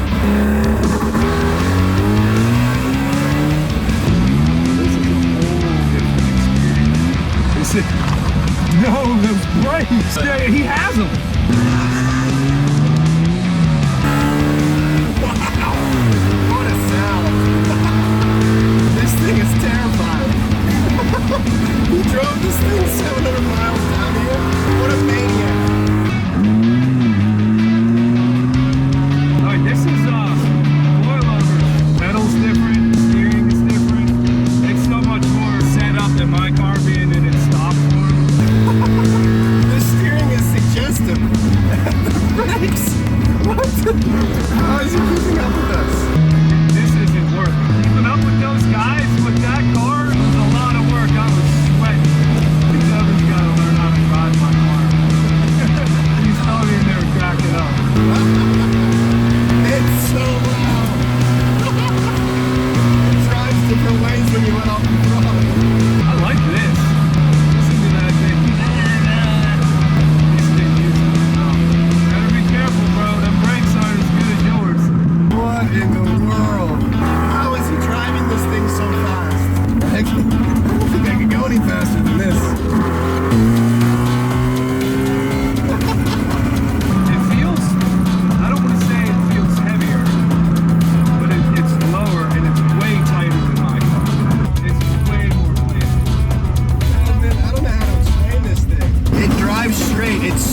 smooth, but it's terrifying. Oh man. Yeah, this is really cool.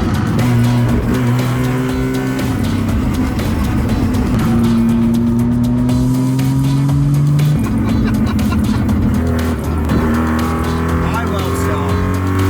He's just insane. How is he driving this thing that fast? Steering feels a lot like mine.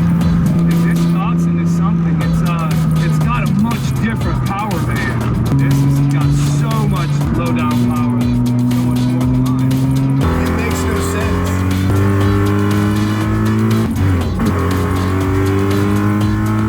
It's not working hard at all. I'm like really comfortable. And that's the difference between a set, when you set your suspension up versus having a stock bar. But I know on RX-7s too that you do deck the suspension out. When they let go, it's catastrophic. And I know when they're stock, they talk to you. They'll let you know when you're up right at the limit.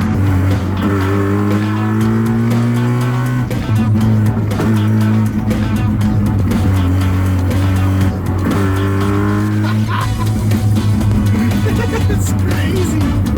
Wow. Devin is actually considerably better than I thought he was. But he's real quick at figuring out how things run and where they want to be and the limitations, like in 2 minutes after getting in a car. Man, I'm at a loss of words with this thing. It's fast. It accelerates quickly. It's just so unpredictable. And for being on these cheap Westlake's, it really is hanging in there. Oh, there's the racing wheel. Rotary guys or something else. The fact that he's driving my car as fast as he is impressive. I love it so much, but I want out of it like right now. There's something in the steering that's just not right. It's just eating this road up. So much more power out of the turns. I think Scott should be studied. There's something in his brain that we need to harness. If we can figure it out and sell it, this is an endurance race with this thing. Smells like fuel.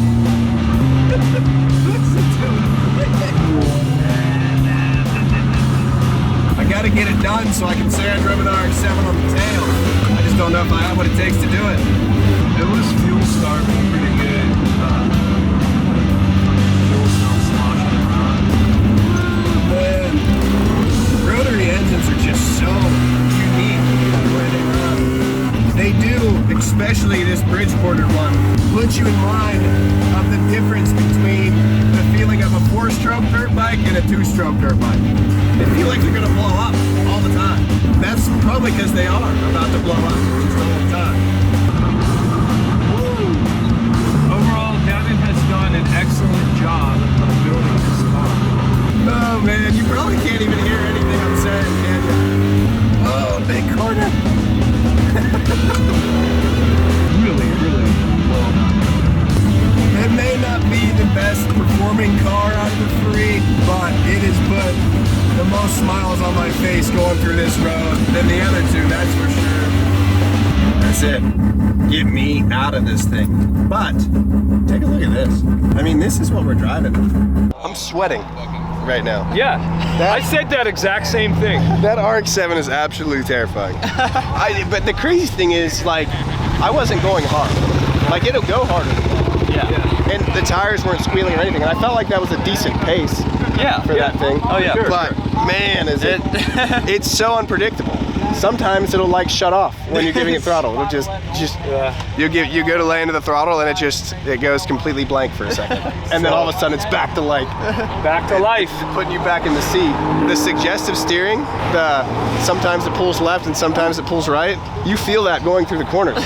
Sometimes you'll be doing all right, and then the next time you're crossing the yellow line because it decided to go a little lefter than last time. It's a learning curve, you know. But man, is it a fun car. Yeah. That's like what I said to my dash cam, was like, out of the 3 cars here, it doesn't perform like the other 2. But I was smiling the entire time. I've got it. I had the best time driving that thing. It was crazy. Are you guys swapping again? Yeah, I'm not getting back in that thing. I gotta drive it now. Yeah, I'm not driving that again. Be careful with the steering. Oh yeah, I'm gonna go less hard than that. That was interesting.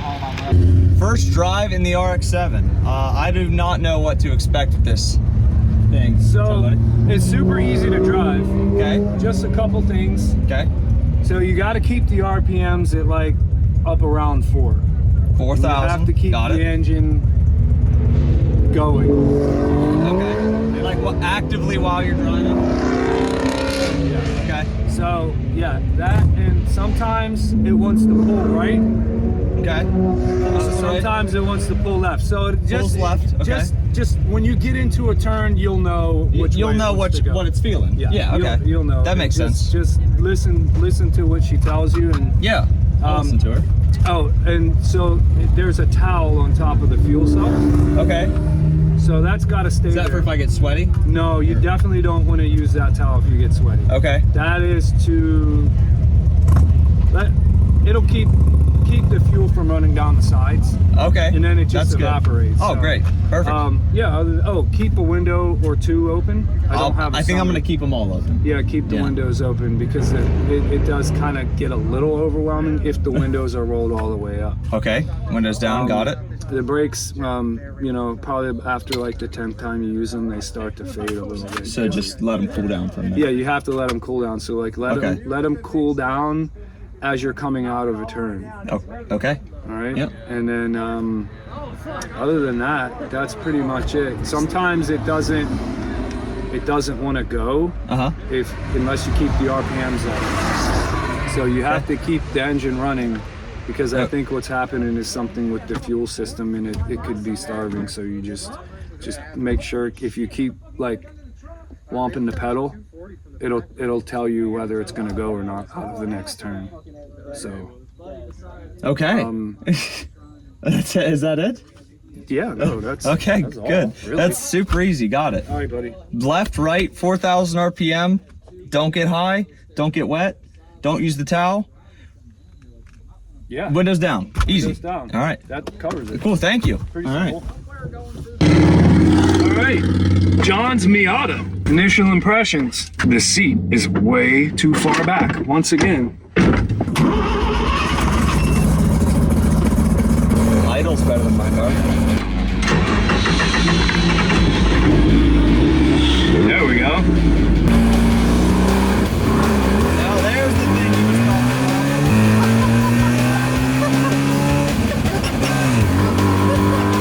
was Woo! Okay. I like this. Oh, wow. Okay, this thing is something, dude. What is going on? Oh my. Yeah, sometimes the engine just gets up, huh? I really like Devin's car, but this is something way different. The steering is very tight. The visibility is different. Like looking out the left side, it's hard to see. John is already gone in the RX-7. He is a freaking maniac. Holy. This thing handles so good. Power band is really what you want. Also the gearing, I find third gear in this car is perfect for the Dragon. Boost comes in at a really nice time. It's also very planted and very low. I can't believe John is gone in the RX-7. There's like no sign of it.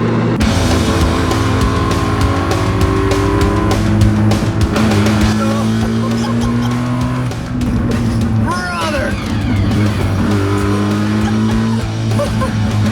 Oh, I lied about the Datsun being my favorite. Yeah, I think out of the 3, I like the Miata best.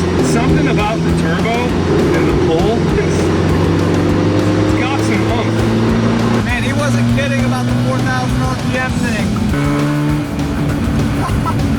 Oh my.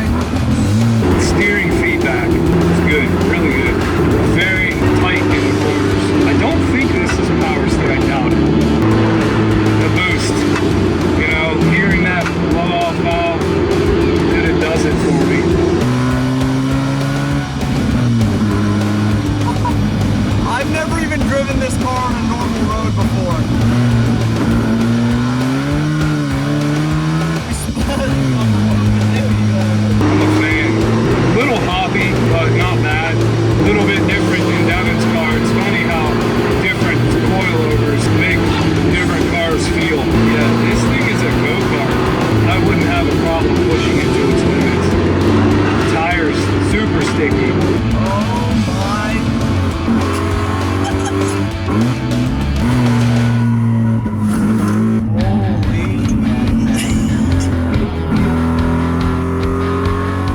Very nimble, very planted. Power, it's got amazing power. This thing just wants to freaking go out of the turn.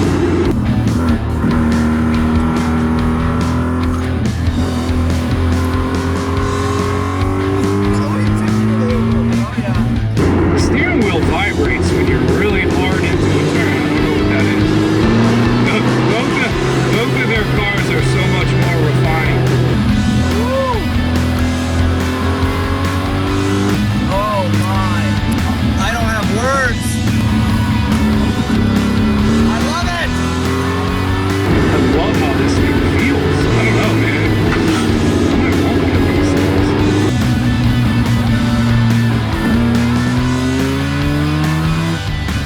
Oh my god. The exhaust note is nice. The blow-off valve is nice. Oh! He's got this thing set up beautifully. Give it to me, RX-7. Give me more.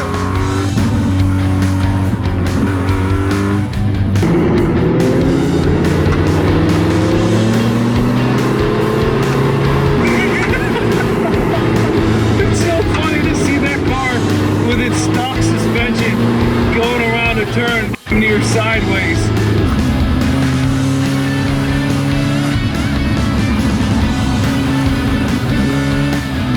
It's not only fun driving each other's cars, but it's also fun watching somebody else drive your car. Bro, if you want to learn how to drive, get you an RX-7, Bridgeport it, and throw some Westlakes on it.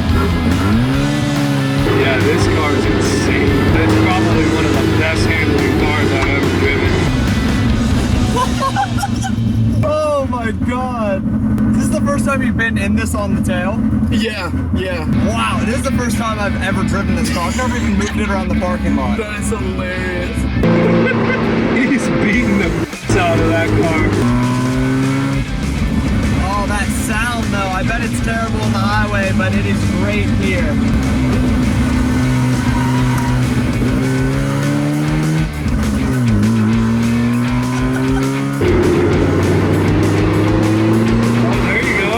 Just let go in the back a little bit. That was kind of nice. This is definitely the most I've smiled all day.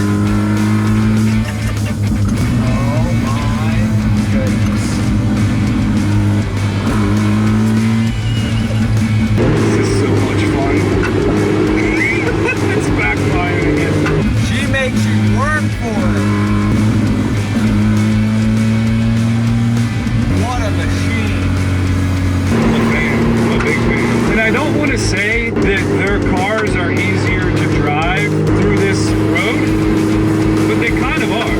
They're every bit as fun, but there's just something about when you have a fully built suspension that gives you a level of confidence that you know it's going to be okay.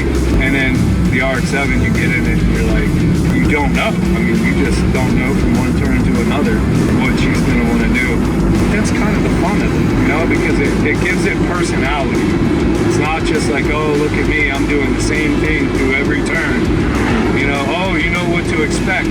Yeah, this, absolute blast to drive. Absolute blast. Dude, I said coming down here, I was like, this is going to be so interesting because these cars are so different. And they are so different.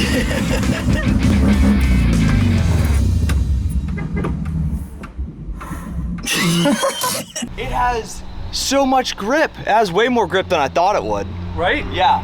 Dude, right? And the only reason it was losing grip is because that cutout. If it wasn't cutting out like that, it would grip way better. Yeah. But that's when I would grip, and then I'd hit the gas and go, and then the whole thing would kind of move. Yeah. Dude, I haven't smiled that much all day, the entire time. Just laughing and smiling the whole way. Dude, it's a handful. Oh yeah. But it's not unmanageable. It's better than I thought. Yeah. Yeah, it's definitely more manageable than I was expecting it to be. Bless you. Oh, thank you.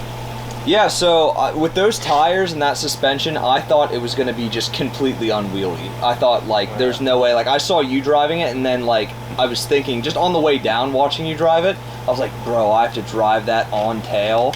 And I was, like, kind of freaked out, and then instantly, it all went away. First corner, I just grabbed her and made it happen. Yeah, for sure. Loved it. Your car, I was very impressed with. Like Devin said, you shine through on that build, for sure. Yeah. Yeah, John's meticulousness, it showed up really good in his car. His build is a representation of the meticulousness he put into it. Yes. You can feel it when you drive it. Right, and in a lot of ways, it was kind of like driving John.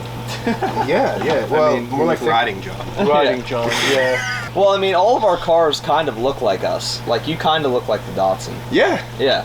Yeah, I tried to dress up for this trip a little bit 70s looking like I wanted to drive that car. But I mean, Datsuns have always been my favorite car. Yeah. So I guess that makes sense. Yeah, and I made a couple remarks when I was driving your car. It doesn't feel heavy. It's just so low and planted. It's like driving a golf cart. Like, not a golf cart. Scratch that. A go-kart. You know how you can send a go-kart into a turn and just give it everything and it still just holds? Yeah. That was very similar feel. Well, that's the way the Miata feels too. The Miata feels like, me and John were talking about this last night, when you're going through the corner, it feels like it's turning on its middle. It doesn't feel like it's turning from the front end. It feels like it's pivoting on the middle. It feels like there's a caster wheel in the middle that you're like pivoting on. Yeah. Yeah, it doesn't feel like, because some of those corners are so tight. When we were going around them in the Miata, I mean, it was like, it felt like it could turn on a dime. Yeah. Literally turn on a dime. It felt like you could just start going backwards, like the other way. Like you wouldn't lose the front end or the back end. No. It would just all keep going. Going. So what would you say is the highlight and low light of your own cars on this trip? My car performed, I couldn't have asked for a whole lot more, really. My car drove really nice. I thought going into this that the diff would be my weakest point. That going into corners I would be weight transferring a lot and spinning an inside wheel and losing speed because of it. But with those coilovers and no body roll in those tires, I never lost enough grip to spin a wheel. No, and I was full throttle out of corners when I was driving that thing and it never opened up. My diff has been the theme of the Datsun for this whole video. My diff is limited me to how hard I wanted to go in the car. I would have liked to have downshifted into second a lot more, pulled harder out of the corners, but I was afraid to damage that diff and not have a way to drive home. Yeah. What do you think about yours, Scott? I think what I enjoyed most about it was the fact that it handled like a lot of RX-7s I've had. So I know that feeling. Yeah. I know how to take them up until that point and then just have fun like right at that line. And when you whine that little engine out and you have that raspy noise just rattling your eardrums and that to me was what I really enjoyed about it, taking it to that limit. And not that I wouldn't have had as much fun had I had a set of good wheels and tires and coilovers, but I had a whole lot of fun exactly like it is. Yeah, John, what's the James May quote? A car becomes fun at its limits. Yeah. Better to drive a slow car fast than a fast car slow. Yeah, I get it. The cutting out, that was not ideal, but as long as you kept the RPMs way up, you could stay out of that. But that was, to me, kind of the whole fun of that experience of that old car. Mine would be, I overlooked how jumpy it was on throttle. I didn't realize, because I've never driven the car that hard, I didn't realize when you first roll into the throttle at like 4,000 RPM, it bucks a little bit. I wish I would have put a little more time into my tune, because that's what was really limiting me, because I dialed it in so perfect that when you'd come out of a corner, you would boost instantly. And so that was kind of a hindrance because I was so ready to go in, come out of a corner and boost, but it would go, oh, and it would upset the whole car every time. And so that was my least favorite thing. I did not like the throttle response at all. My favorite thing would be that it felt like you were playing a video game. It felt like video game steering. You just kept giving it more and more and more, and it just felt like it would go forever. Like it would never We drove it understeer. We drove it in the dark too. And Yeah. when we drove it in the dark, man, it felt like a video game. Yeah. There's nobody else on there. It was just the three of us. And Yeah. it felt wild. I do love that steering wheel. Yeah, the little steering wheel, no power steering, you just have to keep trusting that it's gonna turn. Always did. It always did, yep. So I really liked, that was my favorite thing. There's corners that are like almost 180s. I loved those. So I would go till my arms were almost completely crossed and it would just keep holding on. Didn't care. Didn't care. Loved that. That was my favorite part. The turbo noises from the Miata were spot on though. Oh, they're fun, yeah. Coming out of the corners every time you're about to lean into the next one. Yeah. With all the blow off and everything, man, it sounded so good. And the pull is so linear on it for being a turbo build. There's not like pulling out of the corners and stuff. There's not any boost lag or anything like that. There was a little bit of the throttle buck like you talked about, but it almost feels NA. Yeah, the way it rolls on power is really good. I loved the Datsun. To me sounded like a race car because I would like go into the corner, I'd be full throttle and I would jump full throttle to brake and it would like whoa, oh, and I really liked that. The throttle to decel noise was really good. Scott's car 100% got the most attention. On the way down here, on the Dragon, everywhere. Everybody wanted to talk about that RX-7 and tell us about the one they had when they were in It's crazy the amount of people that tell you the same exact thing. Yeah, it is. Yeah. And I would say, I didn't drive it on the highway, but it seemed like probably the best highway car, for sure. Very smooth. You just have to keep going. I mean, got to get it up there in the RPMs, but yeah. It was smooth. And I didn't have to worry about like driving over a quarter and scraping. Yeah.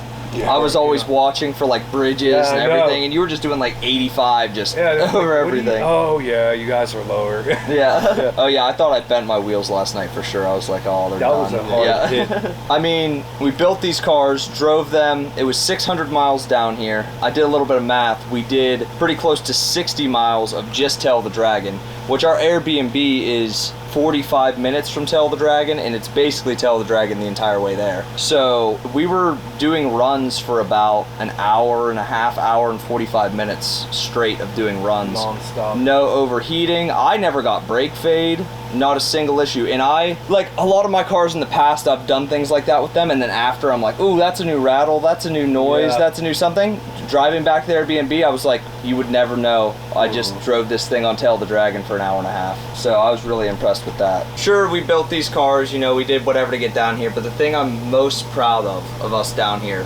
is we drove those cars like we don't have to drive 600 miles tomorrow morning. Yeah, we did. We drove them like we're trailering them home. That's for sure. No, there was nothing left on the table. So I'm very proud of that. There was so many cars out there that were so expensive. So people have so much money in these cars to go out there and do this stuff. And part of the reason we did this video is to show that you don't have to have a ton of money in this stuff to go out and have a good time and drive a road like that with your friends. I mean, we have probably some of the cheapest versions of every car. We were balling on a budget, like Scott said, and we went out and we found deals on the cars we wanted and looked for them for a while. And it's just a testament to being resourceful. Right. Yeah. And just having a good crew of guys to do it with. You know, and just take care of the important things. You know, you don't have to rebuild your whole car. She only needs what she needs. That's it. You know, it needs what it needs. Take care of the stuff that's not going to leave you stranded, and bring go have fun. Bring a couple extra parts with you. There you go. A tool set. We can have a good time. We really enjoy doing videos like this, and the only way that we can continue to keep doing videos like this is to get some support. If you guys like this video, if you guys enjoy this content, subscribe, like, and if you're into the cars enough, we have exclusive merch now. This is one of our last shirts. Oh, that's a good shirt. It is a good shirt. Yeah, that's got some good stuff on it.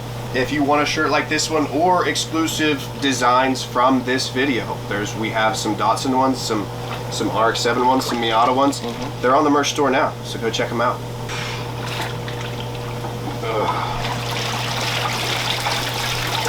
Oh, that's cold.